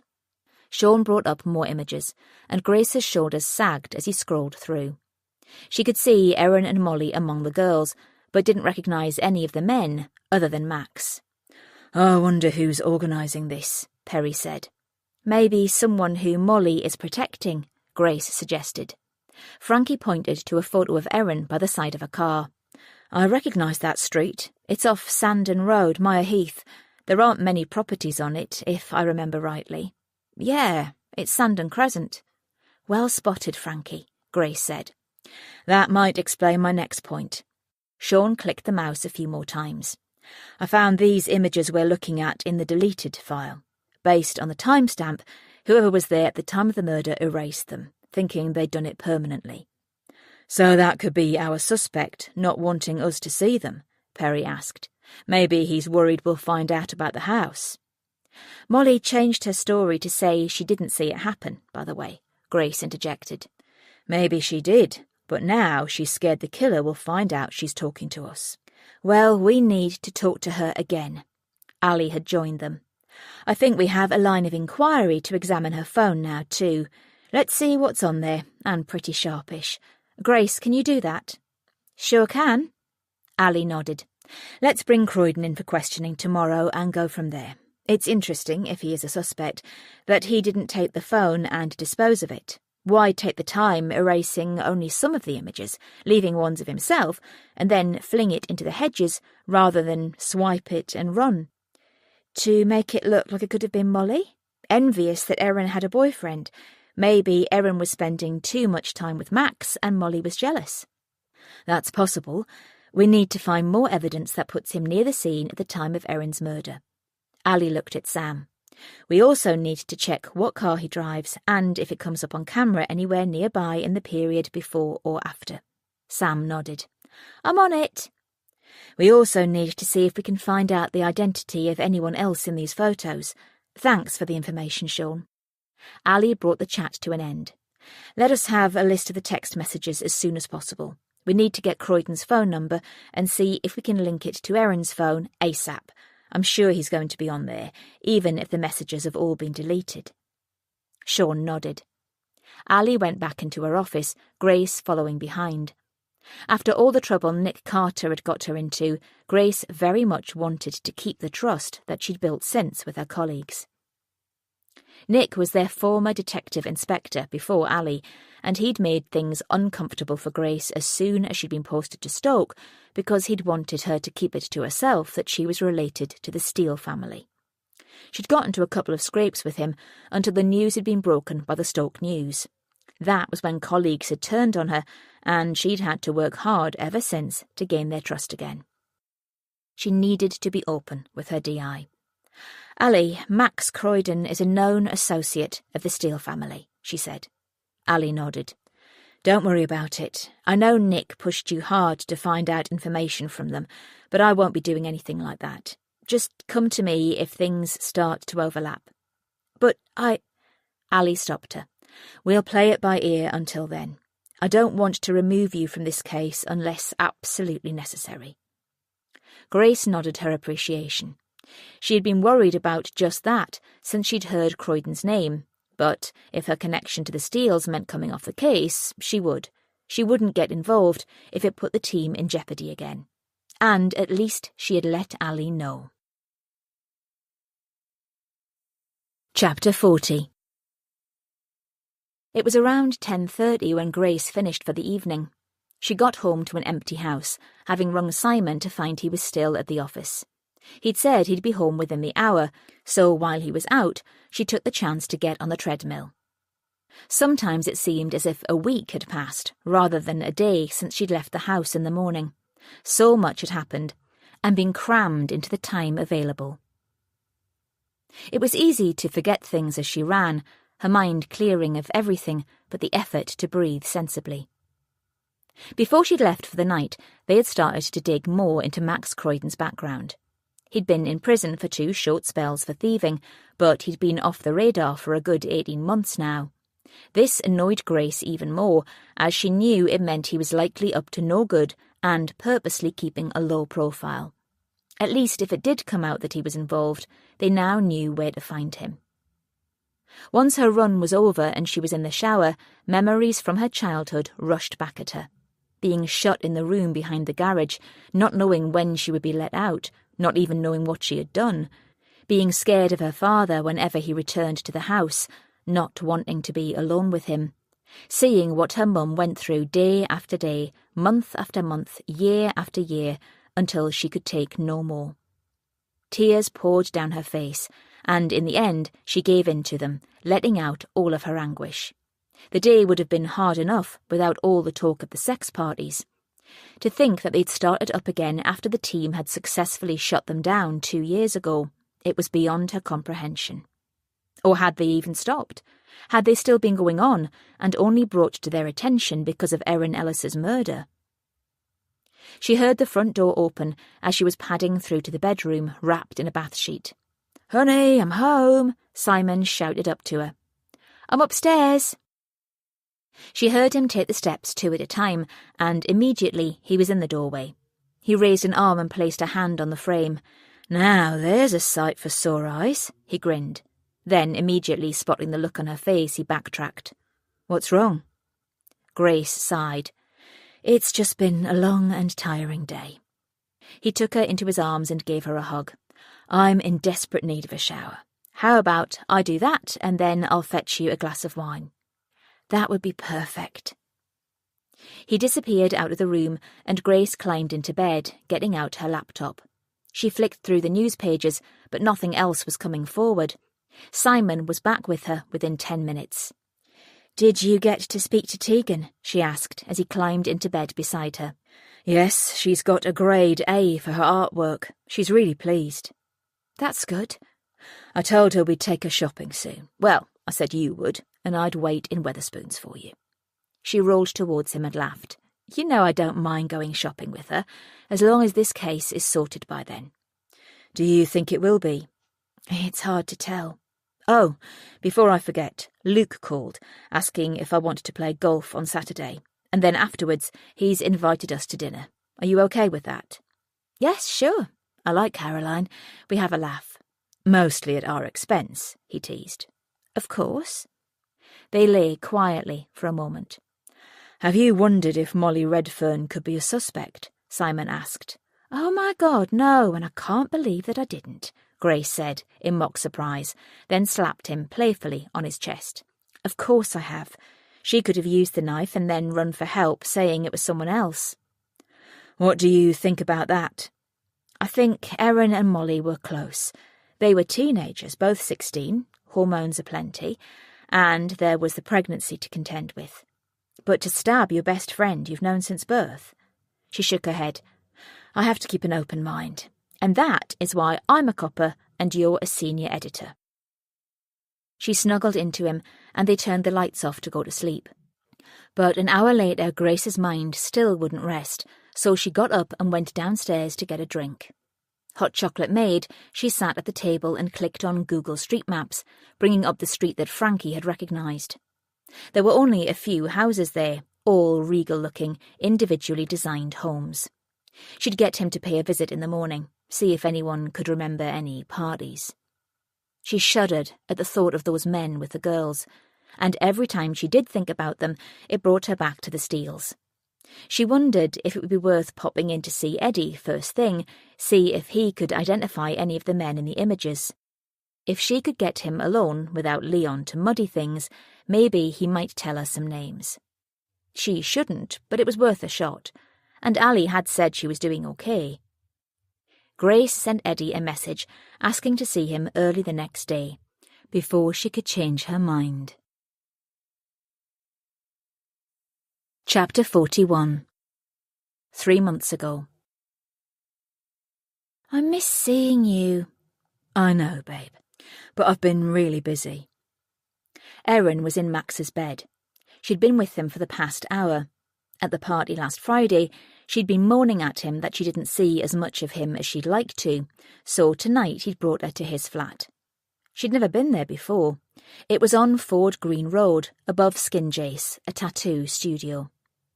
Even though it was small, it was exceedingly tidy. The living room shared the space with a tiny galley kitchen of cream units. 2 navy blue settees were set in an L shape, a coffee table in the corner to accommodate a small dining table and chairs.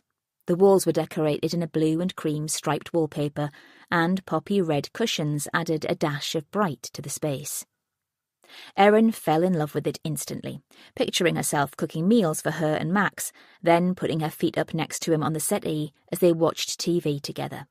She imagined them having friends around at the table and long hot showers together every morning. But the first thing Max showed her was the bedroom. He pushed her onto the bed, not even bothering to remove her clothes, just moving aside the necessary items. Afterwards, they went to sit in the living room. "Is the tattoo place downstairs busy?" she asked, for want of something to say. "Yeah, Jace is an amazing artist." "Did you have any of your tattoos done by him?" "He added a few to my sleeve." He pointed to an image of a tiger on his forearm. "He did this one too." "Does it hurt?" She ran a finger over it. "I'd be too scared." "They sting for the first minute or so and then it's okay. Some places hurt more than others too." "If I had a tattoo, I'd have a butterfly. It's a symbol of hope, you know, flying away from your past and emerging as something else." "Why would you want to do that?" He shook his head. "No, your body is pure. No tats, no piercings. Just beauty to enjoy as it is." "Why don't you enjoy it a little more?" She reached for his hand and placed it on her breast. "Not got enough time, I'm afraid." He checked his watch. "I have to be at work in half an hour." "But we've only just got here." She pouted. "I told you it wouldn't be long." "It's not fair. I never get to see you now." "I've squeezed you in tonight when I don't really have time," he protested. "I bet you make time for Annabelle." She folded her arms like an insolent child. "I've seen her all over you." "Don't be like that." Max pulled her into his arms. "Being jealous doesn't suit you." "I'm not jealous." He laughed. She found herself joining in. "The next time we meet, you should take me to Ranger Street," she said, but she felt his body freeze. "Where did you hear about that?" "I overheard Milana talking about it, that it's a place for the special girls only." "I'm special, aren't I?" "Course you are." "Then take me to Ranger Street." Max shook his head. "You're too precious to go there." "I could go with you." "I don't have a key." "You could get one." "No." "But—" "Be quiet, woman." He silenced her with a kiss, pushed her down onto the settee, and moved until he was on top of her. "Isn't my gaff enough for you?" he teased. She grinned, realising as she melted into his embrace that she was special to him. But she made it a goal to get to Ranger Street and see what it was like. She wasn't going to be fobbed off by Max. She was special, never mind Annabelle or that other girl Rachel thinking he was theirs. And if Max wouldn't take her, maybe she could go there with someone else. It didn't have to be him, not now someone else was giving her attention. Friday. Chapter 42. Grace had messaged Eddie mainly because she wanted to see him on his own first thing before anyone was around. She pushed open the door at Steele's gym, hoping it would be quiet. She was right. There were only 2 men pumping iron in the far corner, spotting one another. Neither gave her a second look as she marched across the room. "What can I do for you, officer?" Eddie smiled. No matter what, he still liked to tease her. But, as usual, she didn't rise to the bait. She produced an envelope from her bag and removed the stills Sean had given her from Erin's phone. "Can you identify any of these men?" Eddie took the images and spread them out on his desk as he examined each one. His face darkened the more he saw. By the time he had seen all 3, Grace could see veins in his temple twitching. Eddie pointed to a man. "Max Croydon," Grace said. "We know that one. He works for me on the doors at Flynn's nightclub. He's also a member of the gym. Anything you can tell me about him?" "You probably know more than me." Eddie sat back in his chair, stretched his legs out and steepled his hand. "Let's just say you're barking up the right tree." Grace sighed dramatically and sat down. If you have information, then I'm going to have to bring you in for questioning. I don't know anything, he said. But you clearly do. She raised her eyebrows. They stared at each other across the desk. Look, if Leon is involved in this, she tapped a finger on one of the stills, then we need to put a stop to it. And him. Do you understand? Oh, I do. And believe me, I had no idea it had started up again. I'm as sickened by it as you are. Then help me to nail him. I can't. Why, because of your loyalty to family? Grace taunted. You say yourself often enough that I'm family. I'd like to play that card right now. Eddie laughed. You don't get to pick and choose. Fine, have it your way. I'll maybe come back with a warrant to fish through Leon's belongings, and then we'll do a thorough search of the place. I'm sure we'll find a lot more than we're looking for. Empty threats, Grace. You can't do any of that without evidence, and I can't give that to you. That's what I meant. She gnawed at her bottom lip for a moment, then she leaned forward and collected the photos. If you don't want to help, I'll do it my way. She didn't speak again until she was at the door. He's exploiting young women for his own personal gains. He makes money from those parties. He's a criminal. He's still family. Grace laughed. You don't get to pick and choose. She left him to it, annoyed she had done nothing but rattle him and herself. She was so sure he was going to help her. The hints he'd given her before, the tip-off about Forrester on her last case. It had been for his own purposes, but he had still forewarned her.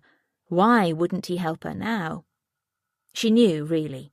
It was because he'd never forgive her for being on the other side. Eddie waited a few minutes after Grace had gone. It was a good job it was too early to speak to Leon, as he was so angry. That stupid fucking idiot. Why was he doing this again?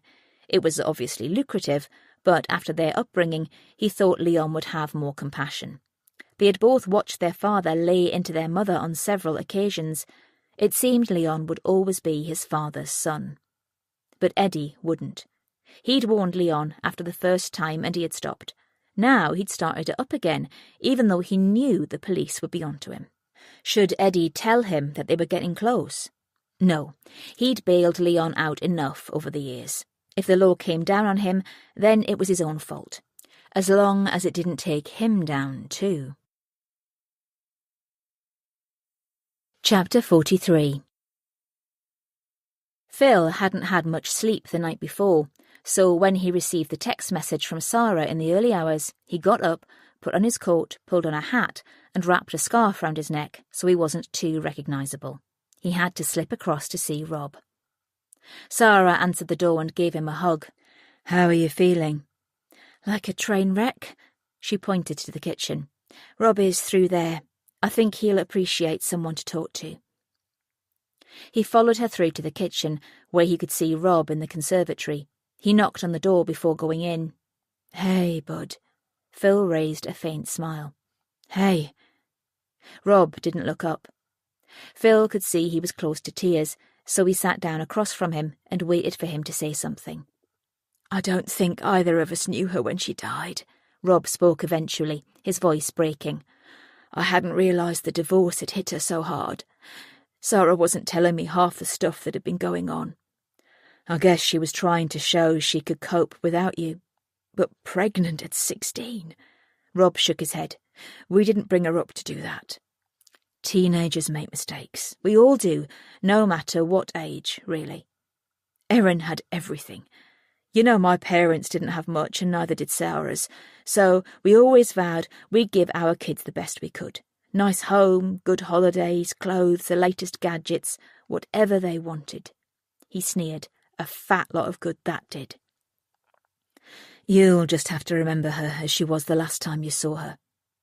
You're blaming me because I moved out. Rob folded his arms. That she went off the rails because I wasn't here for her. Of course not. I saw her in summer. She and Nat came to stay with me for a week. He smiled then. I live half an hour from the beach now. We spent a lot of time there. The weather was hot and sunny. We were lucky. And how was she then? Did she seem any different to you? I know I never noticed that much change in Molly. Phil struggled to keep his emotion in check. She seemed like any normal 16-year-old. I wasn't sure she'd be happy spending a week without your Mole, but the longer she was with us, that's me and my partner Lynn, the happier she became. In some ways, she was like my little girl again. I just thought it was because she was enjoying herself. Were there any indications she had a boyfriend? She didn't say, but she was on her phone a lot, texting and scrolling mainly. She could have been in contact with someone. Rob paused for thought. She was drinking a bit too much, come to think of it. She wanted wine with everything, and I told her no. She said Sarah let her, and I knew that would be a lie. It was the only thing we had words about during her visit. I let her have the odd glass, but nothing else. When Rob was silent for a while, Phil decided to leave him in peace. I'm here if you need to talk, he said. I know there are some things you might not want to discuss with a bunch of women. You'll be staying here a while? For as long as I can before I have to go back to work. I guess it's not appropriate for us to go out for a pint, but I'd love to have a drink with you before you go. Sounds soft, I know, but I've missed you. Missed you too, fella. Rob nodded his thanks. Let's do that soon. They stood up, and after shaking hands, Phil let himself out from the side door, not wanting to go back into the house to see Sarah. Tears welled in his eyes, and he pushed the balls of his hands against them to stop them falling. Before he reached the drive, he stopped to catch his breath.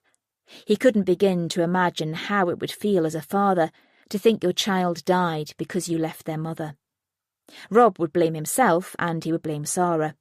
But the world was a tough place. No one could wrap a child up in cotton wool, keep them close all the time. One day you had to let them go and pray they returned safely. But look what had happened to Molly and Erin. If he could get his hands on the bastards who had violated their daughters, he wouldn't be responsible for his actions. Every time he closed his eyes, images raced through his mind. It was hard to think of anything else. He hoped Molly would be able to move on after this. They could get her some counselling. She'd already had so much to deal with even before Erin's murder because of those men. The man who stabbed Erin had to be one of them. This wasn't a mugging gone too far, although knife crime and gang mentality seemed to be becoming the norm.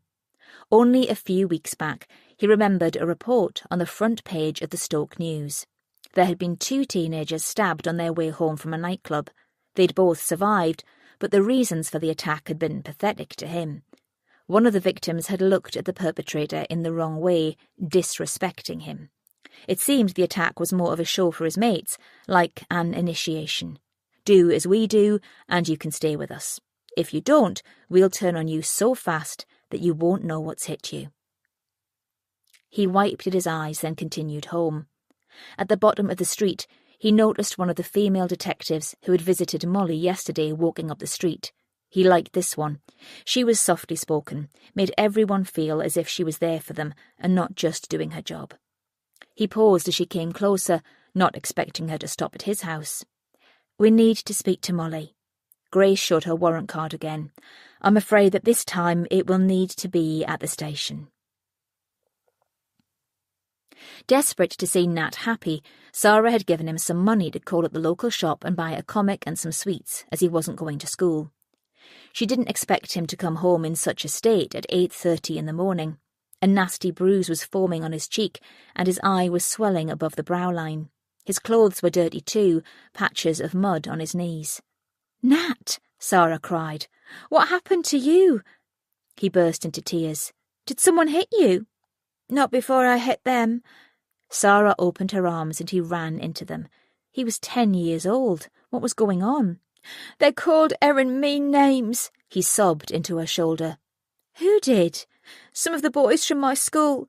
One of them said she was a slag and she deserved to die, so I hit him." "Oh, Nat."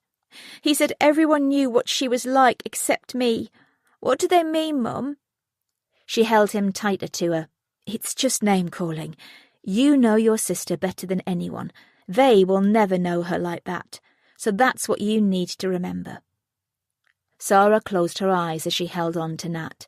He was going to be broken when he found out what had been going on with Erin and Molly and all these revolting parties. Because the boys from his school were right, Erin had been putting it about and none of her family had known about it. As a mother, she had missed the signs. She'd thought Erin was being moody, pushing her luck like she had with her own parents at that age, about staying out late, about being a woman and not a child. The truth was going to break them all eventually. Rob came in when he heard the commotion. "What's happened?" He put a hand under Nat's chin and lifted it to take a better look at his face. "Someone was calling Erin names and he hit out at them," Sarah explained. "You should see the other boy," Nat said with a frown, although a little smile crept in. "It's wrong to fight, Nat, under any other circumstances. But this time, I'm glad you did." Rob gave him a hug. Whoever it was deserved it. They had no right to say things like that. "We can have a word with your teachers once you go back to school," Sarah added. "I'm not going back to school, ever." "Nice try, kiddo, but that won't wash with me." She tried to smile as she wiped furiously at her tears. "Why don't you get cleaned up and I make you something nice for breakfast? Did you get the oatcakes?" As Nat went upstairs, she looked at Rob. Everyone would be thinking those things about her if the contents of Erin's diary have to be made public. "She was a vulnerable young girl who was groomed. So was Molly. None of this is their fault. They were lured in by... He hung his head down and cried, then left the room before she could comfort him. Sarah didn't know what to do. So used to being mum, chief hugger and there to cheer everyone up, her family as she knew it was broken, and she had a feeling there was so much worse to come. Once they found the men who were behind these parties, more details would emerge. She hugged herself, feeling as though she had no one to talk to or comfort her. She was as alone as Erin was, lying on a slab while the police searched for her killer. A sob escaped her. She was never going to get over this. Ever. Chapter 44. Grace was sitting in the soft interview room with Lucy and Molly Redfern. It was set out as a living room, a three-piece suite, coffee table, dining table, and a few paintings hanging on the walls, as its sole intention was to put people at ease. Grace tried to use this room as often as she could. She found she could get more from the general public if they didn't feel threatened.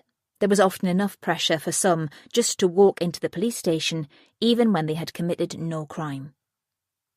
She took out her notebook, flipped it to the next blank page, and wrote out the date. "Molly, as you know, we found a diary of Erin's. Well, we've been reading through it, and now have some questions for you." She paused for a moment. "We've also found some images on Erin's phone. They were deleted at the approximate time of her death. Are you covering for someone?" Molly wouldn't look Grace in the eye, preferring to inspect the carpet. Grace took an enlarged image from her file and handed it to Molly. "Can you tell me the names of anyone in this photo with you and Erin?" Molly didn't look at it, but shook her head. "I can't remember." "But that's you there, on someone's knee." Grace pointed to the photo. "Who is he?" "I don't know. We used to drink so much that sometimes I wouldn't even remember getting home from the party the next day, never mind what went on while we were there." "Did you and Erin ever fall out about the parties, or the men who went to them?" "No, we were really good friends." "But you were seen on the security footage at Pottery's Takeaway having words about something, on the night Erin was killed. Do you remember?" "She borrowed my shoes, and I wanted them back." "OK. And when you and Erin stayed out overnight, can you now tell me the address this party was at?" Molly shook her head. "No. That doesn't cut it, I'm afraid." Grace pointed to the photo again. "And if you're not going to give us an address, then I need more details from you as to what you know about the man she is with here, Max." Molly recoiled. "I am so dead right now." "Why would you say that? Is it because he will be angry with you to know you're talking to us?" "No, it's because he'll know you're onto him, and he won't like it." "How would he find out?" Molly shrugged. "You need to start telling us the truth, Molly, no matter how scared you are. No more lies. Do you understand?" Molly stayed quiet for a moment and then nodded slightly. So you do know more than you're letting on, Lucy barked. Lucy, please let me ask the questions. Grace spoke softly. Lucy waved the comment away with her hand, but she said nothing else. Grace turned back to Molly. You mentioned to your mum that Erin had a boyfriend. Was it this man in the photo? Yes. Were you aware of how old he is? When you say old, Lucy queried. He's 25. But she was barely 16. Lucy looked at Molly for answers, but she was still, her eyes down. Do you know anything about this? Molly looked up then, defeated. Erin had been seeing him for a few months. Molly? Grace pressed for more when she went silent again. Erin and Max had been getting closer and closer. I wasn't sure what to think of it, but he seemed okay. What were you doing when Erin was seeing Max? Lucy asked. Because you've still been going out every night as if you were seeing her. I hung around with the gang in the chippy. Pottery's takeaway? Grace checked. Molly nodded. There's always someone there I can talk to. How often were they seeing each other? 2 or 3 times a week. Sometimes she'd be with him all evening.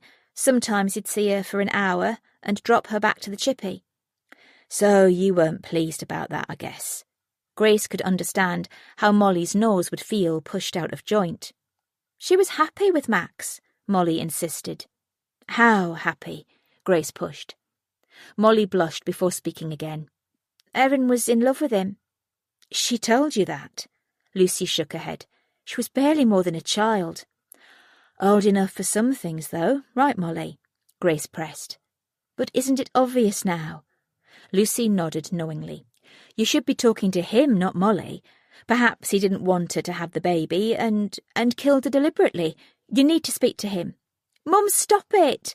Molly stood up quickly. Erin is dead and we can't bring her back, so it doesn't really matter if she was pregnant or not. Of course it does. Lucy reached for Molly's hand. He could be a suspect. It could have been him. You're sure now that you didn't see the killer's face? Grace pressed again. I know you changed your story, but I'm also aware that you may have been frightened into doing so. I didn't see who it was. A lone tear fell down Molly's cheek, followed closely by another. I wish I had, but I didn't.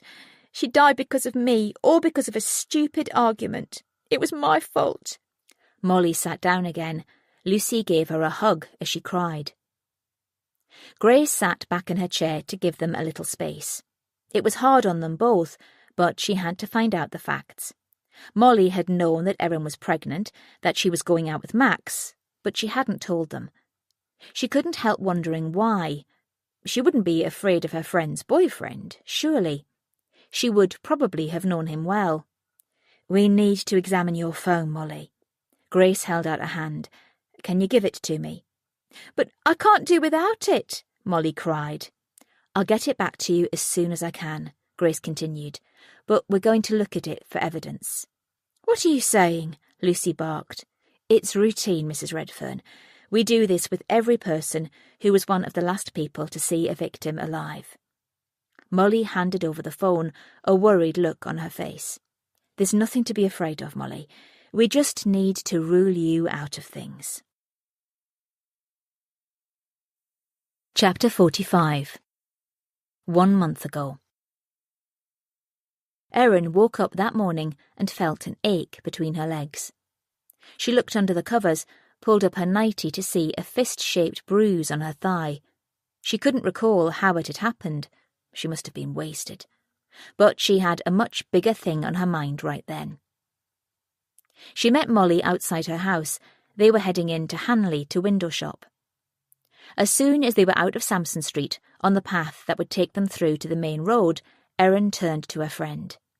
I think I might be pregnant, she blurted out. Molly stopped. No way. My period is late. It's been 7 weeks since my last one. I feel funny too. I can't explain. Tears brimmed her eyes. You need to take a test. How am I going to do that without anyone finding out? Dr. Bishop would probably tell my mum. He can't.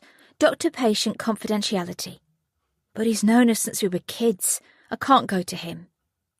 They started walking again. You can get a test from lots of places now, Molly said. No one will see us if we just nip into Superdrug. I'm not sure I want to know anyway. You have to. Then you can decide what to do next. I can't have a baby at my age. Erin shook her head vehemently. There's so much more to life than living around here. Molly raised her eyebrows. Face facts, we are going to amount to nothing, even if we get a good set of exams. I'll be able to do even less with a baby in tow. She burst into tears. What am I going to do? Molly was in a foul mood by the time they got to Hanley. If Erin was pregnant, it could ruin everything. If they didn't go to the parties, she wouldn't see Chad, and she couldn't bear that. Even though he knew she slept around, he wanted to be with her. He looked out for her. He took care of her, made sure that she came to no harm. And fancy being stupid enough to have let it happen, if it turned out to be true. She had always used protection, always pushed it on Erin too. As the bus stopped to allow passengers to get off, she wondered if she was actually jealous that Erin might be pregnant. No, that couldn't be it. Although, if it was true, it would mean she could have more control over things at the parties. But maybe they wouldn't want them to visit now, because who wants to have sex with a pregnant girl? Although some of the dirty bastards invited might be turned on by that. They bought a test and went up to the second floor of the shopping centre to the ladies. As Erin went into a cubicle, Molly waited impatiently for the minute that could change both their lives forever. A woman came in to use the toilets. Molly moved to sit on the bench below the mirrors, her feet dangling to and fro. "It's time," she shouted once the woman had gone. "It's been over a minute." Erin came out of the cubicle. She looked at Molly with tears in her eyes. "What happens if I am pregnant?" "I wouldn't have the baby if it were me." "You'd have an abortion?" Molly nodded. "You're too young. Just think of all the things you wouldn't be able to do." "But it isn't right to kill a baby." "It won't be a baby yet." "I know, but I think you'd better check first. You could be wrong." Erin paused and then nodded. She held up the stick so they could both see. The word pregnant was spelled out in blue letters. "Holy shit," Erin gasped, her hand flying to her mouth. "I think I'm going to be sick." She rushed into the cubicle and had only just managed to shut the door before she threw up. She came out a minute later, wiping her mouth and looking pale. Molly genuinely felt sorry for her. "My mum's going to be so angry." Erin's bottom lip began to quiver. "You don't have to tell her anything if you decide not to keep it." She burst into tears. "I can't kill it, though." Molly pulled Erin into her embrace, letting her cry. "What am I going to do, Moles?" she sobbed. "Why don't you do nothing for a few days? Let it sink in and then decide." "I have to tell my mum." "You need to have a good think about what to do without anyone interfering." "But she's my mum. She'll know what to do." "Yeah, but if you tell her about the baby, then you'll have to tell her about everything else." Erin balked. "I can't do that." "So don't you see? Having an abortion might be the best thing all round. You can keep everything to yourself then. Imagine if it gets out what we've been up to." "We haven't been doing anything wrong," Erin protested. "Taking uppers, getting drunk, of course we have. And besides, you could have harmed the baby by now. Have you thought of that?" Erin began to cry. "It will work out, you'll see," Molly comforted. "But you're going to hate me too." "I will never hate you." "Oh, God, I don't even know who the father is." "Well, you know some of the men you've been with. You'll have to count them up." "And then do what?" "I don't really know. There's something I have to tell you first." Erin looked up at her. I've been sleeping with Lion Man." "No way!" Molly recoiled. "I don't believe you." When Erin didn't speak, Molly demanded to know what had been going on. "Tell me," she said. "You need to tell me everything." Chapter 46. Max Croydon had been picked up that morning, and Perry was about to start the interview, Grace by his side. Grace could see that Max didn't look nervous. There were folded arms, but no tapping of the feet, no jiggling of the knees, no looking around tentatively. She wondered if he'd be the same after he'd been questioned. Some of the men she dealt with on a regular basis thought they were above the law, always sharp to prove her wrong as a woman. She could also see how, like Jeff Harvey had indicated, lots of women would be enchanted by Max's appearance. With strong Roman features and intense brown eyes, he had the look of a model. But good looks and charm didn't interest Grace unless they were packaged with a good personality and a warm affection towards other people. She wasn't one to make her mind up about anyone on first impressions, though. "You're not under arrest at this time," Perry informed Max, "but we'd be grateful for your assistance in our inquiry." Grace listened as Perry went through the routine, saying that the interview would be recorded, that Max could leave at any time. Max hadn't wanted a solicitor present, but could request one if things changed. "How well did you know Erin Ellis?" Perry started. "We dated a few times over the past few months." "You were an item." "I wouldn't say that. I saw her maybe once or twice a week when I was at a loss for something to do." Grace stared at him. What an arrogant prick. "Where did you go when you met up?" she asked. "Mostly to my place." "Which is?" "Ford Green Road. I rent a flat." "Were you in a sexual relationship with Erin?" Perry said next. "We had sex a lot, nothing wrong with that." "Her age didn't put you off?" "She was over the legal requirement, if that's what you're getting at." "She seems a bit young for you." "What's a guy to do when a girl throws herself at his feet?" She was a bit of a goer, if you know what I mean. The room dropped into silence as they waited for him to fill it. Grace knew guys like Max. She saw them all the time. They wanted to shout out about their exploits, tell the world how much of a babe magnet they were, how women worshipped them. He'd talk more, she was certain. She was right. She was a sweet kid, wanting to be shown the ropes by an older man.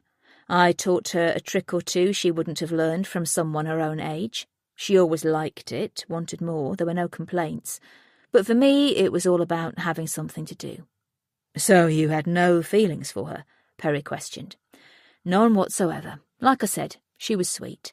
Not like her slapper of a mate." Grace leaned forward. Was he saying he was sleeping with them both? Maybe that was why Molly and Erin had been arguing before her death. "Did you have a sexual relationship with Molly too?" she asked next.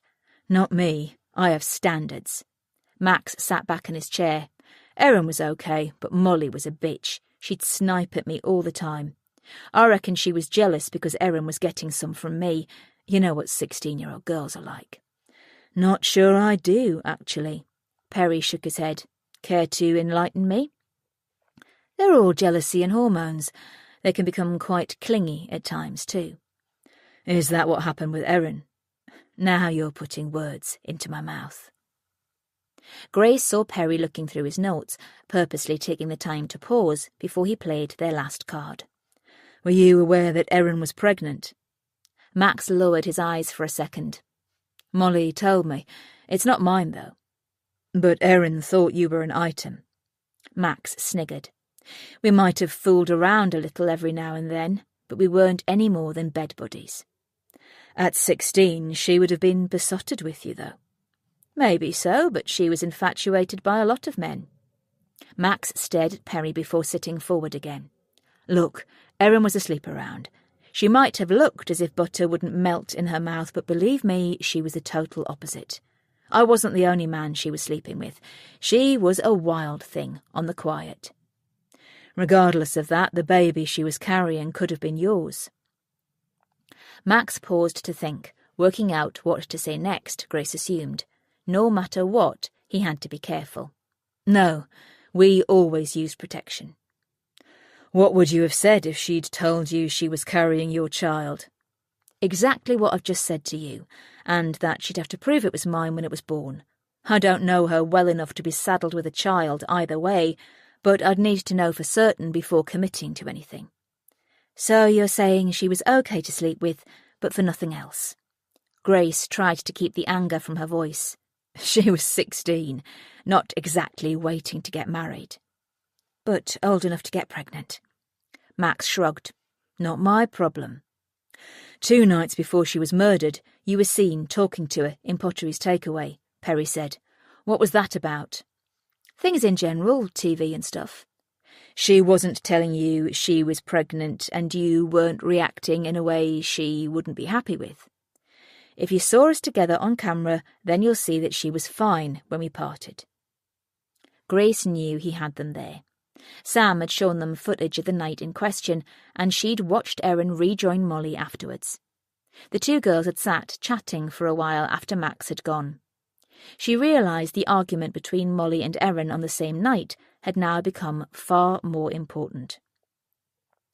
Perry got out the images they'd found on Erin's phone, laid them on the desk facing Max, and pointed to them. That's you sitting on the settee with Erin on your knee. Care to tell me where and when this was taken? Max took a long look at each image. Grace could see he was using the time to get his thoughts in order again before he said anything. I think it was a party a few months back. I went through a rough patch, and I was drinking heavily. Max shook his head. No, I can't actually remember where I was. Do you recognise any of the people who were with you? Only Erin and Molly. Can you remember whose party it was? He pressed his lips together and raised his eyes to the ceiling.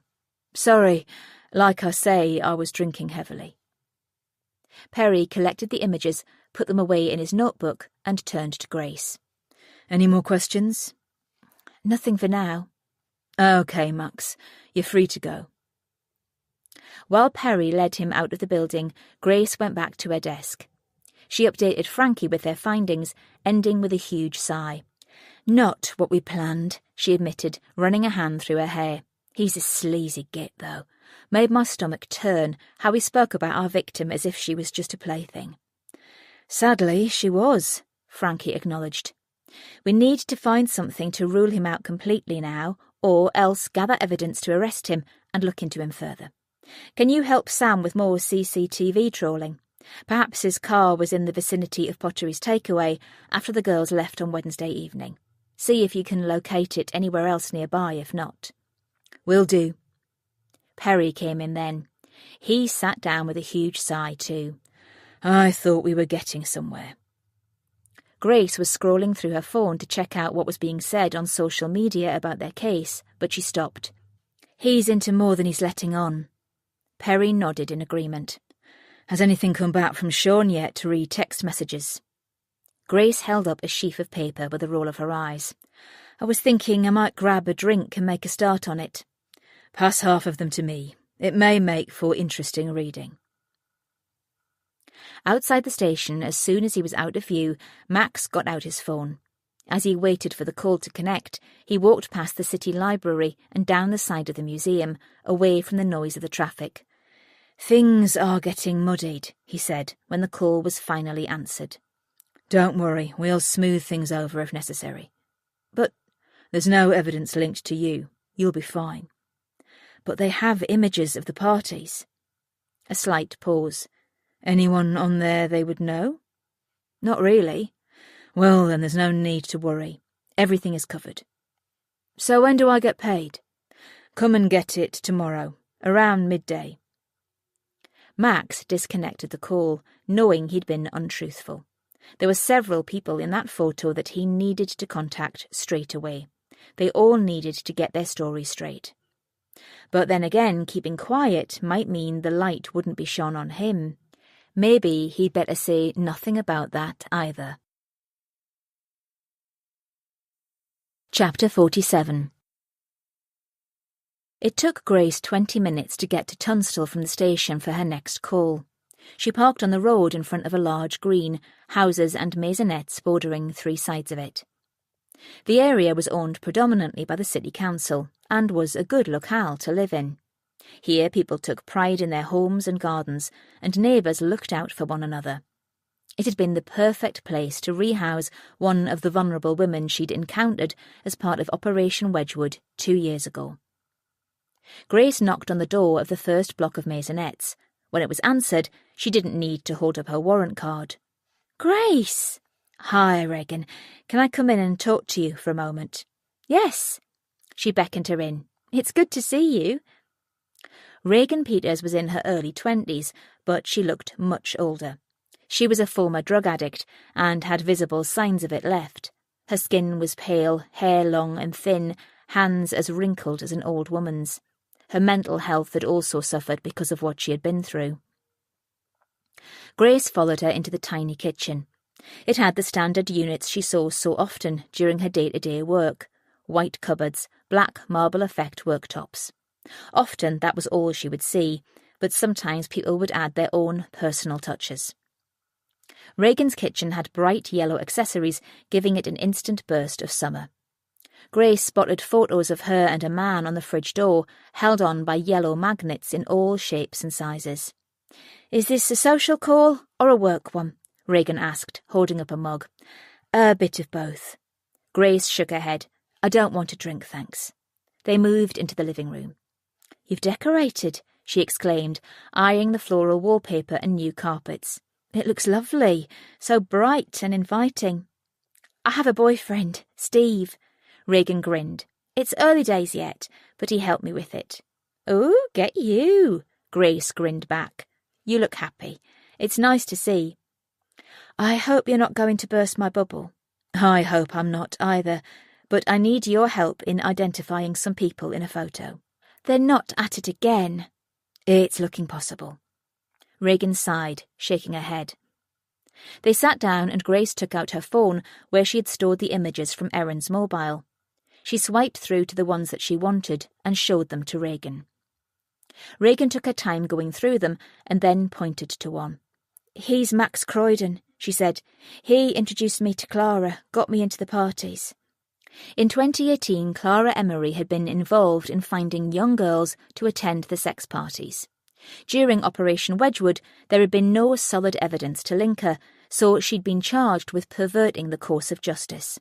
She'd lied during her interview and was given a suspended sentence because of it. As far as Grace was aware, she'd stayed out of trouble since.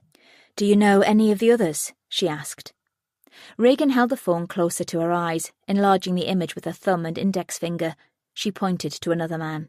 "I know him, and the one sitting next to Max. I don't know all of their names, but they used to come to the parties." Grace sighed inwardly. "I'm so sorry to dredge up raw memories for you." Reagan shrugged. "They're not painful anymore. It's like it was in a different life. Now I've met Steve, I'm a lot happier. And not taking drugs keeps me from wanting money to buy them. I'm out of that horrible time in my life, and I'm going to continue trying not to relapse." "That's so good to hear." Reagan smiled, and then it dropped almost as quickly. "This is to do with that dead girl, isn't it?" "We're looking into some things at the moment." "Can you tell me what's been going on?" Grace shook her head. "We're following up on several leads, though. Does the name Chad mean anything to you?" Reagan paused, but then shook her head. "I don't think so. We think he was one of the ringleaders." "And he isn't in these images?" "We don't know what he looks like."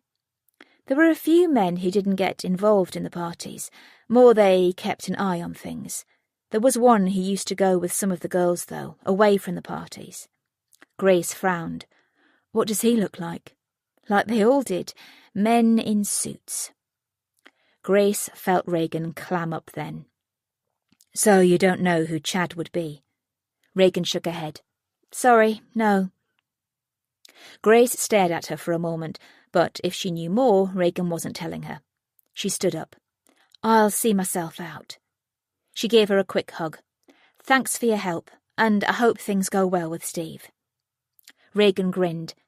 "He knows about my past, that's a good start. And before you say anything, he's not a former addict or anything. He's just, well, a nice guy."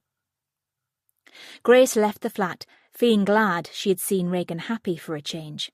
But she wasn't convinced she was telling her everything. It seemed as if she knew something, but was afraid to speak. "Hey, Grace!" She turned to see Reagan running towards her. "I've just remembered someone's name. The man on the settee with the blonde on his knee, the fat one. His name is Trevor." Chapter 48. Grace and Allie were waiting for DCI Brindley to show before they went in to face the reporters. It was always a worrying time for the team at a press conference when members of the deceased's family were taking part. No one wanted to put undue pressure on them.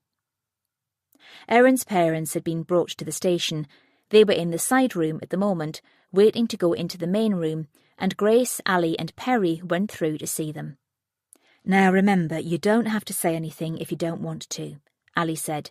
"It's always better coming from either of you, but please believe you are under no pressure.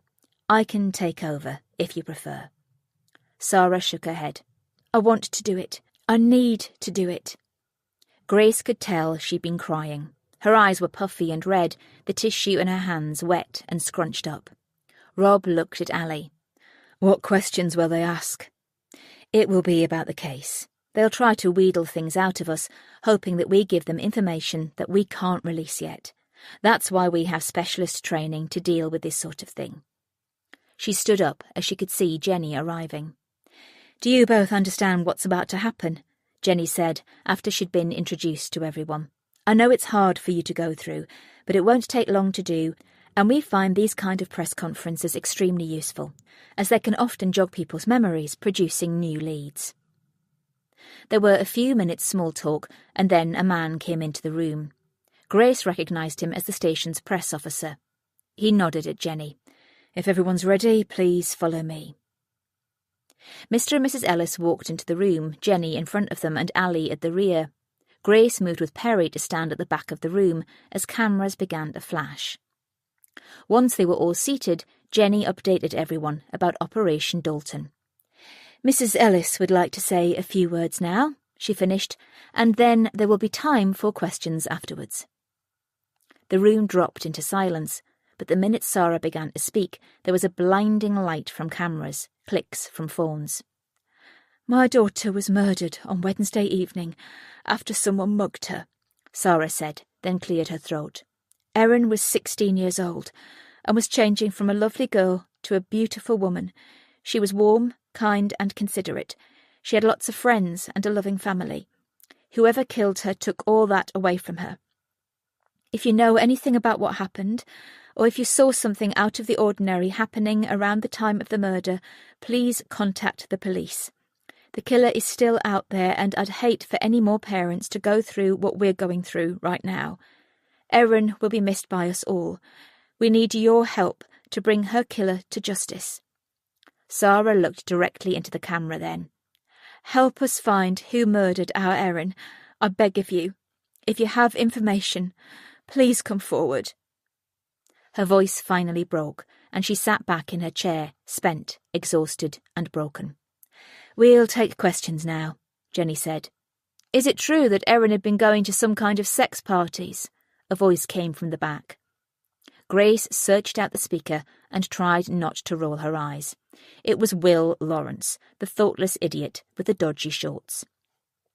"We have no further comments on that at the moment," Jenny said. "Next question, please." "But there is speculation about this. Can you deny it if you can't confirm it?" Grace had to admire his persistence. She knew that was the same question, but asked in a different way. "Like I've just said, we have no further comments on that at the moment. Next, please." Jenny pointed to a woman. "So that's a yes, then?" Will Lawrence raised his eyebrows in an inquisitive manner. Grace could only glare at him when all she wanted was to call him out for being a dick. "What's your name again?" Jenny asked. "Will Lawrence, Staffordshire News." "Well, Mr. Lawrence, I suggest you find your manners for the next time we meet, or else you won't be coming to many press conferences in the future." A few sniggers went around the room as Will turned the colour of a tomato. Grace tried hard not to smirk as she and Perry shared a surreptitious glance. She loved it when an idiot had a good put down by a strong woman. And he was a jerk, Simon had told her quite a few times. She spotted him now, glaring at Will once things started to calm down again. Jenny continued to answer questions from the crowd. In a matter of minutes it was all over, and they left the room. As she watched Sarah and Rob Ellis comforting each other, Grace hoped there would be good news for them soon. A press conference was always heartbreaking to watch, but seeing the parents in the flesh brought it home even more. In his office at the gym, Leon switched off the TV and sat deep in thought. He had no sympathy for the parents of the dead girl. They should have kept their daughter safe, checking where she was going of an evening.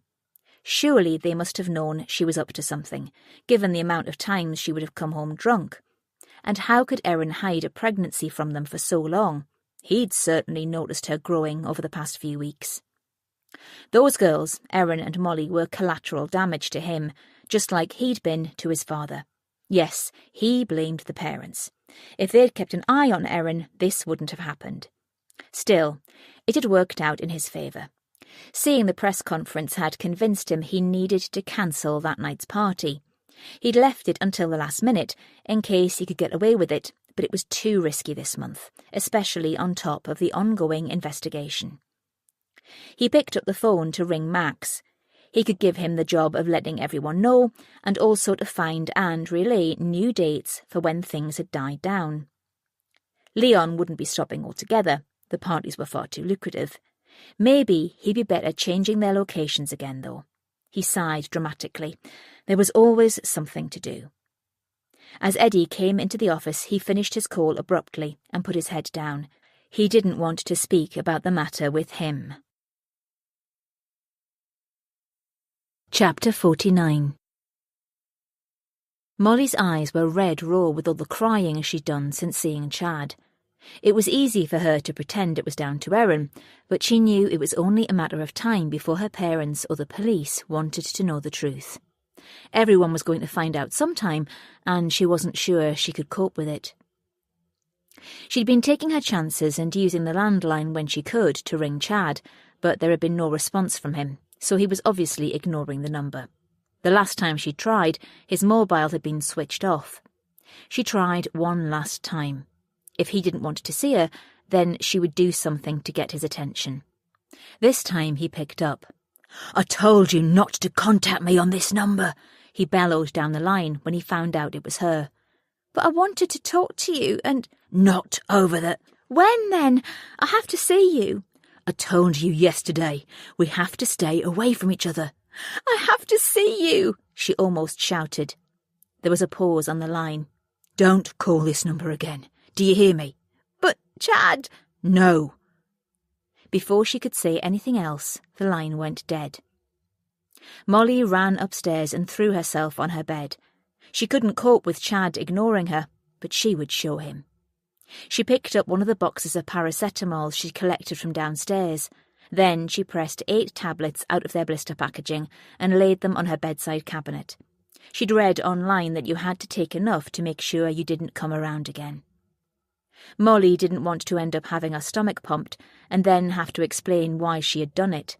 She wouldn't be known for the rest of her life as the girl who tried to commit suicide. She was going to do this properly. Molly didn't want to live another day without her best friend. Erin had been too young to die, and everything had been Molly's fault. She picked up 4 tablets and held them in her hand. She knew if she shoved them all down at once they might work faster, but decided she would take one at a time for now. With tears pouring down her face, she popped one on her tongue, drank a sip of water, and swallowed. All the time she thought about Erin and how she had let her down. Finding out she was pregnant had been a bitter blow. Then, when she'd realised Erin wanted to keep the baby, Molly felt as if she was being sidelined, that Erin was getting the attention that Molly deserved. But then she thought about what had happened to Erin, and she swallowed another tablet. Molly used to look after Erin, but it had all changed when they'd started going to the parties. Erin had hated them at first, but she'd soon begun to enjoy the attention as much as Molly, and then she'd become more popular. It was a complete role reversal. Molly had always been the leader, but lately she'd had to take a back seat. When they'd been in junior school, Molly had stuck up for Erin to no end if the other kids bullied her. Erin had been a prime target for it, as she wouldn't stand up for herself, but then again she hadn't had to, because Molly was there to protect her.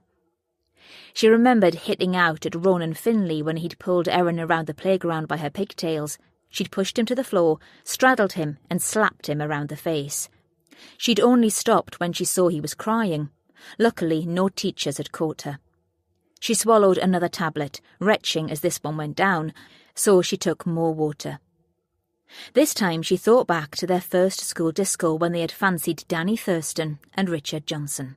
They were all 12, with experimental roaming hands and tongues, illicit kisses behind the wall of the school hall. She remembered laughing with Erin when she told her that Danny kissed like a hoover. Erin had said that Richard shoved his tongue down her throat so much that she almost gagged and couldn't breathe. 2 more tablets went down with a struggle. She thought back to their last birthday party. Being born 2 weeks apart had meant a double celebration every year. They'd had a huge party in her back garden. The weather had been glorious, and her dad had been in charge of a barbecue that most of the street had ended up at. There had been about 30 of their friends, presents galore. Back then they hadn't really acquired a taste for alcohol. Neither of them had been interested in it until they'd started to hang around at Pottery's takeaway. But once they had, it had seemed brave and bold to them to drink so much, parade around in front of their friends as if they owned the place. How wrong they were. She pushed out more tablets into the palm of her hand. Stuff it. There was no point in waiting any longer. She shoved them all in her mouth, trying to swallow them down with the water quickly. But the taste made her retch, and as quick as she swallowed one, it came back up again. In less than 10 seconds, every tablet she had taken was on her bedroom carpet. Defeated, she curled up on the bed and sobbed, closing her eyes against the world. She couldn't start again. It was useless. What was she going to do now? Exhausted, she fell asleep. The next thing she knew, her mum was shaking her awake forcefully. "Molly," she cried. "Molly, wake up! What have you done?" "It's okay, Mum. I vomited the tablets up again," she explained. "I couldn't do it. I couldn't do it." "Oh, Molly, love." Her mum held her close. "It will be okay, you'll see. Everything will be okay." Molly cried hard at those words. There were so many questions to answer now. The police would want to know more as they dug into her and Erin's background, and she was the one who could put all the pieces together. She wondered how much she should tell them. Just enough, or everything? No, she couldn't tell anyone. How she had let her best friend down, how she had lost the one person she truly cared for, how she didn't want to go on without her, couldn't ever think of living her life without Erin by her side, how things wouldn't get better with the passing of time. Everything was going to get much worse. Chapter 50. Grace had only been back at her desk for half an hour, eating a sandwich as quickly as she could, when Perry said her name. "There's someone to see us. David West. Says he's seen the press conference and has information about Erin Ellis. Want to speak to him with me?"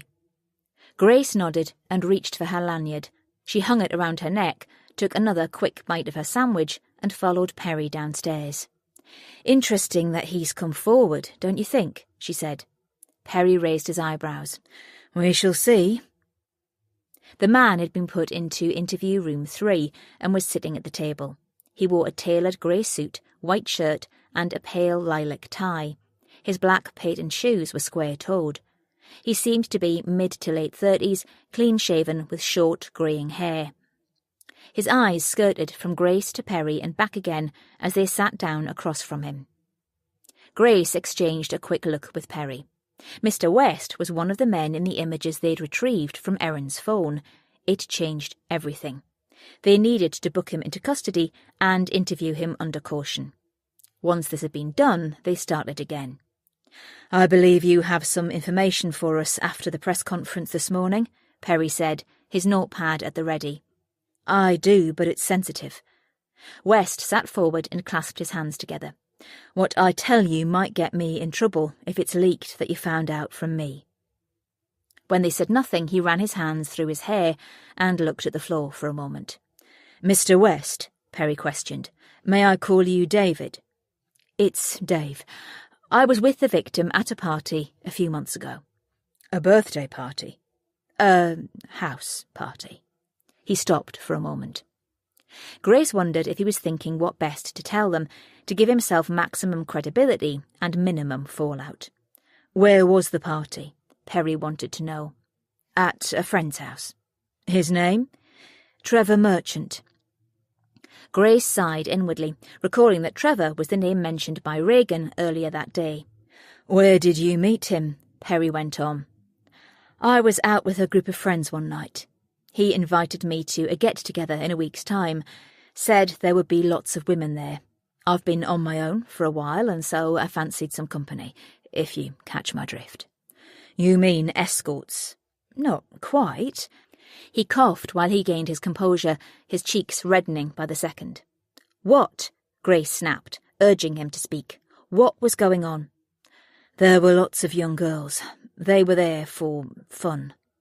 How old were they? All over the age of consent. You knew this for certain? Grace scoffed. Well, So these girls were there for you to have sex with? Perry rested a hand on Grace's arm. Is that what you're telling us? Dave nodded, not looking them in the eye. Why are you coming forward with this information now? I thought it was wrong, what they were doing. And if one of the girls hadn't been murdered, would you have come to see us then? Dave shook his head. I'm not proud of what I did, and I never went to another party. I was shocked, if I'm honest. I was expecting a little lap dancing, at the most. Where was the party held? At a house over in Lightwood, by the park. Grace sat forward. The address? 7 Park Avenue. It was one of those big old houses. It was a beautiful thing, full of fancy stuff. Grace glanced at Perry, who was looking at her surreptitiously. It was a different address from the one in the photographs which Frankie had recognised. Approximately how many men would you say were there? Perry continued. 10? And females? About the same. All young? He nodded. It was their thing, all right. Yours too. I told you I was invited by Trevor. I had no idea what to expect. Perry paused. Did you see Erin Ellis there? Yes. Did you have sex with her, or any of the other girls while you were there? No. It was like a cattle market, men being paired off with whoever they took a fancy to. When I saw what had happened to that girl on the news, I thought you needed to know. That house might not be connected, but she was into some bad stuff. Grace tutted. Did you watch her being exploited? No. So you don't know if she gave her full consent, she went on. You're not pinning anything like this on me, he cried. From what I saw, she was willing and able. I left quite early. Yet you... What is this? I come to you with information and you're trying to turn me into some kind of predator. She seemed okay with it. How could you tell? Because she had her hands all over the men. Somehow I doubt that very much. Grace couldn't help but answer. Perry took out the images from the file he'd brought in with him and laid them out on the desk. Care to tell me when and where this was? He questioned. Dave leaned forward and looked at the image. Grace watched his features change, taking great delight in the fact Dave knew he was in too deep. She wasn't an innocent woman, he said, in his own defence. She was an innocent child, Perry said, exploited by a group of men who should have known better. Dave was about to protest, but seemed to know he was beat. I'm beginning to wish I hadn't come in to see you now. We're so glad you did. Grace's smile was a sarcastic one. In the meantime, we need to take a full statement from you. Come again? Visiting a brothel, paying for sex, need I go on? But I didn't come here to get arrested. I came here as a witness, for which we are extremely grateful.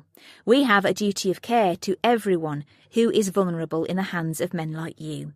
We'll be asking you questions of our own soon. I assume you'll want a solicitor present. The man held his head in his hands. I don't believe this. Tell us the names of these people. She pointed to 2 of the men. I don't know. Grace stared at him. I swear I don't know. I only went for the one night, so I wasn't introduced to many of them. Grace had no sympathy for him. He'd come forward thinking he was doing the right thing, but had landed himself in a mess. Ultimately, it would depend on the CPS if charges would be brought, and if so, what for. It would also depend on how he cooperated with them now they needed different information. If he came up with a no-comment quip, then he deserved what he got. You must know one of them, she pushed. Is the man whose party it was in there? Dave ran a hand through his hair, pausing as if the words were stuck in his throat. He nodded slowly. Which one? Dave touched the photo with his index finger. That's Trevor Merchant. Grace stayed poker-faced.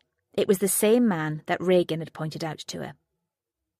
The interview over, Grace followed Perry out of the room. They left a uniformed officer to show West out. As they went back upstairs, Perry held the door open for Grace, and she walked through. "What was that all about?" he asked. "I wasn't aware we were playing good cop, bad cop. You could have warned me." "Sorry," she apologised as they took the stairs. "But after seeing Regan Peters this morning, and all this talk about those parties, it's got under my skin a little more than I'd thought." "You can't save everyone, Grace." "Maybe not, but we're nowhere near catching Erin's killer, and if it is one of the men involved, then I want him off the streets ASAP. It's frustrating to know we haven't got a suspect yet." "It's early days. We'll nab someone soon." He grinned at her. "Just keep your temper under control, "Yes, sir." She thumped him on the arm. "When have I ever let you down?" But as he went before her chuckling, Grace stepped away and dashed outside to get some fresh air.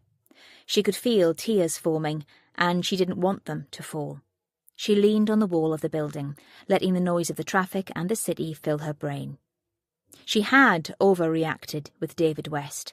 She shouldn't make it personal, but how could she not? The Ellis family needed answers, but this felt like history might be repeating itself. She hoped this wasn't another time she wouldn't be able to make a difference. No, that was not going to happen. Not on her watch. Chapter 51. 1 month ago. Erin sneaked out of the back door and into the garden as quietly as she could.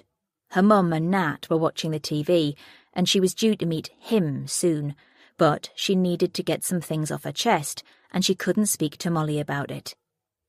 In the summer house, Erin took out her diary that she'd hidden. She began to write. "I wish I could talk to my mum. I'm sure she would understand, but I can't bear to see the disappointment in her eyes, the shock of what I've done, that her daughter is a disgusting slag, that she got herself knocked up at 16, that she doesn't know who the father is, as it could be one of many. How will she feel when I tell her? Because I can't get rid of my baby, I just can't. I know Molly thinks I'm too young to have a child, but that's probably because she is selfish and wouldn't want anything to take away the limelight. Molly has changed so much in the past few months that I don't even know her anymore, so why should I listen to her? I'm glad I stopped drinking as soon as I was sure. From now I won't take any uppers to get me through the night, either, and I'm not going to any more parties. Stuff what Molly says, stuff what Max says, stuff what Chad says. This is my life. They can't tell me what to do. If I could just confide in Mum, I'm sure everything would be okay. I love my mum, and I know she is miserable since Dad left, but she's doing fine, really. I wish I was closer to her. I wish I could tell her, but I can't. Well, not until it's too late for anyone to do anything about it. Because I'm not having an abortion. Lots of girls my age have babies and go on to do things with their lives. I've been checking up on the internet. A lot of young mothers have their children early and then have careers. If I want to do that, I will. But for now, it's just me and the little bump. I have enough love for two. Erin ripped the page from her diary. She shredded it into tiny pieces and put it in the bin outside before slipping back into the kitchen. One thing was certain. She wasn't going to tell him yet. He'd know what to do when the time came, but for now, it was her secret. Molly lay on her bed, her right leg over her left and her foot jangling back and forth furiously. She was waiting for a reply to the text message she had sent to Erin. They were supposed to be going to the party and were being picked up in an hour. Erin had been throwing up all afternoon due to that bloody baby. She still couldn't believe she hadn't got rid of it like Molly had suggested. An abortion would have put an end to it all. She would have terminated the pregnancy if it was her, but oh no, Erin was being all high and mighty about it, saying it was morally wrong to kill a child. Well, it was morally wrong what they'd been doing every month at the parties, but she hadn't been so high and mighty about that. She picked up her phone again, knowing that no new messages had come in, as she would have heard them. She groaned loudly. She wouldn't be happy if Erin let her down. She waited 5 more minutes before calling. "Are you coming or not?" she snapped as Erin answered. "I don't think I can. I can't stop vomiting." "Take something for it. We'll only be out for a few hours." "My legs are wobbly, and I smell of sick." "Take a shower." "I can't." "You have to." There was silence down the line. "Erin? Erin!" "I can't make it." "I'll come across to you then." "No." "Why not?" "It smells in my room. It won't be nice. I'll be fine tomorrow. I'm sorry." "Sometimes you really get on my nerves, you and this baby. You're a selfish cow." Molly disconnected the phone and threw it down on the bed. She didn't want to go to the party on her own. Despite being the confident one, she didn't feel safe going alone. Erin was always there to come and get her if she was out of it, or if she was pushed into something she didn't like. And Erin stopped her making too much of a fool of herself by watching out for her. Now she'd have to stay in. It wasn't fair. Erin sat on her bed, feeling terrible that she was lying to Molly. But she was going out on her own to meet Lion Man, and she couldn't tell her about that. She'd be mad that she wasn't coming along, but also she'd be annoyed by who she was going to see. Erin had been invited to Ranger Street. She hadn't told Molly, as she would be furious to know she was going without her. It was somewhere they both wanted to go, because some of the other girls said it paid serious money. But she was going with Lion Man alone. He wanted to spend some time with her and no one else. And not even Molly was going to spoil that for her. Chapter 52. After being cooped up for most of the morning, Grace was glad to get out of the station again. With Frankie driving, she made her way to Lightwood in the south of the city. 7 Park Avenue was a large property, set back from the main road, with a high wall and wrought iron gates. Frankie parked outside, and they made their way up the drive. Grace glanced around. The house was Georgian, renovated to take into consideration all of its finest points. It was 2 stories high, a real specimen, with ivy growing over a third of it. Leaded windows peeped out like eyes. "It's quite secluded, considering it's on a main road," Frankie said. Grace nodded. "I reckon you could fit at least 15 vehicles on the frontage, and even if there were noisy parties here, would anyone hear too much? I checked before I came out, and no one has reported any antisocial behaviour." There were 3 cars parked in front of a garage. Grace rang the bell and waited for it to be answered. A man in his mid-50s came to the door. He was dressed smart casually, wearing a checked shirt, cardigan and moleskin trousers. Grace didn't recognise him from the images they had. They showed their warrant cards and introduced themselves. "We're looking for Trevor and Angela Merchant," she said. The man shook his head. "You have the wrong address. I'm Peter Townley. I've lived here with my wife and daughter for the past 27 years. "Are they at home too?" "Yes." "May we speak to them?" "Of course."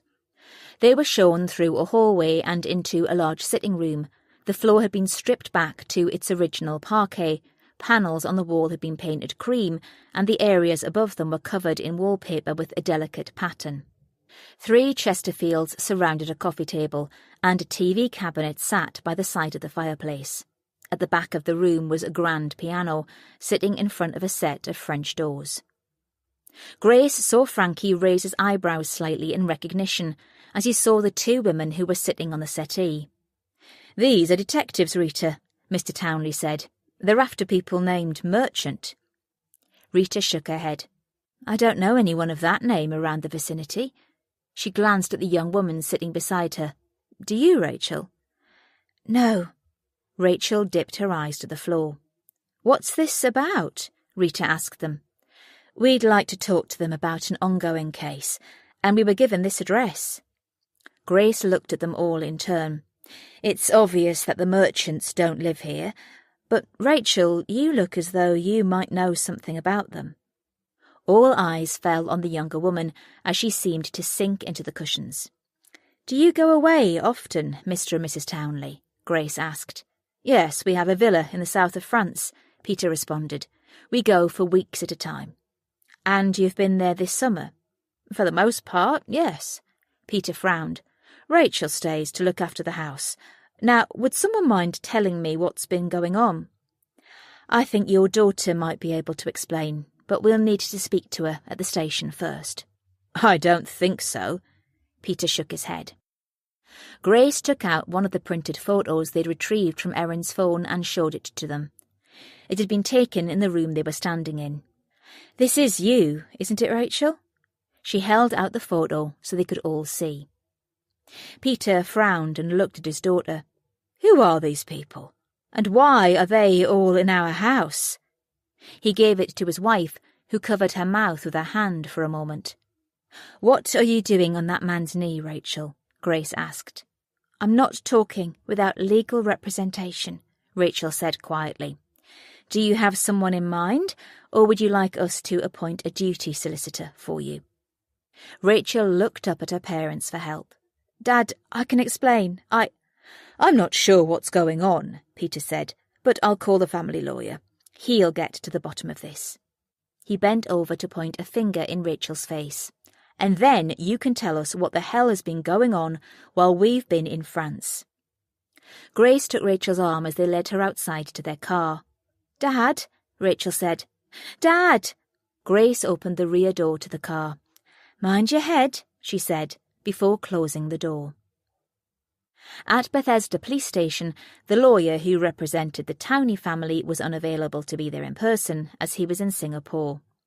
Rachel took advice from him over the phone instead, and as there wouldn't be a duty solicitor free for some hours, she decided to go ahead with the interview alone for now.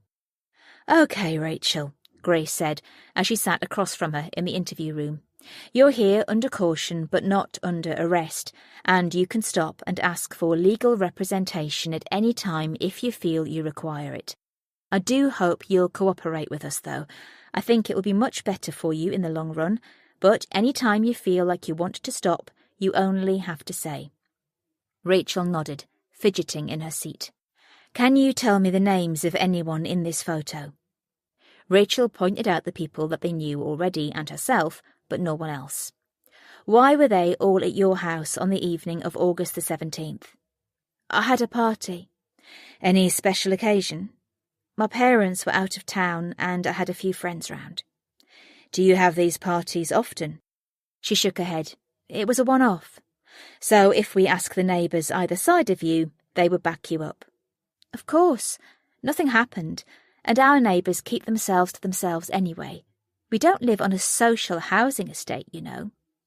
Grace ignored her pompous attitude. "Can you tell me why you had so many parties?" "I told you there was only the one." "The girls seem a little young for you to be friends with." "There isn't a law against that, is there?" "Not at all. How old are you?" 19. "Were any of the men at the party your partner?" Rachel scoffed. "Have you seen them? Most of them are old enough to be my father." "Do you know why a lot of the men in that image are known to us already?" "I can't see the relevance of that question." "Rachel, you're not being smart. These men may be involved in grooming teenage women and taking them to parties purely to have sex with older men. These men then pay the girls." She tapped the image. "I'd call that procuring a prostitute, and you've allowed it at a property which you were in complete control of at the time it happened." "But now either you start telling the truth, or we can arrest you, and you can go into a cell and bide your time until we want to talk to you again. I'm sure you'd rather be at home than here, though." "Hardly. You've made certain I won't be welcome there." Rachel almost spat the words out. "Your parents give the impression they're a nice couple," Grace replied. "I'm sure they'll be disappointed in you, but I'm also certain they won't disown you. They seem to think a lot of you, although perhaps that does depend on whether or not you were being paid to have sex with the men too." "I never did anything like that," Rachel protested. She ran a hand through her hair and sat forward. "I was paid to provide a place for the party, All right? By who? Someone called Chad. Chad. I don't know his surname. I met him at a party a few months ago. Is he in the photo? Grace pointed to it. Rachel shook her head. No, but he was there. He stays in the background. He doesn't join in, just keeps an eye on things. Meaning? He makes sure the girls are well looked after, and they are. No one harms them, and they have fun with the men. So you don't condone their behaviour? Rachel shook her head. Why shouldn't women do what they want to in this day and age? I agree if it's legal and they know what they're getting themselves into, but these are girls we're talking about. They're all streetwise. Grace held her tongue. Rachel Townley seemed no more than a spoiled brat who was using her father's property to make money from illegal parties. How much did they pay you? Rachel gnawed at her bottom lip. £500. It's not a lot of money, really. You should see the mess they make, and I have to pay a cleaner out of that. Oh, poor you, Grace wanted to say, but refrained. She handed Rachel a piece of paper and a pen. I need you to write down every person who came to the parties. Do you think they would give their real names? Give me what you know, then. Rachel looked from Grace to Perry and back. I think I'd like to wait until I have a lawyer present now. Walking upstairs with Perry, they went over the conversation. I can't believe anyone like Rachel Townley would be interested in the likes of Max Croydon. Really? Grace laughed. You obviously don't see the attraction of the bad boy. Of course I see it, but I can't understand it. It also shows that it isn't just working-class girls who get taken in by creeps. Rachel comes from a wealthy family and hasn't wanted for anything in her life. I wonder how she got sucked into all of this. It doesn't seem the kind of scene her upbringing would get her into. Either way, she has some explaining to do to her parents. I wouldn't like to be in her position right now. Chapter 53. Max had been surprised to get a call from Rachel, even more so when she said she needed a lift home from Bethesda Police Station. After speaking to David West, he began to make more sense of things. The police were closing in. In Bethesda Street, he waited on level 2 of the multi-storey car park for her to emerge. Once in the car, she slammed the door behind her. She turned to glare at him as she pulled on the seatbelt to fasten it. That was the worst experience of my life, she exclaimed, and it's something I don't want to repeat ever again. What the hell were you in there for? Max asked. The police turned up at my house. She clicked the belt in place. 2 detectives. Someone had told them that Trevor and Angela Merchant lived there. They came in with photos of the party in the house. She prodded him in the chest. Photos with you and the dead girl sitting on your lap. Max ran a hand over his head, trying to think of the implications. What the hell does that mean? It means that I am in deep shit with my parents. They were home too and wanted to know about the party. Stuff the party. How did they know about the Merchants? Did you tell them? Of course not. What did you say to the police? I said that the party was a one-off and I'd held it for a friend. That's what I'm going to tell my parents too. I'm going to lie through my teeth. They're already livid with me. If they find out what I'm involved in... How will they do that? Rachel gasped. You don't think the police are closing in on everything? No, they're clutching at straws. He was lying to keep her from panicking. The police knew way too much information for him to be comfortable, but he wanted to keep Rachel sweet. What else did they ask you? He went on. Do they know about any of the other houses? No, they never mentioned anything but my address. Well, that's a relief, he smirked. For you, maybe, but not for me. She put a finger to her cheek to wipe away a stray tear. Hey, don't get upset. I'll give you a lift home and you can sort it all out, he offered, an idea forming in his head. I can't go back, not until they've calmed down. But you've never been in trouble before. Exactly, which is why I will be a huge disappointment to my father. He leaned close to her and gave her a long kiss. I love that I'm your sugar daddy. Rachel snorted at the suggestion. Sugar daddies give their women presents. I give you good loving, don't I? Me and plenty others, she pouted. You're my special girl, though. He ran a finger down the side of her face. Why don't you stay at mine tonight? Give your old man's temper time to calm down. I'll have to nip back to grab an overnight bag. Max laughed inwardly. She was such a snob. Couldn't she do without a change of knickers and a toothbrush?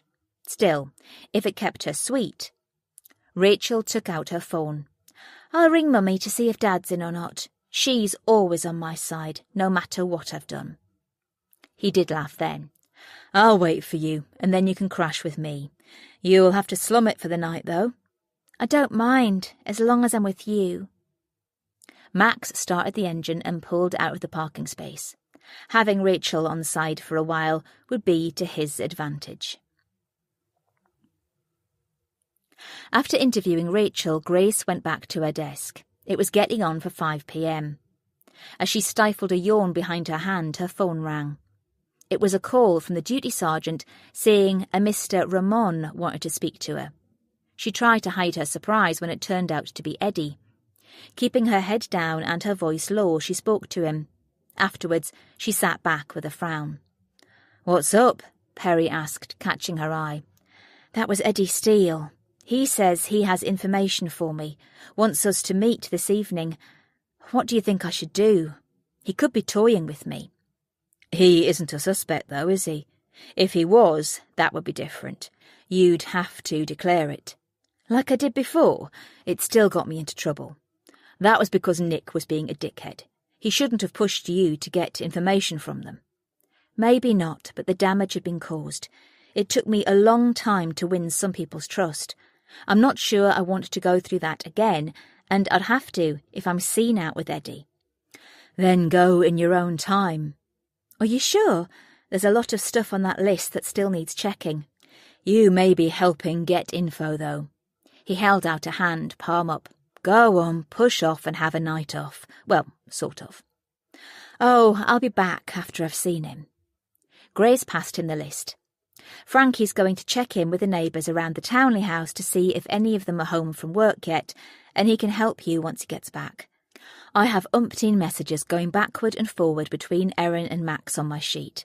I expect you have the same. Yes and no. They were pretty consistent for a while, but then it became just the odd one or two. I wonder what that means. That they were an item and then they weren't? But he denies ever being involved with her as a couple. Maybe he broke it off. Any other numbers popping up regularly? Yes, 1. She read out the number. I have lots of those too. We'll send that through to find out who it is. Do you think it might be David West? Anything's possible. There were a lot of men in those photos. Grace nodded and turned to leave. For what it's worth, I think Eddie is the only sane one in that family. Perry smiled at her. Grace was pleased at how he said that, showing he didn't include her as part of their clan. All of her life she had hidden from the Steele connection, and now, again, it seemed it might provide a vital clue to their case. If he tells me anything I can't act upon, I'll come away. We can bring him and Leon in tomorrow if necessary. I won't jeopardise the case by speaking off the record. Just find out what you can and report back. I'm interested to see what he has to say. Grace checked her watch. It was nearing 5 o'clock. She had time to freshen herself up and make a quick call to Simon before leaving. The Red Lion was on the outskirts of the city. Another mile and the landscape changed into the Staffordshire moorlands, the market town of Leek 5 miles further on. Grace pulled into the car park, spotting Eddie's car already there. Her phone rang, Simon's name lighting up on the screen. He hadn't picked up when she'd rung earlier. Hey, what you up to? Grace smiled at the warmth in his voice. He often answered his calls with the same words. It was code for, I've been thinking of you. Not a lot, she replied as she always did. What about you? Just tidying up some things for tomorrow's edition. Anything you can give me to add to it? Yes, the senior crime reporter likes to dress in my clothes on his days off. That's classified, I told you. They both laughed. It was good that they could tease each other. From the beginning of their relationship, neither had felt the need to ring several times a day to check up on the other, but often they wanted to say hello, see how one another were doing. There were no love yous at the end of the conversation, just a see you later. It made her feel comfortable with him, and it often put her at ease when she was stressed, just by hearing his voice, like now. What time will you be in this evening? I assume it will be late? He asked. Grace looked at the pub door as an elderly couple came out. The man lovingly guided his wife across the car park as she seemed unsteady on her feet. It made Grace smile to see. It depends how much information I get out of my next call. You have a lead. Care to share? Never you mind, Cole. I'll text you later. They said their goodbyes and she got out of the car. Taking a deep breath and pushing her shoulders high, she went to face the man she loved to hate. Chapter 54. Inside the Red Lion, the heat hit Grace as she left the miserably cold day behind. The lounge was half full, several people waiting at the bar to be served, but not an edge of immediacy about it. The pub looked as if it had been recently refurbished. A navy blue and claret colour scheme made it feel like a gentleman's club. There were rows of books along one wall with a nook fireplace. Grace could easily drop into the armchair next to the fire, put her feet up and go to sleep. She was already exhausted after working flat out since Erin's murder, but knew any intel she fished from Eddie would give her a boost of adrenaline. It wasn't the role she played, but the emotion that tired her out at the moment, the constant thoughts flashing through her mind as memories came back at her. Those nights when her father had locked her in a room and she'd slept alone and scared of what might happen. Those days when he had hit out at her if she so much as murmured a sound out of place. At least she'd been able to escape for a few hours during the weekdays. School holidays were the worst times, and she cherished the afternoons he'd be passed out when she got home and she could have a couple of welcome hours in her mum's company. It was much better than the times she had to cover her ears with her hands at the sound of fists on flesh, glass on walls, crockery on floors. She would never understand how she could conjure up those images in a flash when she heard a song on the radio or smelt cheap aftershave or the breath of a boozer. Eddie waved to get her attention. She made her way over to him, knowing he turned other women's heads. He oozed sex appeal, the lines around his eyes making him distinguished rather than showing his age, clear skin that told of a non-drinker and a non-smoker. Like her, he had probably seen too much and tried to ease off the addictive demons that controlled the mind. Eddie also never failed to smell of something nice. She knew by now he wasn't flash like Leon. He didn't feel as if he had to make an effort to be liked or to fit in, or be one up on his brother. I'm ordering a drink, he said as he reached her. Would you like one? This isn't a date, she chided, pulling out a chair and sitting across from him. His laugh made her shiver a little, reminding her of the times her father had done the same in her face before slapping her down for something trivial that she had or hadn't done to annoy him. She knew Eddie wasn't being nasty, but all the same, some memories never faded, never died. Just a coffee for me, please, she said. He went to the bar and she settled into her seat, glancing around. The room was full of diners, couples, a group of female friends. A family with twin teenage girls made her think about Erin and Molly. They had been as close as those sisters. He was back in less than 5 minutes. Grace pounced on him as soon as he was seated again. So you have information for me, she wanted to know, unless you got me here under false pretences. Would it be so bad if I had? Yes, it would. I'm busy. The murder case? You know I can't talk about that. Wouldn't ask it of you. He took a sip of his drink. Have you worked anything out since I saw you this morning? You mean what you and I discussed? I'm not at liberty to say. He laughed again, and this time Grace found herself smiling. She decided to be nice. Maybe that way he would tell her what he knew a little earlier. She glanced at her watch purposely. I have to head off soon. I'm worried about Leon, after seeing those photos you showed me. Grace said nothing, knowing he had more. I'm not finding this easy, as you've noticed. I can't even begin to think about what he's been up to. I thought it had stopped, you see. You have information about the parties? He nodded. You need to speak to a woman named Angela. Remember Clara, who worked for us at Posh Gloss? Grace nodded. She wasn't surprised that the name Angela would be linked to her. Angela was her replacement. Grace grimaced. Max Croydon gets the girls to the parties now, and she sorts out the rest. Why does his name keep cropping up? Do you know where I can find her, or Clara? She asked. I haven't seen Clara since Jade's trial. Eddie shook his head, and I honestly don't know anything about Angela. Grace wasn't sure she believed him, but didn't let it show. Do you know where the house is that they're using? There are several. Grace cursed under her breath. Your brother has been keeping himself busy. He's always seen himself as some kind of superhero, or the king of the jungle. Grace snorted, restraining from an eye roll. I'd suggest getting yourself over to Sandon Crescent this evening. It's in Mire Heath. You might find something of interest going on. Grace sat forward a little. That was the address that Frankie had pointed out yesterday. What have you heard? Let's just say there might be a party there tonight at number 25.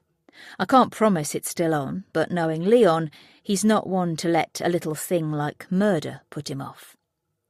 Why are you tipping me off? He might be my brother, but I still find the whole thing repulsive. I'll need you to make a statement. I know you can't use any of this information in court. It's all inadmissible, unless I was under caution. Oh, so now we've gone back to being enemies, she said. Not at all. I'm just telling it how it is. If you call me in for questioning, I'll deny all of this. You can deny it, but I'll ask you again under caution. I don't care about lying under oath, but there are certain lengths that I won't go to, even if it is to protect my family. Do you catch my meaning? Grace nodded, unsure if she did or not, but she wasn't going to let him know. She needed time on her own to think about the meaning of his words, because he wasn't telling her everything, and she knew there was more in his message. Outside, she took her phone from her pocket, elated at what Eddie had told her about Leon. She was going to catch the bastards organising these parties, and she was going to nail Leon Steele in the process. Although how she was going to explain where she'd found the information was another problem in itself. Chapter 55. Grace was in Allie's office with Perry, the door shut. What the hell were you doing, seeing Eddie Steele? Allie fumed as she tore a strip out of her. It was my fault as much as Grace's, Perry broke in before she had a chance to reply. I knew she was going there too. Thanks, Perry, Grace said, but this is my fault. I did go against orders. Allie looked at them both in turn and shook her head. I told you to come to me if anything like this happened, Grace.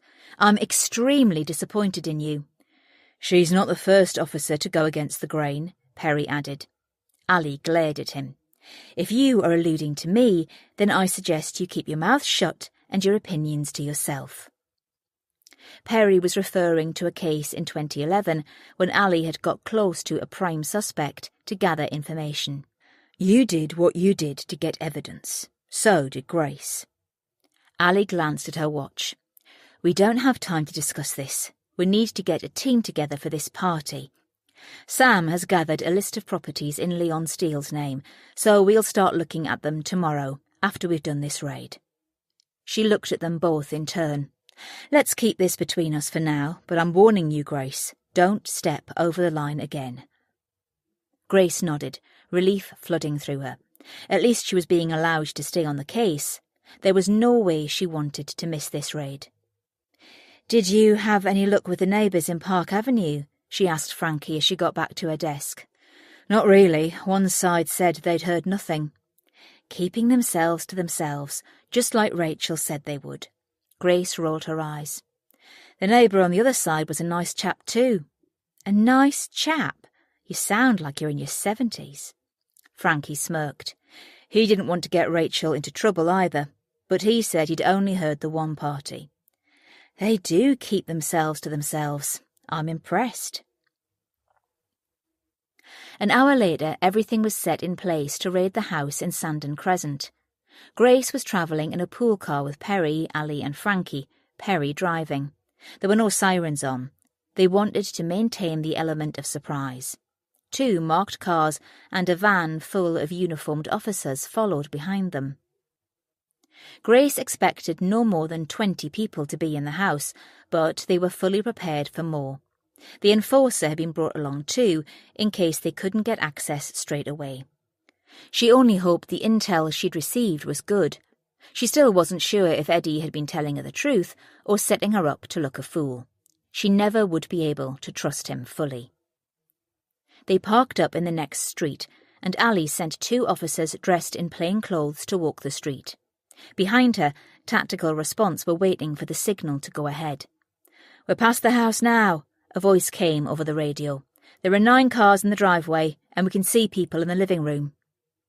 Grace took a deep breath, adrenaline pumping through her, almost as if she was in front of the house herself. "On the count of 3, Allie told everyone. "Go, go, go!" Grace ran forward with the officers, along the road and into the drive of number 25. A trained officer held the enforcer, but they knocked on the door first to see if access would be granted. Allie was just about to give orders to use it when the door opened. Music could be heard in the background. "Well, who do we have?" The man stopped talking, his mouth agog when he saw the police. Allie held up her warrant card as officers flooded into the property. "Does this house belong to you?" she asked the man. "Are you Mr. Trevor Merchant?" "Yes, We have reason to believe that this is an illegal party and need to look around. I'm sure you won't mind if we do that." Allie read him his rights as he floundered when words such as sexual exploitation and grooming were mentioned. Grace had gone ahead and was already in the living room. People were shouting and screaming, some trying to flee, others busy arranging their clothing. Taking everyone by surprise meant that most people didn't have a chance to react, but she caught sight of one man running out of the back door. "Police, stop!" She gave chase, Frankie behind her. They ran out into the rear garden, the lights illuminating a large lawn with a thick hedge border in front of a high fence. There were a number of places to hide, but nowhere for anyone to escape. Frankie was looking behind the bins, Grace in each ornamental bush, pushing through it to see what she could spot. Just then, she heard a kerfuffle behind her. "Over here, Sarge!" Frankie shouted as he dragged a man from out of his hiding place. Grace ran to Frankie's aid. The man lashed out at her as they tried to pin him to the ground, and then he turned his head towards hers, spittle flying from him along with a number of expletives. She had the shock of her life when she recognised who it was. "Well now, this is a surprise," Grace said, as she helped Frankie to secure him in cuffs. They pulled him to standing. "Hello, ex-detective Alex Challoner." Saturday. Chapter 56. Grace was in the shower after a 3-mile run on the treadmill. It was very rare in her job that she got to pound the streets of Stoke on a regular basis, so running indoors had to suffice. She was glad Simon wasn't into the sport too, though. It was always something she'd done alone to alleviate her stress, as well as keep herself fit enough to chase down villains. Her mind still hadn't switched off from the night before.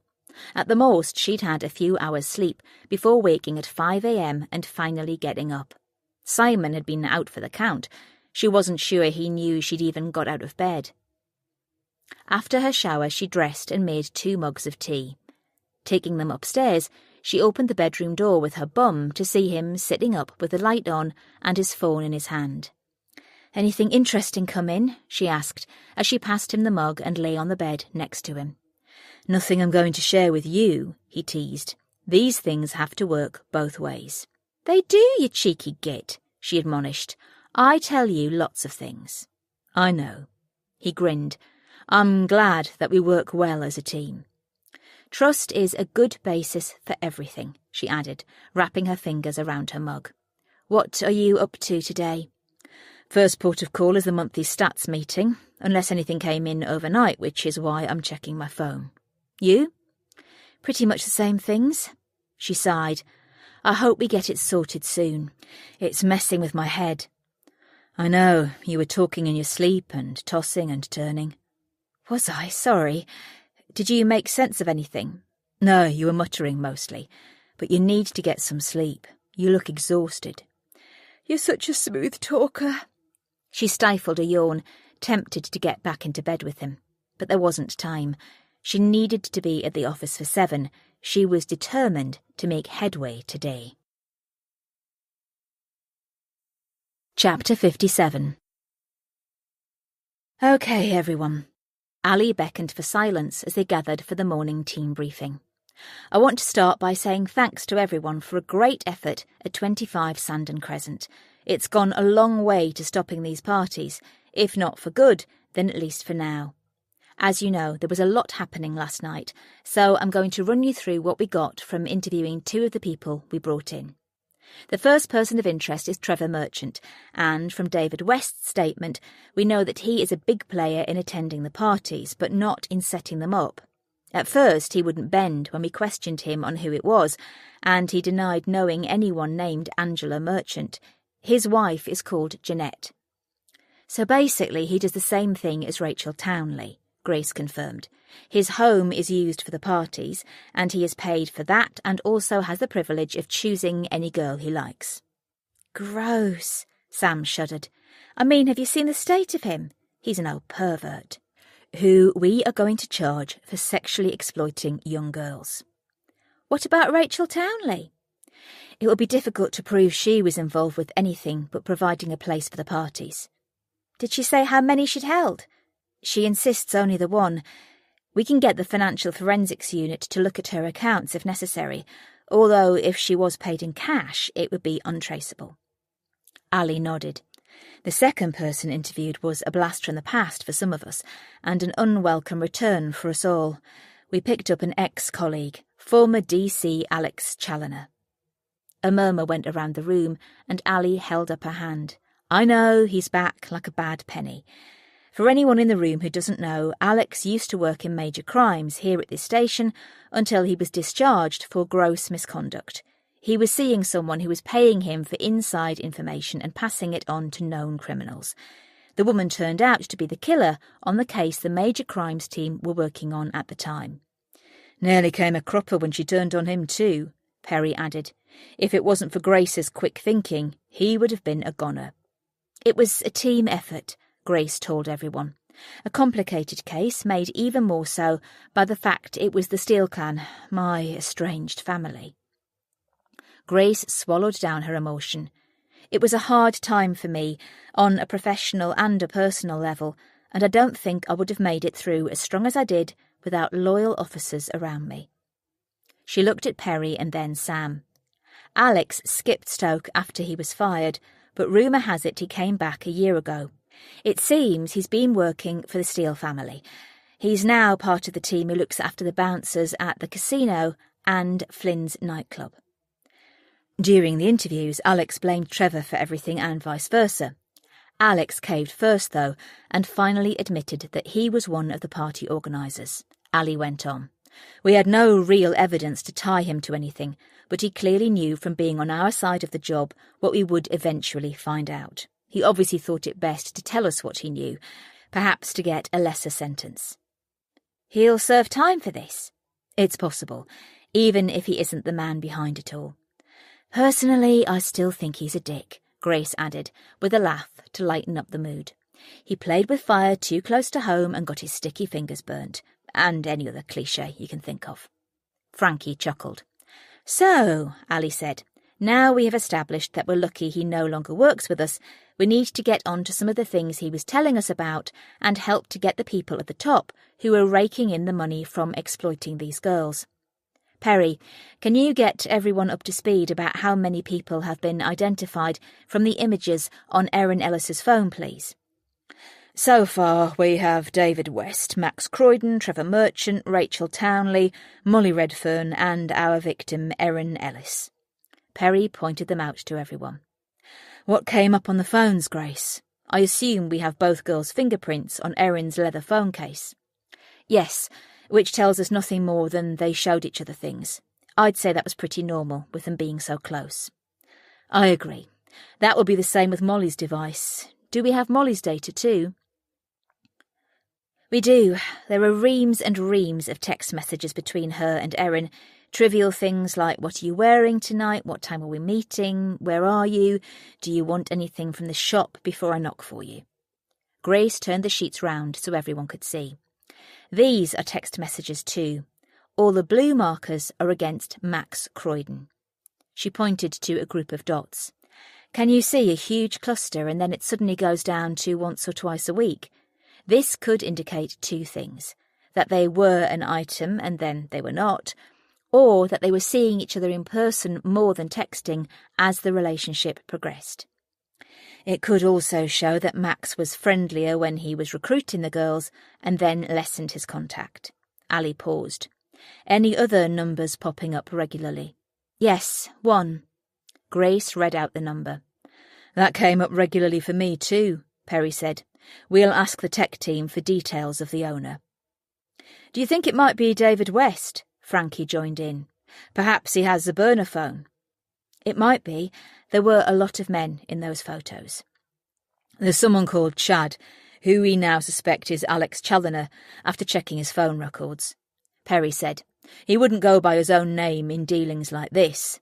There are a few text messages out to his phone from Molly's about them meeting up.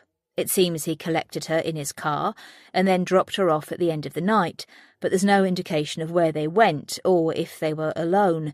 Then there's several messages on Erin's phone from someone called Lion Man. Wait a minute. Grace sat forward quickly. Lion Man? Do you think it could be a code name for Leon, as in Leo the Lion? Perry began to flip through the list. The number only shows up a handful of times, but there's one message 2 days before Erin was murdered.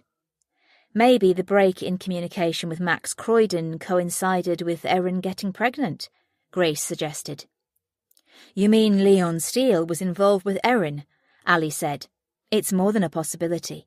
It would also give him a clear motive to murder Erin, or arrange to have her murdered, to cover up everything. She was the link to the parties, but through the baby, a permanent link to him, if it was his. Everyone began to speak at once. It has to be Leon, Grace said, especially after Eddie had hinted about Leon thinking of himself as the king of the jungle last night. That was what he meant. Leon was Lion Man, she was certain. Grace, can you and Frankie fetch Molly in again? We don't have anything concrete, but we need to see if she knows who Lion Man is. Go now to avoid people seeing you. Yes, boss. On our way. Chapter 58. Leon listened to the voice yelling down the line to him. I'm telling you, I'm out of here if they suspect the slightest thing. I knew I shouldn't have got involved. Keep your hair on or sort it. Leon disconnected the phone and gave out a loud groan. The call had been from Alex, telling him the party had been raided the night before, the party he had specifically told Max to call off. Alex and that fat fuck Trevor had been arrested and given conditional bail. He could probably trust Alex not to grass him up, but Trevor, he was all mouth and money, no balls about him. At least the police didn't have enough evidence to remand them. There was likely a lot of work involved to get them to court, and he had no doubt the police would carry it out. But in the meantime, the police would be onto the parties now, and that was the last thing he wanted, with Erin dead as well. Grace Allendale. That interfering bitch was at it again. Why did she always want to poke her nose into his business? She never came after what Eddie stood for, although just lately he'd been surprised to see his brother backing off the illegal stuff. Now he knew why. He didn't want to get into Grace's bad books. Or maybe Eddie was leaving it all to him to set him up and keeping himself out of the equation for when something went wrong. Eddie came into the office. "What's up?" Eddie asked. "You worried about something?" "No," he replied nonchalantly. "Really? You're not at all concerned about the house being raided last night?" Eddie walked towards Leon. Leon screwed up his face. "How did you find out?" "You think I don't know what you've been up to? I've known for ages, but I assumed you had it under control. What the hell has got into you?" "I could say the same thing about you." Leon ignored Eddie's question and prodded his brother's shoulder. "Since Grace came on the scene, you've lost your edge. You used to be the man who everyone looked up to. Now you're after getting on her good side all the time, probably to the detriment of our family and the business." "You're the one who doesn't want anything to do with her," Eddie replied. "I'm fine with meeting her once in a while." Leon's eyes widened. "You've met with her?" "We had a drink last night." "Why?" "I wanted to see if she would tell me anything." "About what?" "What do you think?" Eddie glared at him. "I told you to stop those parties ages ago, but you never listen." "Did she say anything?" Leon looked around shiftily. Eddie shook his head. "Nah. So, are you satisfied we weren't in cahoots behind your back?" "Not really." Leon almost growled. "I know you. You're always trying to get one over on me, and let me tell you, it's not going to work. This business is run by both of us." "And our dear mother, Kathleen?" "She has nothing to do with our side of things." "You'd be surprised," Eddie muttered. "She never misses a trick." "Then you'd better warn her off too. I am sick of playing second fiddle to everyone else. I'm an equal in this firm, and if you don't like that, then I'll buy you out." Eddie sniggered. "You don't have the skill to do what I do." "That's where you're wrong, especially if Grace is out of the picture." Eddie squared up to him. "Keep away from her." "Or else you'll what?" "Try me and find out. Trust me, you don't need me as your enemy." "You've always been my enemy." Leon squared up to Eddie. "From those very first days when that bastard used to make us beat each other up while he watched. You think I don't remember how hard you used to hit me?" "It was the survival of the fittest," Eddie protested. "I had to do it, like you had to do it to me. He knew if I was holding back. I took many a beating on my own that you didn't know about just because he said I wasn't hitting you hard enough. I wouldn't do it. The only times I did was when I couldn't take another beating from him. But that doesn't give you the right to take everything out on Grace. She suffered at his hands too. You should give her a break." "I'll never welcome her into the fold." Leon shoulder-barged Eddie as he left the room. "There's no need to make this personal, Leon." "It's too late." Leon slammed the office door, stormed through the gym, and then pushed the outside door so hard it bounced back from the wall. The sound reverberated as he entered the car park. He got in his vehicle and started the engine, wanting to put as much distance between him and Eddie as he could while he thought what to do next. Eddie was his family, the only person he'd looked up to as a child, but even he didn't know the full truth. Leon had helped Eddie grow the steel empire, and yet he was never grateful. Leon always felt second best, like the poor relation. Eddie said something and he had to go with it. Well, not anymore. He'd had enough of being second in command. He wanted things to be equal, or it was over. But first he needed to hide as much as he could from the police. They weren't going to come between him and his livelihood. Eddie sat at his desk, but his mind wouldn't settle. How dare Leon bring their past to the table that way? The things they had endured as children at the hands of their father had made them close from their early years. It had been painful for them both when George had pitted one brother against the other. Since then, age had mellowed Eddie, but Leon hadn't changed. Alex Challoner had been a dark horse. Yet again he had played the brothers off against each other. Eddie had no idea that Alex had been involved with the parties. He'd come back to stalk with his tail between his legs. He'd begged for forgiveness, and of course both he and Leon had welcomed him back, for their own separate purposes, it appeared. Eddie wanted him to keep his ear to the ground with the side he used to work on, the police. It was time Leon learned to stand on his own 2 feet. He'd strip him of the steel name if necessary, the power associated with it. Leon thought Eddie was the weaker of the 2 of them because he acted level-headed, fought with his mouth now far more than his fists. He also had other people willing to do the dirty work. But Leon was the weak one, and had got himself into trouble again by not being able to leave young girls alone. It was a lucrative business, yet Eddie knew it was much more than that for his brother. Leon saw some of the girls to get his kicks, and it was enough to make Eddie sick. It was time he spoke to Kathleen. That would give him leeway to set things in operation at his end. He had to stop Leon from ruining everything, no matter what it took. Chapter 59. Grace went downstairs to the interview suites with Frankie. Molly Redfern had been brought in by her mum again and was waiting for them. But deep in thought, the team briefing having thrown up so many things, she didn't know where to start. For one, if Leon Steele was Lion Man, why had Eddie warned her about him? That was out-and-out disloyalty, so her only assumption was that there must be cracks in the brothers' relationship. "Do you think Molly knows more than she's letting on, boss?" Frankie asked, as he swiped his security card to give them access to the floor. "Yes, I do, but I don't blame her for not sharing with us either. She might have been warned to keep her mouth shut.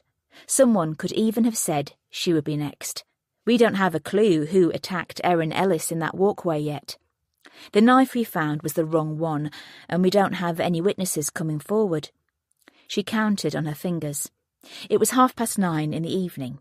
We've ruled out anyone who was seen in the vicinity, and the man who went into the walkway from Leek Road isn't a suspect now, even if he does finally come forward. The attacker must have come from Sampson Street or the field next to it, but there were no muddy footprints anywhere. The weather was against us as everyone was in their homes. It's so frustrating. And nothing from the post-mortem, only cause of death. And the pregnancy. But no fibres, hairs, etc. Stabbings are fast and furious, Grace explained. Sometimes the only thing left behind is the victim. But we have a motive for Erin to be killed. She was pregnant, attending parties that no one wanted us to find out about. She could get the killer into a lot of trouble if he's in a relationship with someone else. Grace nodded her agreement. They went into the soft interview room where Molly was sitting on the settee, her mum next to her. Grace could tell she'd hardly been sleeping. Her eyes were puffy, cheeks red from crying, hair unwashed and hanging limp. She was wearing different clothes to when Grace had seen her yesterday, but she looked wretched. Lucy Redfern didn't look too great either. For now, everyone was focused on finding out who had committed the crime. Once they had their killer, these two families, Erin and Molly's, would have catastrophic fallouts to deal with. When everything went back to normal and everyone else went about their days with regularity, these people would be left devastated, a huge hole left in their lives. But Grace couldn't let any of that affect her opinion of Molly until she had spoken to her again. "Molly." She sat down opposite her. Frankie sat next to Grace. "We need to ask you some questions. You do understand how important it is to help us find the person who killed Erin, don't you?" Molly looked up through swollen lids and gave a slight nod. "I don't know anything else I can tell you." "I want you to look at this photo again, the one we found on Erin's phone. I know you said you didn't recognise anyone, but I still think you might. I think you're too scared to say, and I get that. But we now know the names of some of these people, and we arrested several of them last night." Molly gasped. "But they'll think I said something, and I never did." "We caught them through our own means, and right now I think they have bigger things to worry about than that. I want to reassure you as much as I can." "You say you've arrested people?" Lucy spoke. "Can you tell us who, or how many?" "I can't." Grace shook her head. "But Molly, I need you to look at this photo and tell me who that woman is there, the one with her back to the camera." Molly took the image from Frankie and looked at it again. "Is Chad in trouble?" "What he's been involved in is a very serious crime." Grace didn't want to be too presumptuous by saying yes outright. There was also the name change, which she was keeping to herself for now. She wasn't going to tell Molly yet that Chad wasn't who he said he was, although she did want to get out of Molly the exact nature of their relationship. "But he didn't do anything." She looked at her mum and then down on the floor. "Well, not with anyone else. He was always with me. Even after you had been with the other men." Lucy almost spat the last 3 words out. "Yes, he was nice." "The photo, Molly." Grace encouraged her to look. "The woman wearing the scarf." "That's Angela." "She was at every party?" "Yes." "Do you know anyone who uses the nickname Lion Man?" Molly's eyes widened, but she shook her head fervently. "Are you sure?" She nodded and looked at her mum. "I don't feel well." Grace took this as her cue to ramp things up, but not before giving Molly a long, hard stare. "Molly, I know that you're frightened, but you need to start opening up to us, or else you're going to find yourself in trouble. Withholding information from a police investigation is a serious matter, and you need to understand that if we don't catch Erin's killer and someone else gets injured or killed, then it's going to be even more of an issue for you." "I don't know anything." "I think that you do." When Molly remained silent, Grace sat back in frustration and closed her notebook. Even though time was of the essence, there was no use pushing the girl when she was clearly too scared to talk.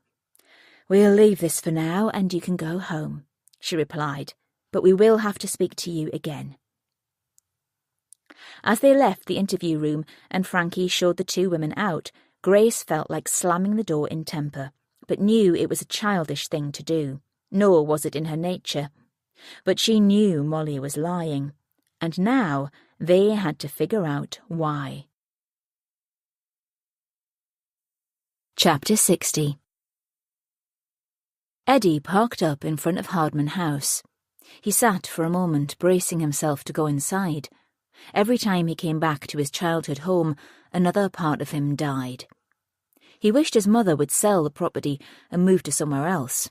It held bad memories for them all, but Kathleen wouldn't. He let himself in and she came out of the living room into the hallway to greet him. She wore the perfume that he remembered her wearing since he was a child, with a blue wool dress and black heels. Her hair was immaculate, her nails painted a vibrant purple. "Eddie," she kissed him on his cheek. "Is he here?" "I've had a message to say he's on his way. He'll be about 10 minutes. Come through and I'll make tea." He laughed under his breath. Kathleen always acted like the doting parent when they had meetings like this, as if it was a Sunday afternoon and they were having something to eat together, laughing and joking, reminiscing and sharing anecdotes. It might be a coping mechanism for her, yet it did nothing but infuriate him. Things were never happy in the Steele family home. "Has he told you about the party that was raided last night?" Kathleen turned sharply. Eddie enlightened her on all he had found out from Alex after he'd called him. He watched his mother's face turn ashen. "When he gets here, please don't start fighting," she said.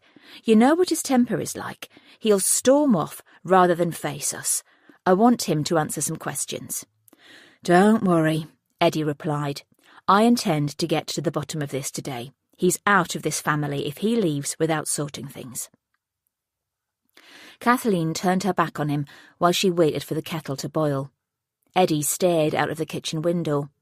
The old garage, the place where George Steele had held Eddie's sister when she was being abused by their father's friends, had gone. After Jade had tried to kill Alex Challoner there and then left Leon for dead, Kathleen had pulled it down as soon as the police had released it. Yet even after what had happened with Jade, Leon hadn't wanted to stop the sex parties he'd started. Eddie knew it would be his downfall, and he wasn't going to let his brother ruin what he had built. The steel reputation was in danger of collapsing, but he would be there to patch it back together again. It was time to let his feelings be known. A few minutes later the front door opened and Leon came into the kitchen to join them. They were sitting across from each other at the table. "What's going on?" Leon put his car keys on the worktop. "Come and sit, Leon." Kathleen pulled out a chair. "We need to talk. I've made tea. Your answer to everything." Leon's tone was cruel, but he did as she said, sitting down beside her. Kathleen slid a mug towards him. "We need these parties to stop," Eddie said, wanting to get the scene over and done with. "They're not part of what we do, not what we stand for. I told you before, you don't get to tell me what to do anymore." "But Leon," Kathleen exclaimed, "things are getting out of hand and—" "It's all under control." "Really?" Eddie said. "Is that why you had a party here in summer?" "I don't know what you're talking about," Leon shrugged. "Don't sit there and deny it." Kathleen reached for his hand. "We're trying to protect you." "Who gave them the tip-off about last night?" Leon jabbed a finger at Eddie. "It was you, wasn't it? You said you'd seen Grace and—" "You've seen Grace?" Kathleen questioned. "I was trying to find out what she knew." He raised his eyebrows as he looked at Leon. "You really think I'd tell her anything?" "I'm sure you would. You've been after an excuse to get rid of me for some time." "Don't be paranoid. I didn't say a word," Eddie lied. "For your information, it could have been anyone. Did you think about the fact Alex double-crossed us last time he was working for us? He was getting money from everyone to pass things on." "It won't be him." Leon held up his hand. "He has more loyalty in his little finger than you have in your whole body." "Don't push your luck," Eddie warned. "I've had enough of this." Leon scraped back his chair, picked up his mug and hurled it across the room. It exploded into tiny fragments, the noise deafening as hot liquid gushed everywhere. "Leon!" Kathleen gasped.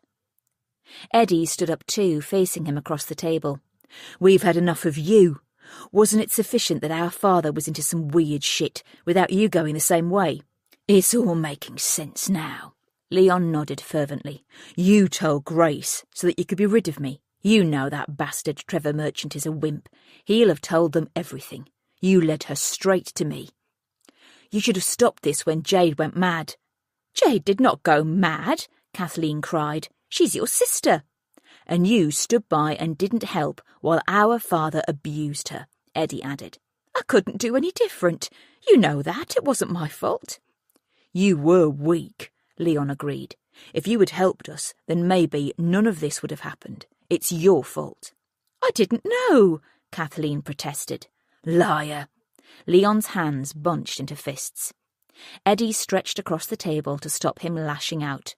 "Back off," he warned. "Lay a finger on her, and you'll have me to answer to."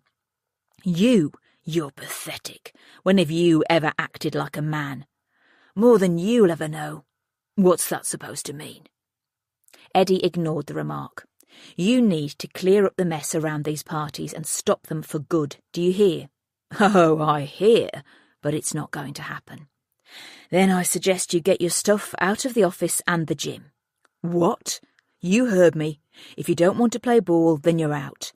Leon shook his head. "You're starting a war." Eddie said nothing. Instead, he nodded at Kathleen, who went to retrieve a sports bag from the far end of the kitchen. Chapter 61. "There's 50 grand, Eddie said, as Kathleen put the bag on the table. He unzipped it and showed Leon its contents. "Take it." "You think I'll leave what I have here for so little?" Leon scoffed as he pushed the bag away. "I can make more than that in a month. I've been earning twice as much as you for the past few years, and—" "I know." Leon glared at him. "I know you've been lending money, that you've been getting the lads from the gym to deliver drugs for you. I've known about the cash and grabs from the cash points. I've known from the minute you've done everything." "So why have you never questioned me about it?" "Because I thought one day you would see sense. But now, if you don't take this money and leave, I can guarantee that you'll get picked up by the police for something regarding these parties or the fact that you've been involved with a dead girl." Leon lunged at Eddie, hitting him in the face. Eddie ran around the table towards Leon and punched him in the jaw. "Boys!" Kathleen cried as they laid into each other. They ignored her, punches raining down on each other. Eddie knew his brother was strong and had braced himself for it. "Stop!" Kathleen screamed, "or I'm calling the police." It was over in less than a minute. Leon wiped his mouth, blood pouring from his split lip. "Is this what you want?" He looked at Kathleen. "To split the family altogether?" "If you don't leave, you'll end up in prison," she reasoned. "You're not going to ruin this family," Eddie seethed. Leon laughed bitterly. "Well, you know, we're not strictly family." Kathleen paled. "Leon, no. It's time he knew the truth. I said no. If you don't tell him, I will." Kathleen held her head in her hands. "What's going on?" Eddie looked at them both for an answer. Leon sniggered, his lips curled into a snarl. "George wasn't my father. Isn't that right, mother dear?" Kathleen sat down with a thump. "He's right, Eddie. George was your father, but not Leon's." "And there's more," Leon chuckled. "My father is an ex-copper." Eddie's eyes widened in disbelief. "Do I know him?" "Please, Leon," Kathleen pleaded. "Not after all this time." Leon shook his head. "Tell him, or else I will." "Who is it?" Eddie shouted. "Tell him," Leon roared. "It's Nick Carter," Kathleen said. "The former DI on the murder team? What the fuck?" Eddie paced the room. "I wanted to tell you, but I was made to keep it secret," Kathleen said. "By who?" "Your father." "Well, you could have told me when he was dead." "What use would it have been? There was nothing you could do about it." "And you see, not sharing the same father makes us totally different," Leon chided. "I'm not your family any more than Grace is. We're both your half-siblings." Then he laughed. "If you only knew what Nick had done for me over the years. He was as bent as George Steele." Eddie sat down as, all of a sudden, everything clicked into place. Nick Carter must have brought Grace back to the force to do his dirty work, get inside information for him. But Grace wouldn't toe the line, even though she couldn't have known that Leon was his son, or at least he thought so. No, he was sure. She was more loyal than his so-called family. "Does anyone else know?" Eddie asked. Kathleen shook her head. "It's him that's been keeping you out of prison, isn't it?" Eddie said quietly. Leon clapped slowly. "Family do look after their own." "And you've both known all this time and never... Does Grace know?" Kathleen shook her head. "And she mustn't find out. So I suggest you keep your empty threats to yourself, or I'll make sure I tell her." Leon added. "What good will that do you?" Eddie replied. "They'll be able to look over his cases, find you out for lots of things, no doubt. He's left now, so that won't stick." "You don't think?" "No one likes a bent copper. They don't have time to do their own jobs, let alone reopen old cases. And he's..." Eddie pointed at the door. "Get out. Take the money with you and don't come back." Leon picked up the bag, staring at them both in turn. Then he spat on the floor at their feet before leaving. Once he'd gone, Kathleen wouldn't look at Eddie, but she began to speak all the same. "It was when George was still married," she said. "You know that Leon is 2 months older than Grace. George and I weren't together as such. I was lonely and, well, you know the rest. Years later, when George told me Grace and her mum had left, he turned his anger on me. He forced me to marry him. I didn't have the guts to do what Grace's mum did. I wanted to leave, but your father saw to it that I stayed with him, and he made us all pay for my one moment of weakness. That's why he was so cruel to Leon." "Why didn't you tell me?" "I was sworn to secrecy." "But when George died..." "When George died, Leon threatened me with all sorts. Where do you think he's been getting most of his money from?" "He's been blackmailing you." She nodded. "How did he find out?" "George was drunk and goading him. They started to fight, but as Leon was getting the better of him, he told him. He did it out of spite, to throw Leon off his game, and it ruined our family. And no one thought to tell me. Eddie prodded himself in the chest, unable to take it all in. I need a bit of space. He walked towards the door, but Kathleen reached for his arm. But Leave me alone. Chapter 62. Leon's car screeched off the drive in his haste to get away. How dare Eddie and Kathleen have a go at him about what he'd been doing? Did they think he was a child that had to be reprimanded? It was no concern of theirs what he got up to. Stationary at a set of traffic lights, he tried to call Alex, but there was no answer. He was probably screening his calls. Quickly, he tapped out a message to him. Then he tried to get his anger under control. Had Alex told the police anything? He'd always struck Leon as the loyal type, but who would he stay faithful to this time?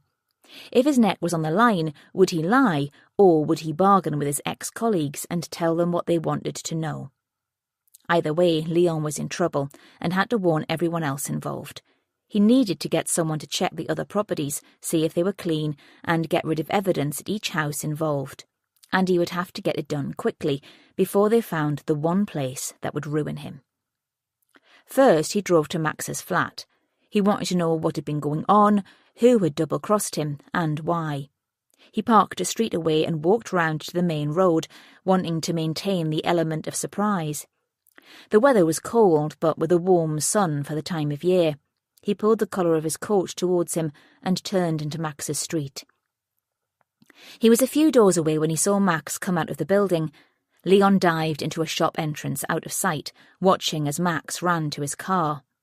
As the car began to move, Leon stooped down so he wouldn't be seen. But as Max drove past him, he could see someone in the passenger seat. What the hell was Rachel Townley doing with a dick like Croydon? He got out his phone and rang Max. "Where the fuck are you?" Leon said when he answered the call. "I'm in town. I'd arranged to meet with Alex. That twat double-crossed me. I told him to cancel the party, and he went ahead with it." Leon shook his head but reined his temper in. Max was lying about his whereabouts, so he could be lying about Alex too. Out of the two men, he knew Alex was more likely to come good because he had more to lose. Max was young and stupid. "It's okay, I can sort it." Leon kept his voice calm, as if there was nothing wrong. "Can you call in at the house later this morning? I have your money." Half an hour later, Leon arrived at home and removed his coat in the hallway. He'd hidden the money in the boot of his car while he decided what to do. Of course, he wasn't going to leave Stoke, but he wasn't about to give the money back either. As he hung up his coat, he heard Trudy's voice. Glancing through the open door, he could see her in the conservatory. She was talking to someone on the phone. She hadn't heard him, so he stopped to listen before going in. "I can meet you tomorrow when I'm out shopping. You can disappear for a while then." It went quiet while she listened to the caller. "What time?" "Okay, and not a word to Leon about our arrangement. Do you hear?" Another pause. "You knew what would happen once you killed her. I can't get you any more than that, but you'll have Leon's money too. You've doubled up doing one job anyway." Leon sat on the bottom of the stairs, trying to work things out. What was happening to all the people he thought he could trust? Was Trudy saying there had been a hit out on Erin? That's not what he'd ordered. More than that, was his own wife double-crossing him? When he heard her saying goodbye, Leon rushed to the front door, opening and closing it as if he'd just arrived. "Everything good?" he asked as he put his keys on the worktop. Trudy turned to him, moving closer to peck his cheek. "Yes, fine." Leon went to speak but thought better of it. Instead, he made coffee and took it into his office. Who had Trudy been talking to? And what was the conversation all about? What arrangement had been made? He picked his phone up and made a call, but it went unanswered. He left a voice message. "Call at the house. Better there than at the gym." Leon smirked. He could play games too. Chapter 63. Grace and Frankie had visited 2 of the properties that were owned by Leon Steele and had found tenants in them both. Without a warrant, they hadn't been invited into either, but as they were terraced houses, it had been easy to have a quick look through the front window as they had gone past to see that they were all furnished and seemed okay. However, Grace knew that tenants could be hiding things, so would go back to the office with the details and get warrants to search them all in one fell swoop. Sam had also rung to say she'd found 2 properties registered under Trudy Steele. They were on their way to the first one. Leon could have joints all over the city that we don't know about, couldn't he? Frankie asked. Not necessarily. The rules about buying houses have tightened due to the government trying to limit money laundering. I reckon he could only put them in his name or Trudy's without the VAT man interfering, although he might have some properties from the George Steele days that haven't been transferred.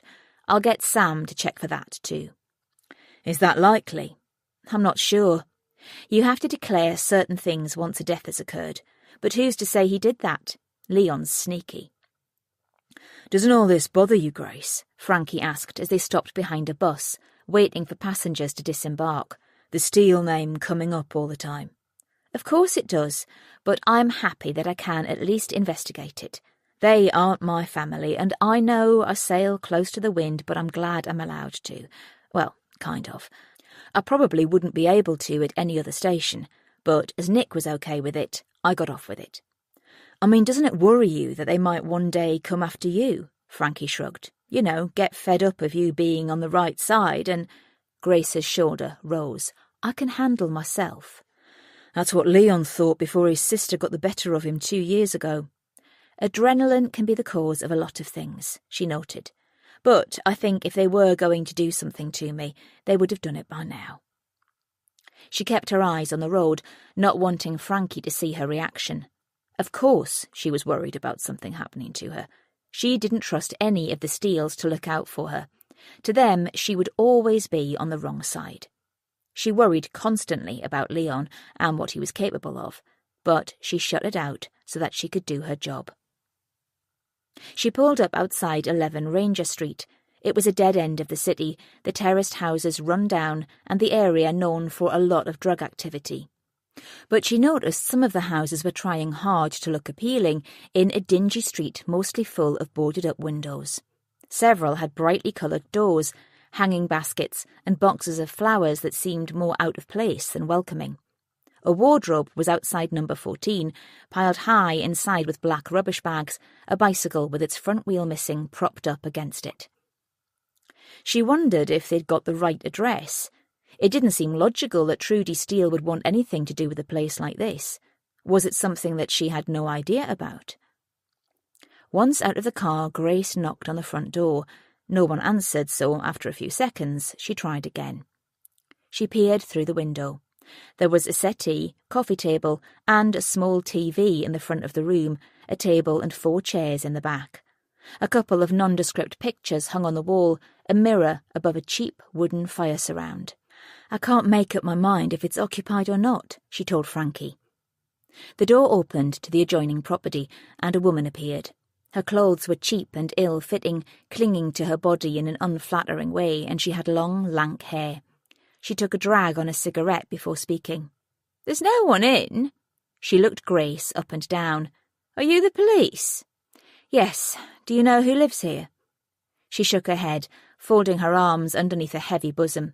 "People visit every now and then, but I never hear anything. Whoever it is, they're quiet." "Could you describe these visitors?" "Sometimes a man, sometimes a woman. Sometimes the man brings a young girl with him. Sometimes the man and woman come together with a girl." "The same girl?" "Sometimes." "Anything else?" she pushed, wondering if the woman ever said anything but sometimes. "Were they tall, small, fat, thin?" "I don't stand on my doorstep staring at folk, you know," she snapped. "Okay, thanks."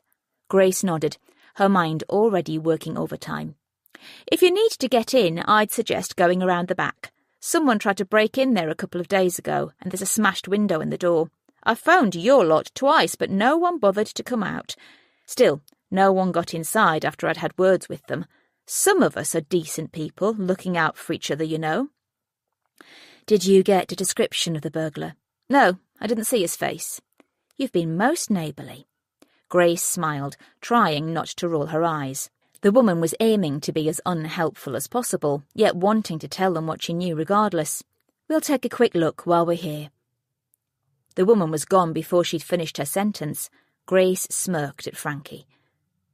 They walked to the end of the street and around into the cobblestoned alley that split the properties from the terraced row behind. Negotiating a settee that had been dumped, they located the gate of the property they needed and pushed it open. They were in a yard, weeds popping through between crazy paving and black bags and rubbish piled high against a wall. The back door, like the woman had said, had a broken window pane at the top. "Let's go in," Grace said. "We can always say we thought there was a threat to life to reduce the fact we don't have a warrant. What do you think?" "Sounds a good idea to me," Frankie concurred. They slipped on latex gloves. Grace took out her baton and broke the glass a little more to allow her hand inside safely. From here she undid the lock and pushed the door open. They entered through a small vestibule into a galley kitchen, treading carefully over the broken glass. "Police! Anyone home?" They stood still listening, but there was no noise. Grace picked up a pile of post. "Most of this is addressed to Trudy Steele," she said. They looked around and, finding the rooms empty, went upstairs. Frankie checked the small bedroom at the front, Grace the bathroom at the rear. There were a few toiletries on the side of the bath, deodorant, a bar of soap, but there was no toothbrush, no toothpaste, no toilet rolls. "Grace!" Frankie shouted through to her. "What is it?" She moved quickly to join him. What she saw took her breath away as she stepped across the threshold. A camera was perched on a tripod, pointing at the wall where, through what appeared to be a two-way mirror, she could see a double bed. "It's set up so that someone can film people without them being aware, isn't it, boss?" Frankie shook his head in disbelief. "The sick bastards." Grace's voice was so low it was barely audible. The room next door had soundproofing on all four walls. Grace tried not to imagine what had gone on in there, but still, images flooded her mind. Young girls with men. This had to be part of the sex parties, one-on-one invitations. Some watched, some participated. She wondered how much a front-row seat would cost, and, here again, the girls were used like pieces of meat. On the far wall was a cheap bookcase, a row of DVDs all in plastic covers. Frankie was going through them as Grace joined him. She picked one of them up. Written on a white label sticker was the name Stacy. She picked up another. The name was Rebecca, another Fiona, another Hannah. She flicked through them all, looking for two names in particular, but hoping she wouldn't find them. There was nothing. Grace went back along the landing to the room she'd seen through the mirror. There was a lock in the handle hidden from plain view. She turned the knob, finding it unlocked, and went in. It was dark, with no window, and furnished with red velvet bedding to give the feel of a seedy hotel room. A fridge stood in the corner. Grace opened it to find a bottle of champagne. She looked around for glasses, but could find none. She'd check downstairs later. "Boss?" Grace turned to see him standing in the doorway. Frankie held out a notebook. She knew what it would be before looking inside. Confirming her fears, she read of woman after woman being paired off with man after man. There was even a seating system, and who preferred who. There were lists of phone numbers and email addresses too. It was a larger version of the notebook they'd found on Leon Steele when Jade had left him for dead. Back then there hadn't been enough evidence inside that to charge anyone. Finding this brought everything out into the open and would give the CPS ample evidence to prosecute. "It is like history repeating itself," she muttered. Leon was taking over from his father. Frankie opened one of the bedside cabinets. "There's everything in here," he said. "Sex toys, lubricant. Christ, there's Rohypnol too." Grace had seen enough. She radioed through to the control room, updating them on the situation. Then she spoke to Allie on the phone. "Allie is on her way to the Steele's home," she told Frankie afterwards. "We're going to meet her there and take both Leon and his wife in for questioning." She paused, trying not to let her mind wander as her eyes fell on the bed. Frankie shook his head, unable to speak. Grace shuddered as her darkest thoughts came to fruition. "Leon and Trudy," she said. "They're in on this together, aren't they?" Chapter 64. Max removed his seatbelt as he and Rachel pulled up outside Leon's house. "Stay here," he told her. "I'll be 10 minutes, tops." "You better be quick," Rachel replied. "If the police turn up, I'm off. I'm in enough trouble without—" Max was about to get out of the door but leaned back. He grabbed her chin and squeezed hard. "You'll do as you're told, or Daddy will find out everything you've been up to." "You're hurting me." Rachel's voice was muffled. "You're going to wait?" She nodded fervently. "There's a good girl." Max let go, pushing her away at the same time. "You better be here. I won't be long." He marched up the path to Leon's house. Every time he'd visited, he'd been envious of what Leon had. He wasn't short of money, that was for sure. The house was detached with 4 bedrooms, a large conservatory off the kitchen, and a huge back garden. 2 cars were parked on the drive with new number plates. When Leon answered, he pushed past him and into the house, closing the door behind him quickly. "I need my money." Max eyed him shiftily. "And what makes you think I'm going to pay you after what you did?" Leon snapped. "Hey, it was down to Alex, not me. How was I supposed to know the police would raid the party? Are you sure he isn't working for both sides?" "He got arrested." "Could have been a cover-up." Leon was thrown for a second. "Anyway, I wasn't talking about Alex," he went on. "I told you to beat Erin about enough to get rid of the baby. I didn't tell you to kill her. Now they might be able to identify whose child it would have been. Did you think of that?" Max paused. "Can they do that?" "I don't know, but I expect so." Leon prodded Max in his chest. "You're a prick. You could have set either one of us up. It's your own damn fault." "What's going on?" Max turned to see Leon's wife, Trudy, walking towards them. "I need my money," Max said, "from both of you." Leon stared at him. "If you want to know who told me to get rid of the girl, you better start looking closer to home." Max sniggered. "It's been under your nose all the time." "Come on through and let's talk this out," Trudy beckoned him. Max watched as she swiveled on her heels, the red soles visible as she marched away. She really was a piece of work. In her poncy designer shoes, she thought she was something special. He wasn't sure who was the worst of the two of them. Leon wasn't going to be too pleased with her when he found out the truth. Leon followed Max into the kitchen. He wanted to grab him and rip his head off, but he held his clenched fists behind his back out of sight. He'd worked out the logistics of what Max had said, but he didn't want to believe it. He turned to Trudy. "You told him to kill Erin." His voice was filled with incredulity. Trudy moved towards them. She was getting in the way, especially because she was pregnant. "You knew?" "Of course I did. Word travels fast." "It wasn't mine." "You know that for certain, do you?" Trudy spat at him. "I know you've been taking her to Ranger Street without me." "So what? It's only because you don't give me any satisfaction." "That's because I'm not 16. "Can we leave the family arguments until I've got my cash?" Max checked his watch. "I have to get out of here." "Don't think you're getting anything from me," Leon snapped. "You went too far." "I'm not taking the blame for it. You're the one who has a thing for the young women. Everyone knows. The police will find that out if they haven't already." Leon grabbed Max's coat and pulled him in close. "Watch your mouth." "You don't scare me with your big man attitude. You've always hidden behind Eddie. Everyone knows he's the stronger of the two of you." Leon glared back at Max for a moment before pushing him away roughly. "Trudy, give him what you owe him and get him out of my sight. And then you and I need to talk." "You don't get to tell me what to do." Max pulled out a chair at the kitchen table and sat down. "I want my money." "Like I said, you're not getting anything from me." Leon's breath quickened as the tension in the air intensified. He watched Max's eyes as they flitted around the room.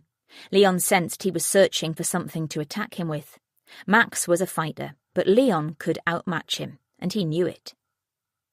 But before they could square up to one another, Trudy grabbed a knife from the block. She turned to face them both. They stood in a triangle in the middle of the kitchen floor.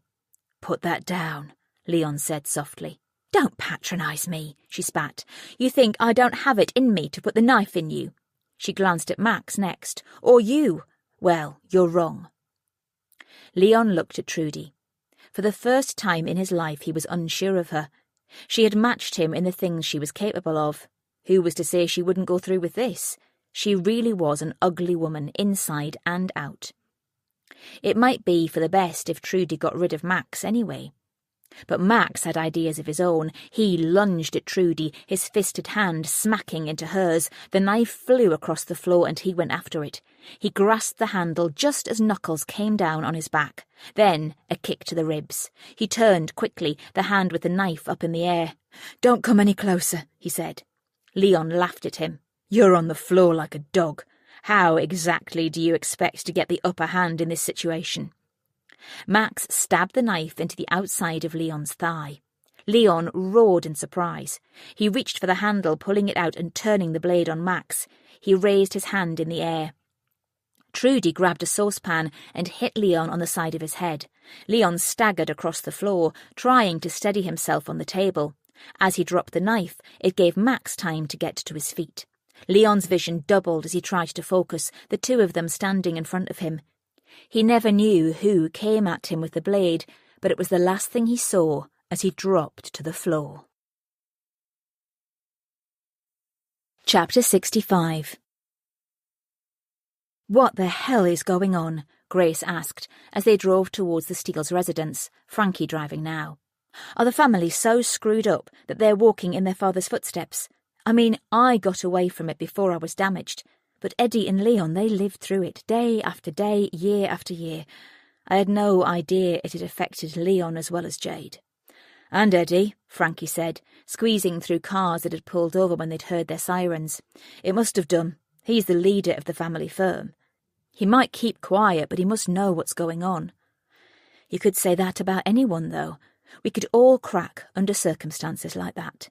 We know most killers don't set out to kill someone." "Maybe, but this is some weird shit." In Broad Street, Frankie parked a few metres away from the Steele's household.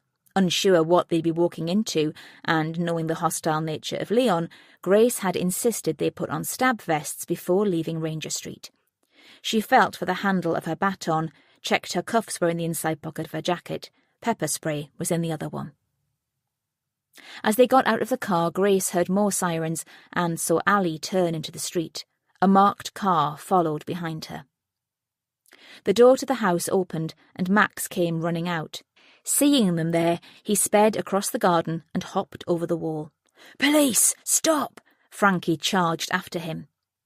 Trudy Steele appeared in the doorway, her hands covered in blood. "Help him! He's dying!" she sobbed. "You have to help Leon!" Behind Grace, Frankie came back just as Perry arrived. "He got away in a car.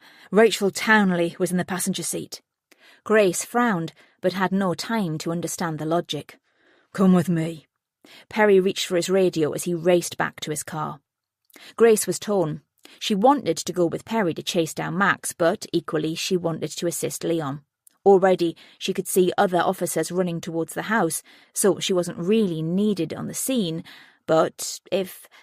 She couldn't abandon Leon. "Go with Perry," she told Frankie. Then she drew out her baton and followed Trudy into the house. In the kitchen there was blood all over the floor. Trudy dropped down next to where Leon was gasping for breath. "Step away," Grace said to her as she slipped on latex gloves. She kneeled down next to Leon. "Who did this to you?" She could see his eyes glazing over. He tried to speak, but she couldn't make out what he was saying. Blood poured out of his stomach. She put a hand over it and pressed down, hoping to stem the flow. Leon grabbed her arm. Behind her, Allie and another officer were restraining Trudy in handcuffs. "It wasn't me who did this. It was Max," Trudy cried. "Let me go to my husband." "Eddie," Leon gasped. Grace leaned in closer to hear him. "Tell," he whispered. "Tell my brother I love him." Leon took a few deep breaths as he fought for his life. "Breathe with me, Leon," Grace asserted. "You need to stay awake. Open your eyes and breathe with me. Come on.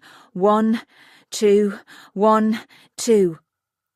His chest was rising and falling as she counted, but the effort was exhausting him, and still the blood poured out. An officer passed her a tea towel, and she pressed it onto the wound. Leon groaned, and Grace almost cried with relief that he was still with them. But as she heard ambulance sirens in the distance, Leon's hand flopped from his chest onto the floor. "Leon!" She slapped at his face. "Leon, wake up!" His eyes fluttered open and then closed again. "Leon, stay with me!"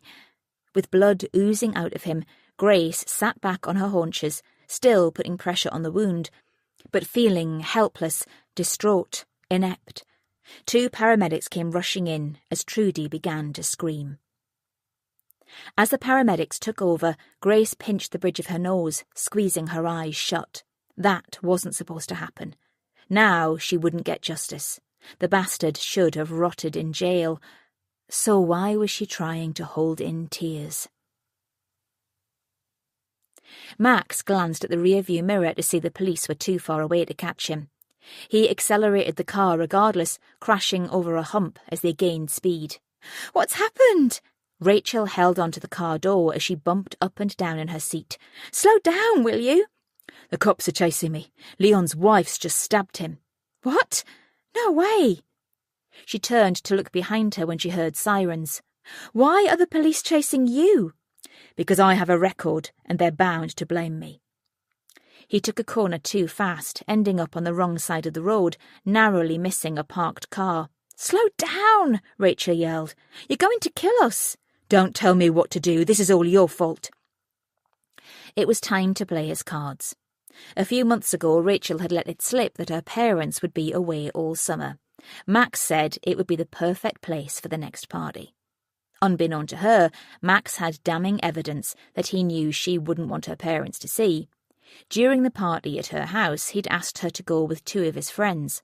After plying her with alcohol, she'd still been hesitant, but was okay with it. While all 3 were in her parents' bedroom, he'd secretly filmed and taken photos of her. From what he knew of her parents, they would disown her if the footage was ever leaked. He quickly filled her in as he negotiated more roads, the police never far behind him. He'd be out on a main road in less than a minute.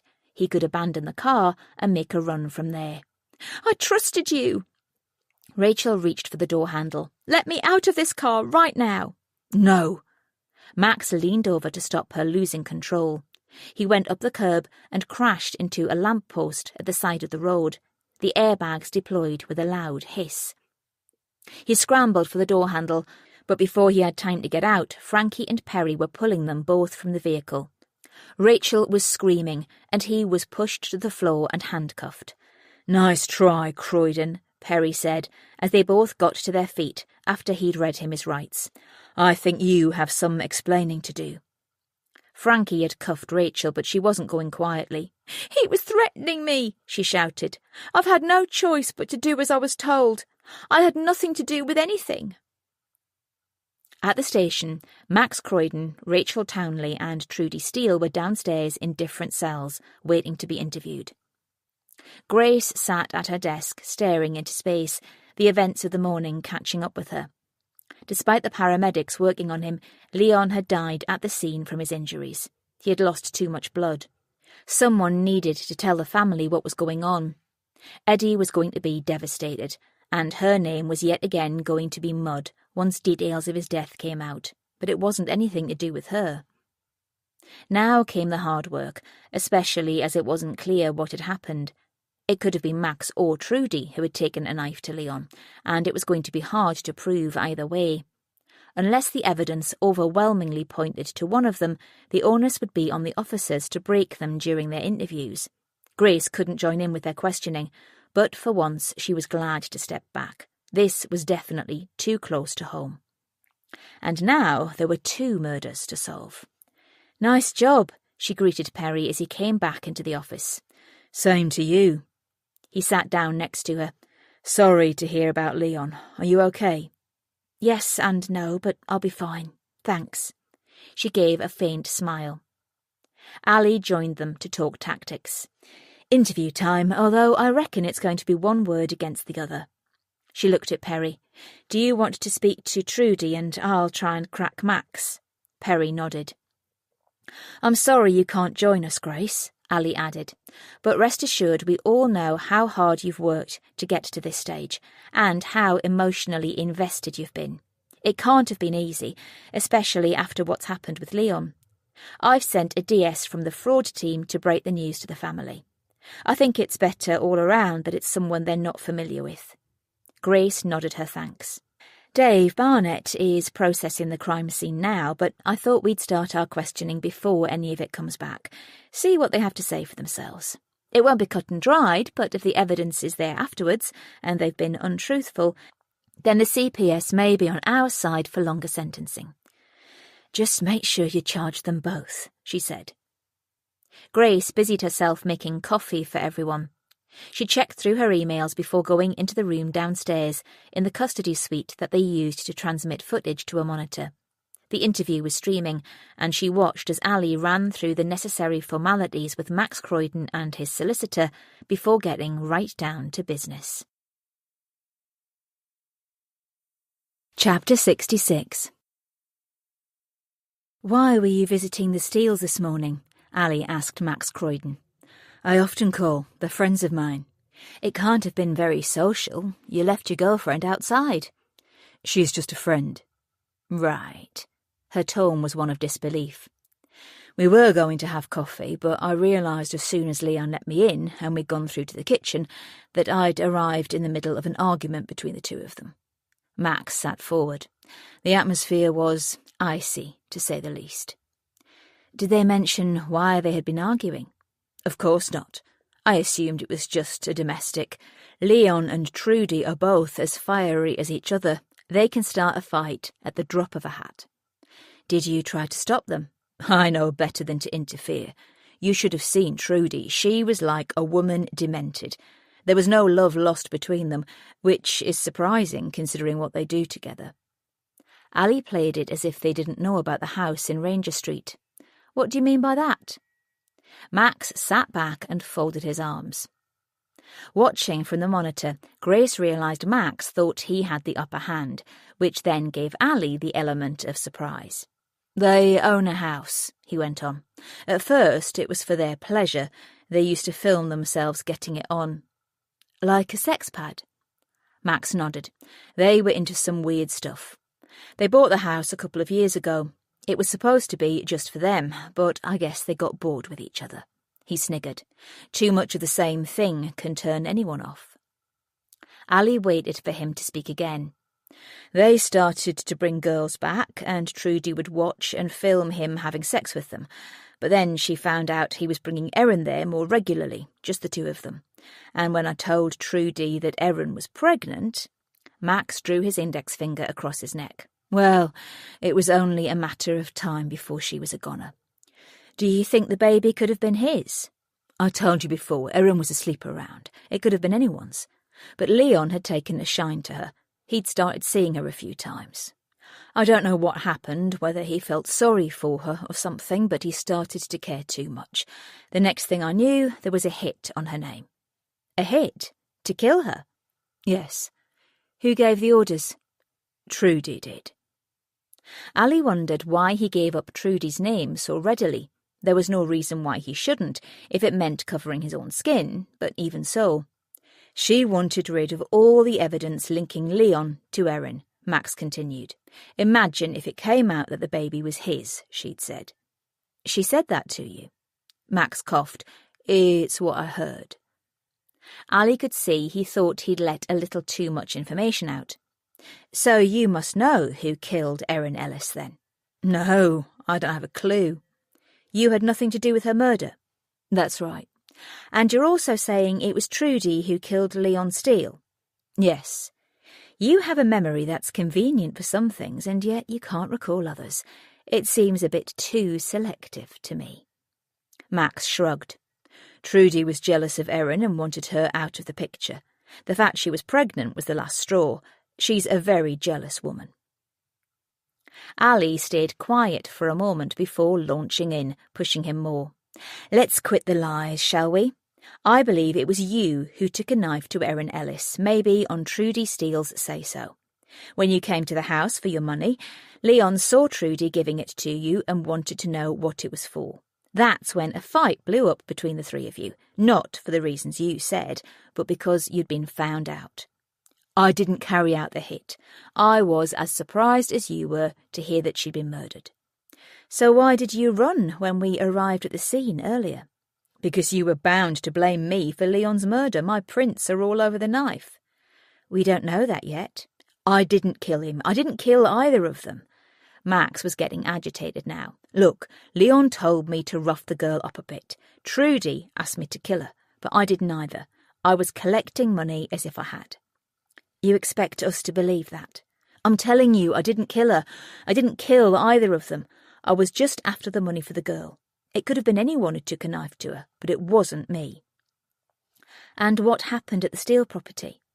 "When Leon found out that Trudy had put the call out to get rid of Erin, he was furious. He and Trudy started to argue. I sat down at the table to wait for my money." "Even though you had nothing to do with the murder of Erin Ellis?" "Yes, I know how stupid it was now, but I thought if I got the cash from both of them by telling them they were playing each other, I could skip town." Allie shook her head in disgust. "When Leon got too much, Trudy picked up a knife. I stood up and tried to calm the situation, standing in between the two of them. Leon was shouting obscenities over my shoulder at Trudy. She was trying to get at him and pushed me to one side. I grabbed the knife from her and threw it across the floor. Max was acting out the scene with his hands. She yelled out in such a rage. I could see her looking for something else to use, and then she grabbed for a saucepan. She cracked Leon across the head with that." "What did Leon do?" "He was knocked to the floor. I helped him up, but Trudy ran across to the knife and picked it up again. That's when she ran at Leon and stabbed him in the leg. I thought that was bad enough, but as he swore at her, she stabbed him in the stomach." Through the monitor, Grace watched Max sit forward, glancing at Allie before bowing his head. She could almost see his brain working as he wondered what more he could say that would incriminate him less and implicate Trudy enough to take the full blame. By the side of her, the door opened, and Grace's concentration was interrupted. "I thought you might like to know." Frankie stood in the doorway. "We found a DVD of Erin Ellis and Leon Steele in Rachel Townley's car. It was in a holdall we reckon belongs to Max. It was filmed in Ranger Street. Looks like Max took it for his own purposes. Whether to blackmail Leon to keep away from him or to sell on, who knows?" "Thanks, Frankie." Grace nodded. Frankie stood for a moment. "Are you sure you'll be okay? I can stay with you if you'd like some company. It's been a shocking day for you." Grace smiled. It was thoughtful of him to ask. "I'll be fine, but thanks anyway." She waited for the door to close again before letting a few tears fall. She wasn't sure she could hold it all in until she got home, but she wouldn't miss Perry interrogating Trudy Steele. Not for anything. Chapter 67. In interview room 6, Perry was in full swing, but he was finding it difficult to be heard. Trudy Steele hadn't stopped ranting yet, despite her solicitor trying to intervene and get her to calm down. "I can't believe Leon is dead," she cried. "We're all sorry for your loss, Mrs. Steele." "No, you're not." Trudy wiped at her nose with a tissue before continuing. "Leon had it so tough. You have no idea what he went through as a child. He was bullied by his father, his mother did nothing to stop it, and his brother joined in. He was always being beaten for something he hadn't done. That's why he turned out like he did. He could be like an animal with me at times. He was cruel, vindictive, coercive. He did things to me that I'm too ashamed to admit." "Things you didn't consent to?" "Look at me." She prodded her chest. "I'm less than 9 stone and 5'3". Leon was a tower of strength. He overpowered me all the time." Perry frowned. "Are you saying you did what you did because you were scared of him?" "No, I'm telling you that I'd be too scared to harm him. Leon controlled me." "I understand that. Was it too dangerous to leave?" "Yes, I was helpless. He gave me no money. He would lock me in the house and I couldn't get out. He would leave me inside for days on end while he went about his business. Perry scowled, knowing instantly that she was lying. Even with his little knowledge of the beauty industry, he could see she used Botox, was dressed in the latest designer clothes, and her hair was styled and cut expertly. Her nails were also long and manicured. She couldn't do all that without leaving the house. "What about your children?" he asked. "Surely they would have seen this happening." Trudy shrunk back in her seat a little. "It was never in front of them. They're not in much now they're older anyway." Watching on the monitor, Grace could see Perry was having his doubts. "And you never told anyone?" he went on. Trudy shook her head. "I was ashamed." "I can understand that too. But to me it seems you had more reason to attack Leon in that moment than Max Croydon." "No, I wouldn't dare to stab Leon. What if I had attacked him and he'd survived? He would have retaliated. He could be crueler than you will ever know. Jade wasn't the only one in the Steele family damaged because of George." "Tell me what happened today then, Trudy." "Max came to the door, Leon let him in, and as soon as they were in the kitchen they started to fight." "Do you know what about?" "I didn't have time to hear. I was trying to stop them. Leon was getting the better of Max, and that's when Max grabbed a knife from the block on the worktop. He stuck it in Leon's leg, so I hit Max with a saucepan. I thought it might knock him out, but he came back at Leon with the knife again." She looked at Perry, tears pouring down her face. "That's when Max stabbed Leon in the stomach. I tried to stop him, but he was too strong."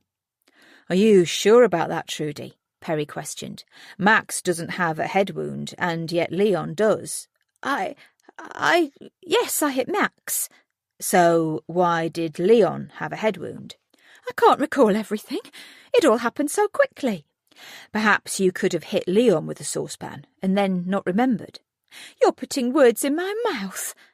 Trudy glanced at her solicitor in exasperation. "Do I have to answer all these questions? My husband is dead. I'm in shock." "It's okay, Trudy," Perry said, holding up a hand to the solicitor. "I don't want to cause you any unnecessary stress. I've found in my line of work the evidence never lies. We'll go back and question Max again, and then we'll look into your family and background. Then we'll question you further as to how Leon got that head wound, because Max said it was you who hit Leon." "He's lying. They were fighting and he stabbed Leon." "When our officers got to your home, Leon was on the floor, bleeding from his wounds. Why hadn't you called for an ambulance?" "I was about to, when I heard sirens. I ran outside for help and to get away from Max." "Did Max try to stop you?" Trudy paused for a moment as if she was recollecting, before nodding. "He grabbed my arm as I went past, but I punched out at his hand until he let me go. I couldn't stay in there with him and I had to get help for Leon, so I ran to the front door. That's when we saw the police and Max made a run for it. I'm telling the truth." As if remembering about Leon, Trudy's face crumbled. "I can't believe he's gone. I did love him." "Tell me about the girl, Erin." "I don't know anything about her." "I think you do." Perry pushed a box of tissues towards Trudy, but continued with his questioning. "I think you and Max are in this together. I think Erin's murder was planned to get her out of the picture, and I think Leon's death was spur of the moment, but a good call for one of you. And my money is on you. I think it was you that killed Erin and Leon." "No!" Trudy sat forward. "I would never. I could never. You have to believe me. It was Max. Max killed Erin." Max said that Leon just wanted him to beat her up, enough so that she would lose the baby. "He's lying." Trudy shook her head fervently. "So it was Max's idea to kill Erin?" "Yes, he wanted her dead." "Whereas you—" "I was worried, yes, but I wouldn't want to harm her." "Why not? Surely your husband being the father of Erin's baby would have been detrimental for you and your future with Leon." "She wasn't pregnant with his baby." Trudy laughed hysterically. He didn't see her that much. Not even when she was at the party at 7 Park Avenue, or 25 Sandon Crescent, or how about 11 Ranger Street? Trudy stared at them, tears beginning to fall down her cheeks. She wiped at them furiously. We've had evidence come to light. A DVD showing Leon and Erin together at your house in Ranger Street. It was recorded 2 months ago. I don't know about that. I didn't have anything to do with that house. So your prints won't be anywhere at the property? She shook her head, but there was uncertainty in her eyes. Maybe you had the house cleaned so that we wouldn't find traces of you as Trudy. Fine, but will there be a trail left behind of you as Angela Merchant? Because that is you, isn't it? Trudy's shoulders sagged. You were in charge of the parties, getting the girls and the men there, weren't you? You, Alex, Max and Rachel. Rachel? Trudy scoffed. She was just a toy. Max had a thing for good-looking women, and she obviously got drawn in by his bad boy image. But she was stupid. Any fool could see he was using her. She should have been more savvy. So it was just you who saw to the financial side of things. That's before we start looking through the recordings that you did at Ranger Street. You have no proof. Perry leaned to his side and picked up an evidence bag. He watched Trudy's face drop when she saw what was inside it. We found this notebook at Ranger Street. Is this your handwriting? Trudy squirmed in her seat but said nothing. All the numbers relate to discs we found with the girls' names on them. There's so much more detail here than in the one we found on Leon 2 years ago. Thankfully, you're very thorough. It wasn't me, Trudy said. I didn't kill the girl. But you killed Leon, didn't you? Perhaps in a fit of rage when he found out you were involved. He didn't want Erin Ellis dead, and you had ruined everything. You were jealous that he wanted to be with her rather than you. And the fact people would find out it could have been Leon's baby would make you look a fool. That wasn't acceptable, was it, Trudy? It wasn't like that. Did he not love you anymore? Perry continued. Was that what this was all about? Was that why he was mad that you'd set out to murder her? He didn't love her, he loved me. So you killed the one thing that was coming between you both, and then you killed him. He was my husband. I wasn't going to let some slip of a girl pretend that she had been sleeping with him. That's why you wanted her dead. If the baby was Leon's, you couldn't deny their involvement anymore. Yes, I wanted her dead, but I didn't kill her. But you did kill Leon. No, Trudy banged her palm on the table. He had let you down again, made a fool out of you. I get it. Only this time, if the baby was his, there would be no hiding it from everyone. You hit him with the saucepan, intending on killing him. He was stronger than me. So you took a knife to him while he was down. It was a way out for you, wasn't it? After all the years he had treated you bad, this was how it could be over. Yes, it was me. I killed him. She stood up and leaned across the desk. He deserved to die after what he'd done to me. Grace was standing up as she watched the monitor. She'd been on pins waiting for the interview to finish, not wanting to leave until it did. But the jealous rage that had finished off Trudy Steele had made her realise what had happened with Erin Ellis. Needing to speak to Allie, she rushed upstairs. They had to get to Sampson Street. Chapter 68. Grace sighed as Allie pulled up in Sampson Street. "We're going to wreck a whole family," she said. "Yes, but at least another will find some closure," Allie replied. They walked in silence to the Redferns' front door. Lucy greeted them and showed them through to the living room, where Molly was curled on the settee and Phil was in the chair by the window. Molly sat up when she saw them, more nervous than earlier that day. Grace sat down in an armchair. Allie chose to stand. "Molly, we've had some major developments in the case regarding Erin," Allie said. "It's time you came clean once and for all. We know what happened, but we'd like to give you the chance to tell us first." "Mum!" Molly began to cry. Lucy went to sit next to Molly and wrapped an arm around her. "Can't you see how stressful this is to keep going over and over for her? She's lost her best friend." "I understand that, Mrs. Redfern, but we must ask these questions." Allie nodded at Grace to continue. "We think that you and Erin got into a fight about her having the baby." "No." Molly shook her head. "You were arguing before you went into the walkway, and then when you entered it, things got nasty. and it ended up in a fight. It was you who stabbed her, wasn't it? She was my friend, Molly replied, as the colour drained from her face. Lucy went to protest, but Grace held her hand up to stop her. Friends don't keep secrets, do they, Molly? She continued. We know from Erin's diary that she was seeing someone else besides Max. Were you consumed with jealousy, and the rage come out of you when she said whose baby it was? Because she thought it was Lion Man's, didn't she? She wanted to sleep with everyone and she wouldn't listen, Molly said. She didn't care. She just wanted attention. So you argued when you were in the walkway, and then you took out a knife and you stabbed her. No, Lucy cried. Molly faltered. I know you didn't intend to kill her, but she made you so angry.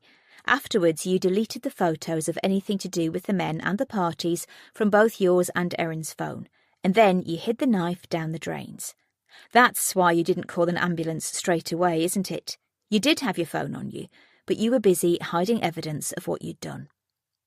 Molly was sobbing openly now. So too was Lucy. Phil hung his head down, as if he didn't want to hear any more. Because it was hurting you, wasn't it? Grace continued, all the attention she was getting. She was supposed to be my friend. You were annoyed that Erin was going to Ranger Street with Lion Man, weren't you? She kept going on about it, as if it was some kind of special treat that only she was allowed. I asked Chad to take me, but he told me I couldn't go, and that I wasn't to mention it to anyone. He got really angry with me. But Lion Man said he'd take me instead. Grace leaned across and took her hand. Molly, I need to hear in your own words what happened in that walkway.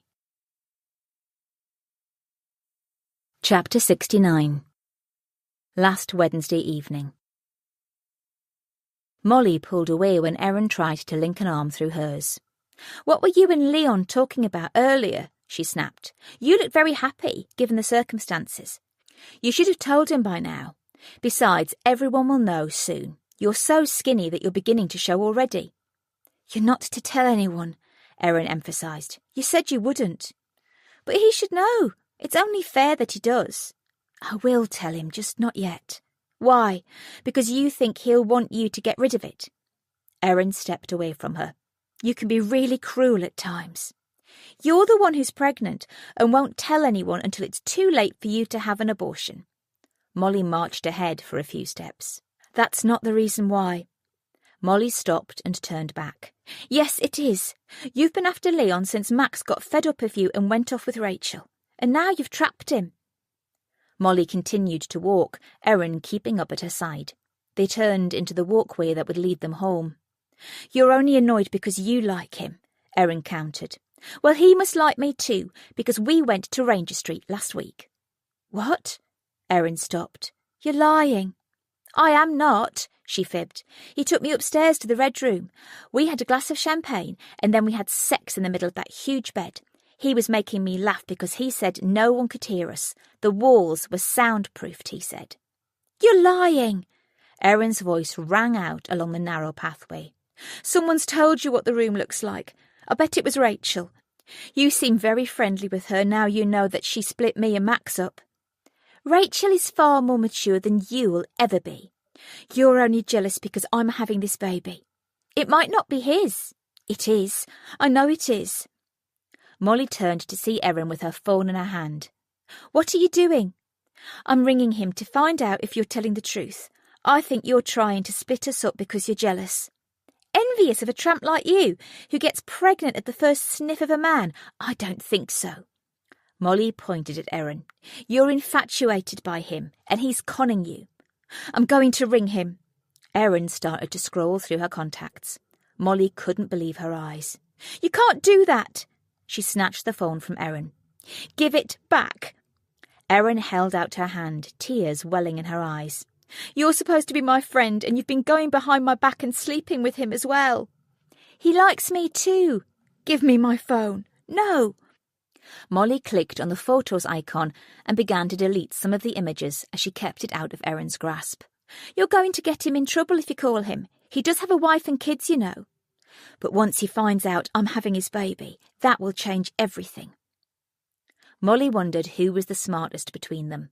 Was it her for trying to be Leon's special girl, or was it Erin for trapping him, having something that would tie her to him for the rest of their lives? No one could hide a baby. Envy bubbled up inside her. You don't know it's his, she argued. You shouldn't have got pregnant when you were sleeping with so many men.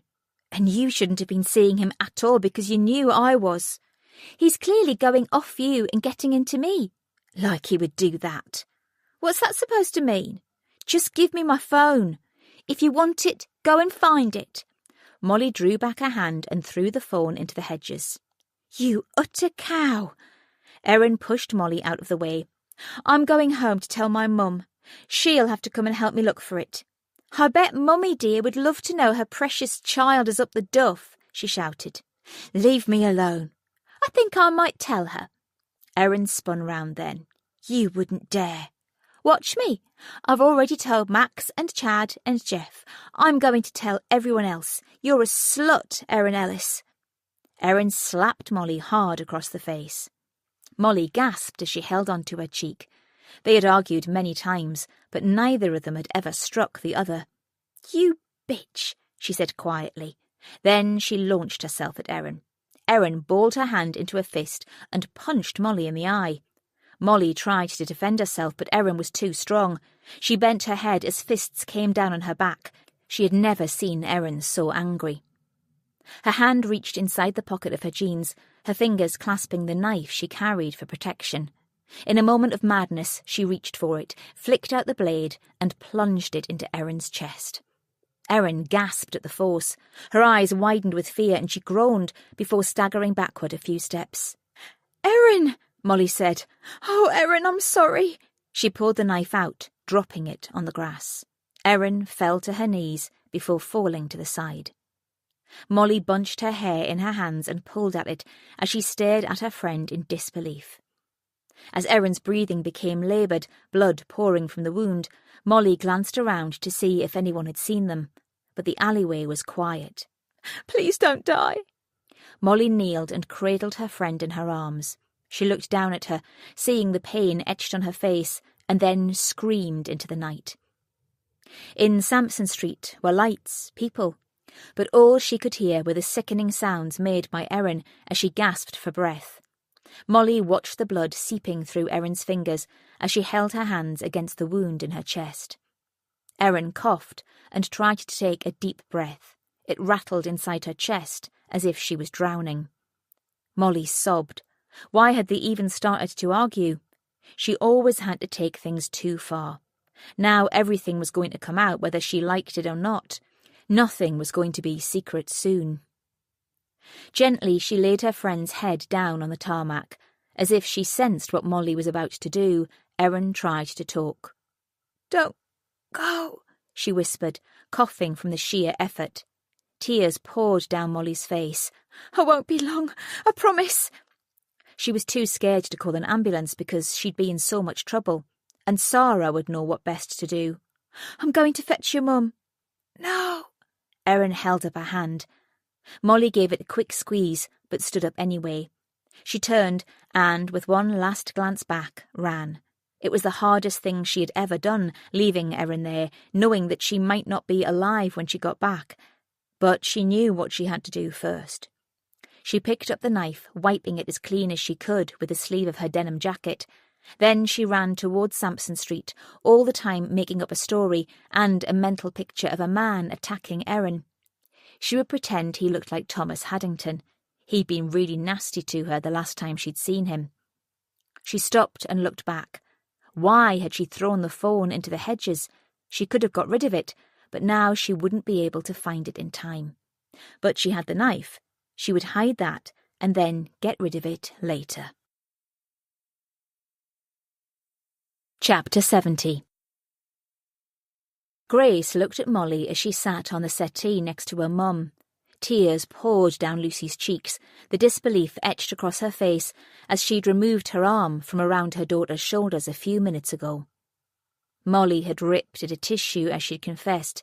A small pile of white shreds lay in between her feet on the carpet. Phil had sunk in a chair across from them, his head in his hands. "It's the reason why we could find no evidence, isn't it, Molly?" Grace said. There was no one seen coming in or out of the pathway.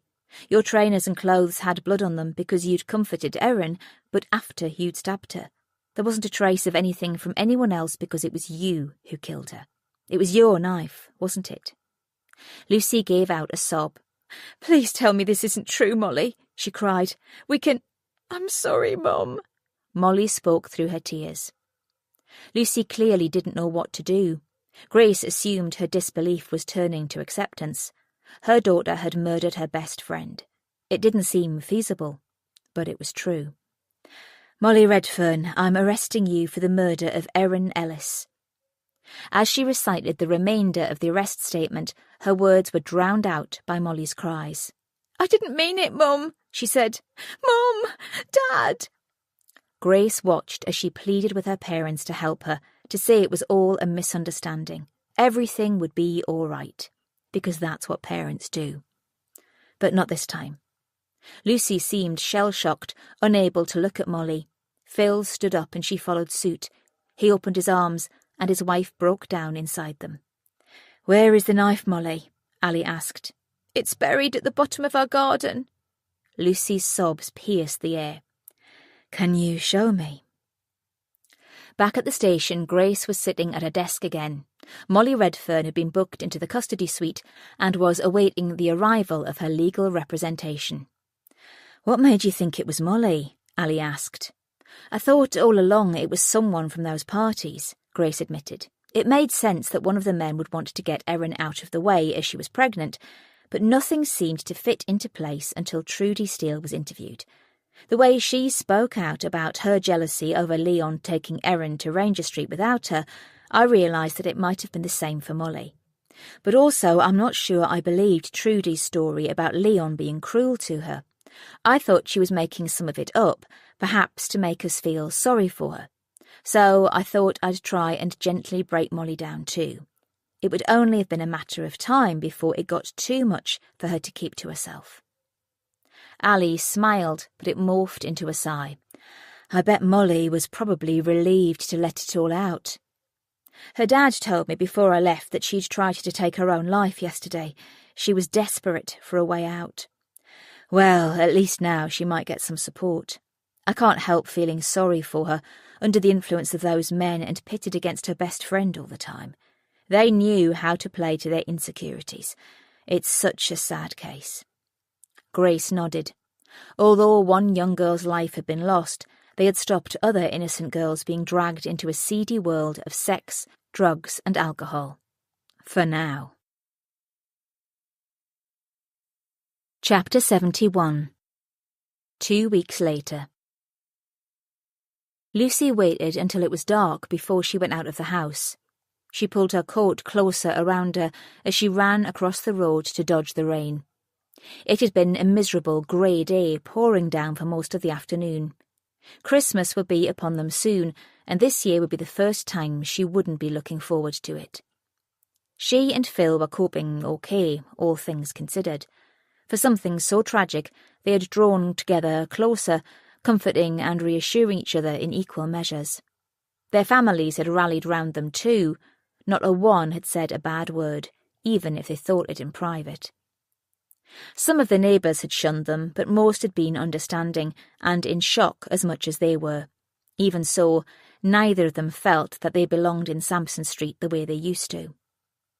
At Sarah's house, Lucy took a deep breath and rang the bell. It was 2 weeks since she had last spoken to her best friend. She wasn't certain if she would even listen to her, but she had to try. The hall light came on, and she saw a shadow through the glass pane. When Sarah opened the door, all the words Lucy had rehearsed disappeared. Her mouth hung open as she saw how pale her friend was, how much weight she had dropped since Erin had died. Lucy took a deep breath. For the past fortnight, I've wanted to come across and say how sorry I am and how much I miss Erin. I've wanted to say I wished it had never happened and that I was there for you if you needed me. Tears dripped down her cheeks. I've wanted to say I couldn't believe what Molly had done. But as I stand here now, all I can think is, what kind of mother doesn't see the signs that their daughter is a killer? I could say similar too. Sarah folded her arms, but then her expression softened in pain. I didn't notice that Erin was pregnant. They kept so much from us, didn't they? Sarah nodded. They were scared. But I should have noticed what Molly had done. I didn't even suspect her. How terrible is that? She loved Erin as much as we did. She would have been desperately upset at what happened. I know, but... This isn't your fault, Lucy. The girls had been coerced into something beyond their control. The only reason Molly was carrying a knife was for protection against those awful men. It doesn't make it any better. She was crying openly now. Sarah held out her arms. In seconds, they were both sobbing. It felt good to embrace her friend, knowing that whatever happened from now, she had at least been able to do this. I know it's not the same because I can see Molly every month, but I'm going to miss them both so much, Lucy said as she stepped back, wiping at her eyes. I wanted you to know that Phil and I are putting the house up for sale. You don't have to do that. It's too painful to live here now, so close to where it happened. Some of the neighbours look at us as if we're going to murder someone too. But worse, I can't stop thinking about how it was Molly, and yet she loved Erin as much as we did. Sarah nodded. I was thinking the same thing, actually. A fresh start might do me and Nat good, yet I can't move from here because it is so close. I know it sounds silly, but I can go through the walkway and feel her there. It's a comfort. Lucy understood what it was like to have the heart ripped out of your family. She really did. How is Nat? She asked. He's coping. It's hard for us, but Rob is coming back soon for the funeral. She paused. You're both welcome to come, you know. I'd like that. They smiled at each other. There was no need for any more words. It was enough. Eddie lay awake the next morning. It had been a trying fortnight, to say the least. Finding out that Leon had been killed by Trudy, and that they were both in a way responsible for the death of Erin Ellis, had been a bitter blow to take. He'd blamed himself at first. If he hadn't interfered by giving Grace information, his brother would still be alive. He missed Leon deeply. It hadn't all been war and game-playing. He remembered the time when he had held his nephew for the first time and the look that had passed between him and Leon, the proud brother moment. They had been close at points. It was sad to see how one man could have such an influence over so many people even after his death. George Steele was Eddie's father by nature, but had never been a dad to him. Even now, the smell of his father's cheap aftershave could trigger a reaction that could make him retch. He was a bully. No one would truly know how much pain they had all suffered at his hands. The news about Nick Carter had also been a terrible blow. How Eddie had found out from Leon still haunted him, but it was the way he'd been played for years that really tortured him. Leon and Kathleen had kept it from him. He felt like collateral damage. If anything had happened to him in his earlier days, when crime was all he lived for, he would have gone to prison. There would have been no one there to help him out. And yet he still felt protective towards Kathleen. George had made her into the woman she was today, and Jade, to a point. She'd been damaged by him too. He couldn't believe how much she had mellowed since Grace had come into his life. Even his wife had commented on it, and they were getting on better as a result. Losing Leon and Trudy had hit her just as much. It was time to start looking after his family, putting them first and keeping on the right side of the law. He didn't want to end up in prison too. Eddie reached for his phone and sent a message. Chapter 72. Grace hadn't been surprised when she received a message from Eddie asking her to call in and see him. Even though she knew she shouldn't, she was going to go. It would be the last time, so she didn't let herself feel guilty about it. There was unfinished business to discuss. When she stepped inside Steele's gym, her stomach lurched in a familiar way as she tried to forget what it all stood for. She marched across the floor. The door to the office was open, so she knocked on the frame and went in. "Grace!" Eddie's smile was warm. "Come and take a seat. Would you like a coffee?" "No, thanks. I won't be stopping long." She'd give him 20 minutes at the most. "You wanted to see me?" "Yes, now things have gone quieter, there's something I need to tell you." Then there was silence. "How are you doing?" she asked him eventually. "Now that my brother is dead, my mother is a hypocrite, and my sister-in-law and sister are in prison." His tone was bitter. "Not too good, to be honest. But Leon had to be stopped. He was bad blood, and I'm not like that. I need you to know I wasn't into it, and I never helped him. I constantly warned him about it, but he wouldn't listen." Grace moved around in her chair. "You wanted rid of Leon, didn't you?" "I did, but not this way. I hated what he was doing. He was the cruel one of the two of us. Yet you knew what he was up to and did nothing." "Kathleen went away last summer. I found out afterwards that Leon used the family house to hold a party. I could never forgive him, bringing that sort of stuff to our doorstep after what happened to Jade." Grace shuddered inwardly at the mention of her name. She still found it tough to talk about her. "I knew if we argued about it, one of us would end up going too far," Eddie continued, "especially when things were coming to light after Erin Ellis was murdered." "Did you ever think he had killed her?" "Once or twice. He was capable of it." "I must admit I was surprised to learn that Trudy was so involved." Eddie nodded.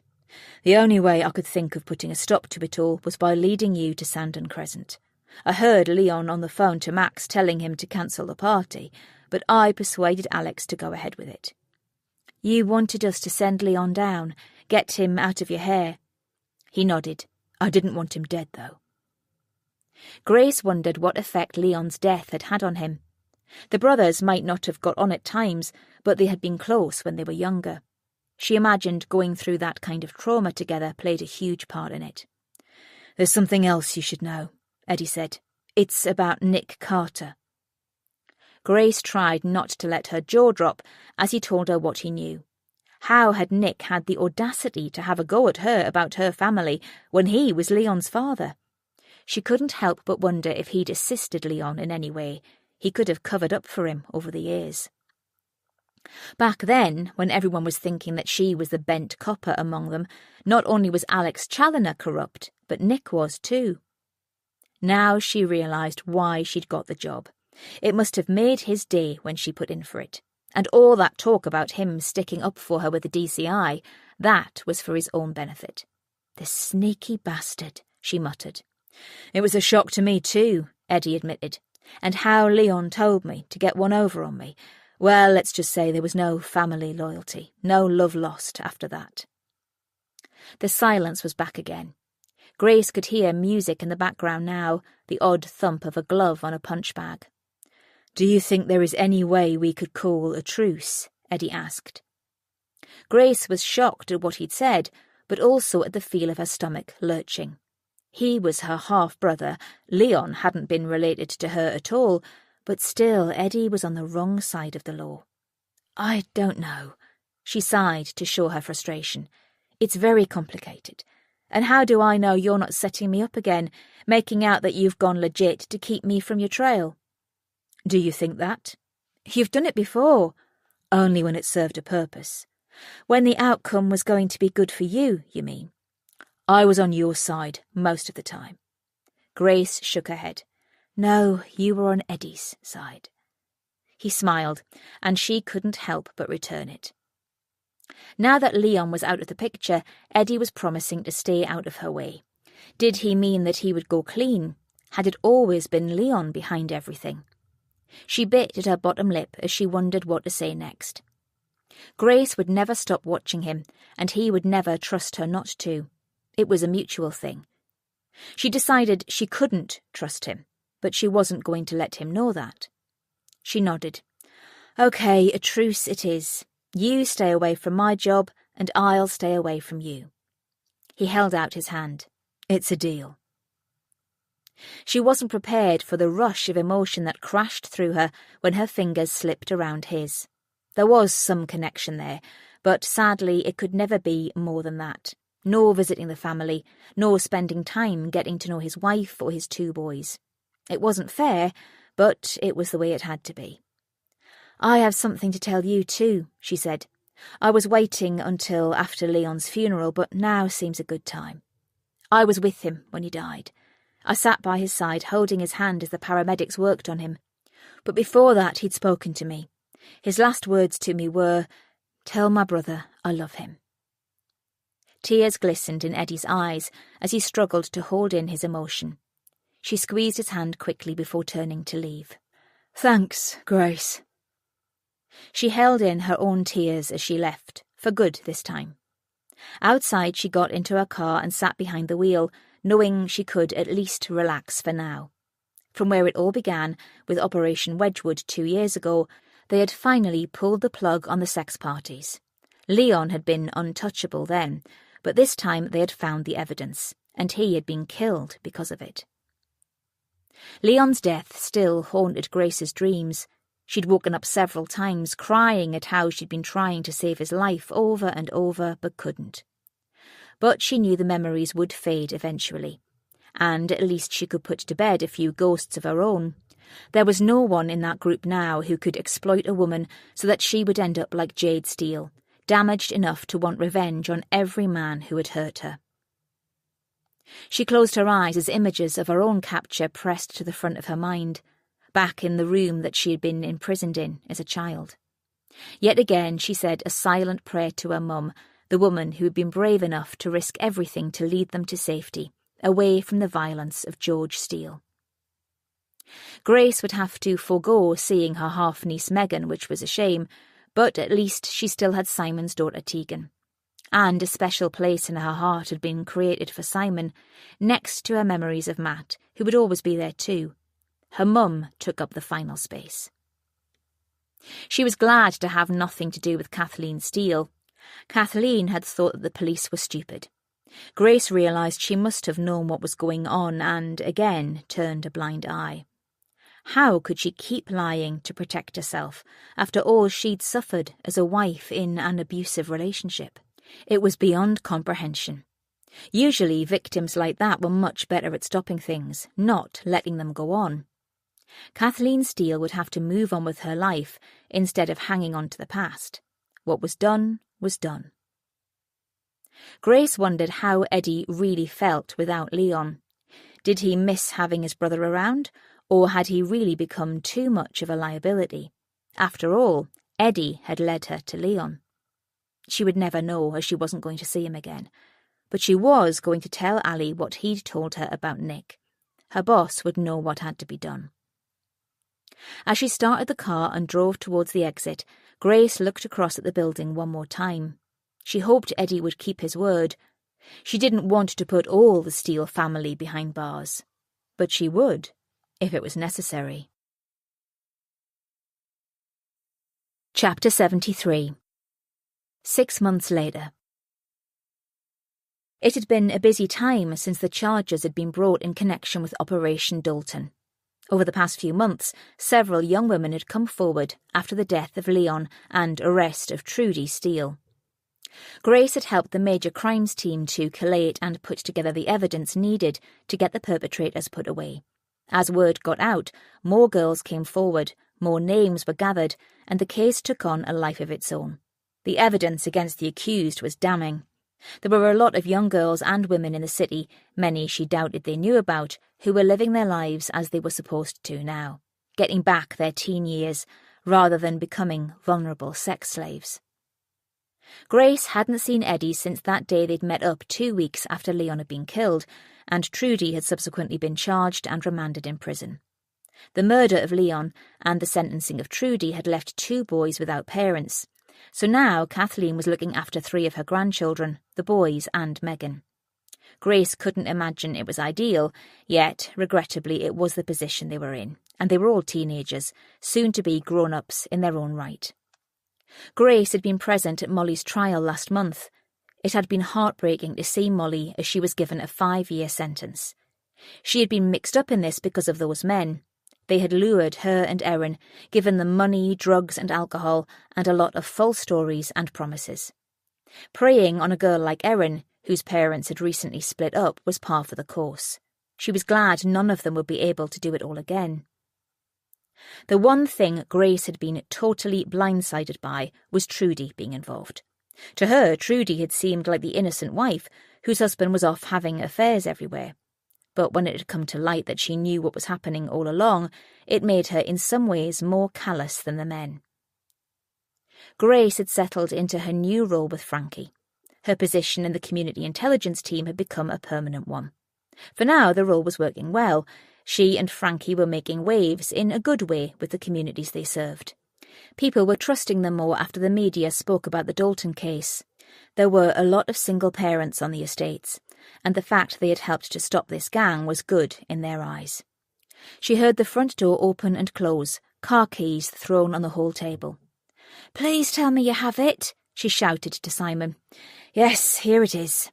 He handed her a copy of that day's Stoke News. "You know that's not what I want first." Behind his back was a brown paper bag. She sniffed. She could smell bacon. "I'll dish brunch out while you read it." "How did I manage to find you?" Grace grinned. "You're perfect for me." He leaned down to kiss her and then went through to the kitchen. Grace scanned the front page and then went on to page 5 to read the rest. "Grooming gang jailed. Simon Cole, senior crime editor, Stoke News." 1 woman and 3 men were given a combined total of 28 years imprisonment at Hanley Crown Court yesterday. Trudy Steele, 37, was jailed for 15 years for her part in the sex ring. She also received a further life sentence for the murder of her husband, Leon Steele, 39. Former Detective Constable Alex Challoner, 42, was jailed for 3 years, Jeffrey Harvey, 46, for 2 years, and Max Croydon, 25, 8 years, for their parts in the grooming ring. Trevor Merchant, 52, took his own life 2 months before the trial started. He was facing charges of procuring prostitutes, running a brothel, and sexual exploitation. The court heard how the gang had groomed girls as young as 14, luring them with gifts and money and handing them free food and a place to hang out with friends at Pottery's Takeaway. Following the death of Erin Ellis last year, the police were able to gather more evidence to shut the grooming ring down. "We've been watching this group of people for quite some time now, building up evidence, and finally we were able to arrest the ringleaders. Now today we have put them where they belong," DI Allie Shenton said. "I'm pleased with the sentences. The streets of Stoke-on-Trent are much safer now." It's been an emotional case which also resulted in the death of 16-year-old Erin Ellis, killed by her friend Molly Redfern, who was also 16, DS Grace Allendale said. "It wasn't easy dealing with the victims and the things they had gone through, but equally it wasn't us who had to deal with the gang's exploitations. These people preyed on young and vulnerable girls, sucking them into a life of prostitution, drugs and alcohol abuse. It was a huge team effort," DS Perry Wright concurred. "We had multiple divisions involved, and it was this extensive collaboration that enabled us to pull it all together." DCI Jenny Brindley added, "I couldn't be more proud of every officer who worked on this case." During the sentencing, Judge Patrick Hughes added his thanks to Staffordshire Police, who had worked relentlessly behind the scenes to bring the accused to justice and to help change the lives of many young teenagers who had been embroiled in something they should never have to face in their entire lives, let alone before they had grown up. He finished by saying that he hoped the long sentences were a warning to anyone who thought it was a good idea to exploit women and girls this way, and that the police would continue to hunt down these gangs and put a stop to them. Grace went to join Simon in the kitchen and sat at the table where there were mugs of tea waiting. She watched as he unwrapped the silver foil around each parcel of bacon, cheese and oatcakes. "Your article is excellent," she said, eagerly awaiting her first mouthful. "Thanks, I was pleased with it too. Imogen helped me out with it." Simon had taken on a junior reporter now. He was determined to give her a good start and not think she was working for a dinosaur despite their 20-year age gap. "Well, it's not bad for the senior crime reporter and his sidekick," Grace teased. "You make a great team." "You reckon?" Simon hugged her. "I think we make a great team too." "We do," she admitted. "We're the best." He tilted up her chin so she could look him in the eye. "So, let's make it permanent." "Are you proposing to me, Cole?" she teased. "Because if you are, then you'd best do it properly and get down on one knee." "Only if you'll say yes," My ego couldn't stand being rejected. Grace smiled. There were no ghosts hanging over them now. She would never forget Matt. He would always have a corner of her heart, but Simon had become a huge part of her world, and Tegan was like a daughter to her now. Simon cut one of his oatcakes in two.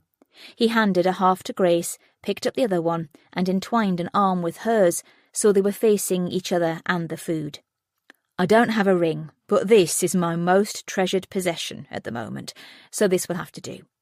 Grace, will you marry me?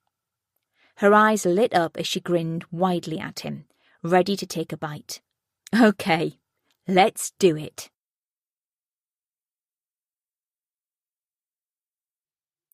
That was Good Girl by Mel Sherratt, read by Colleen Prendergast.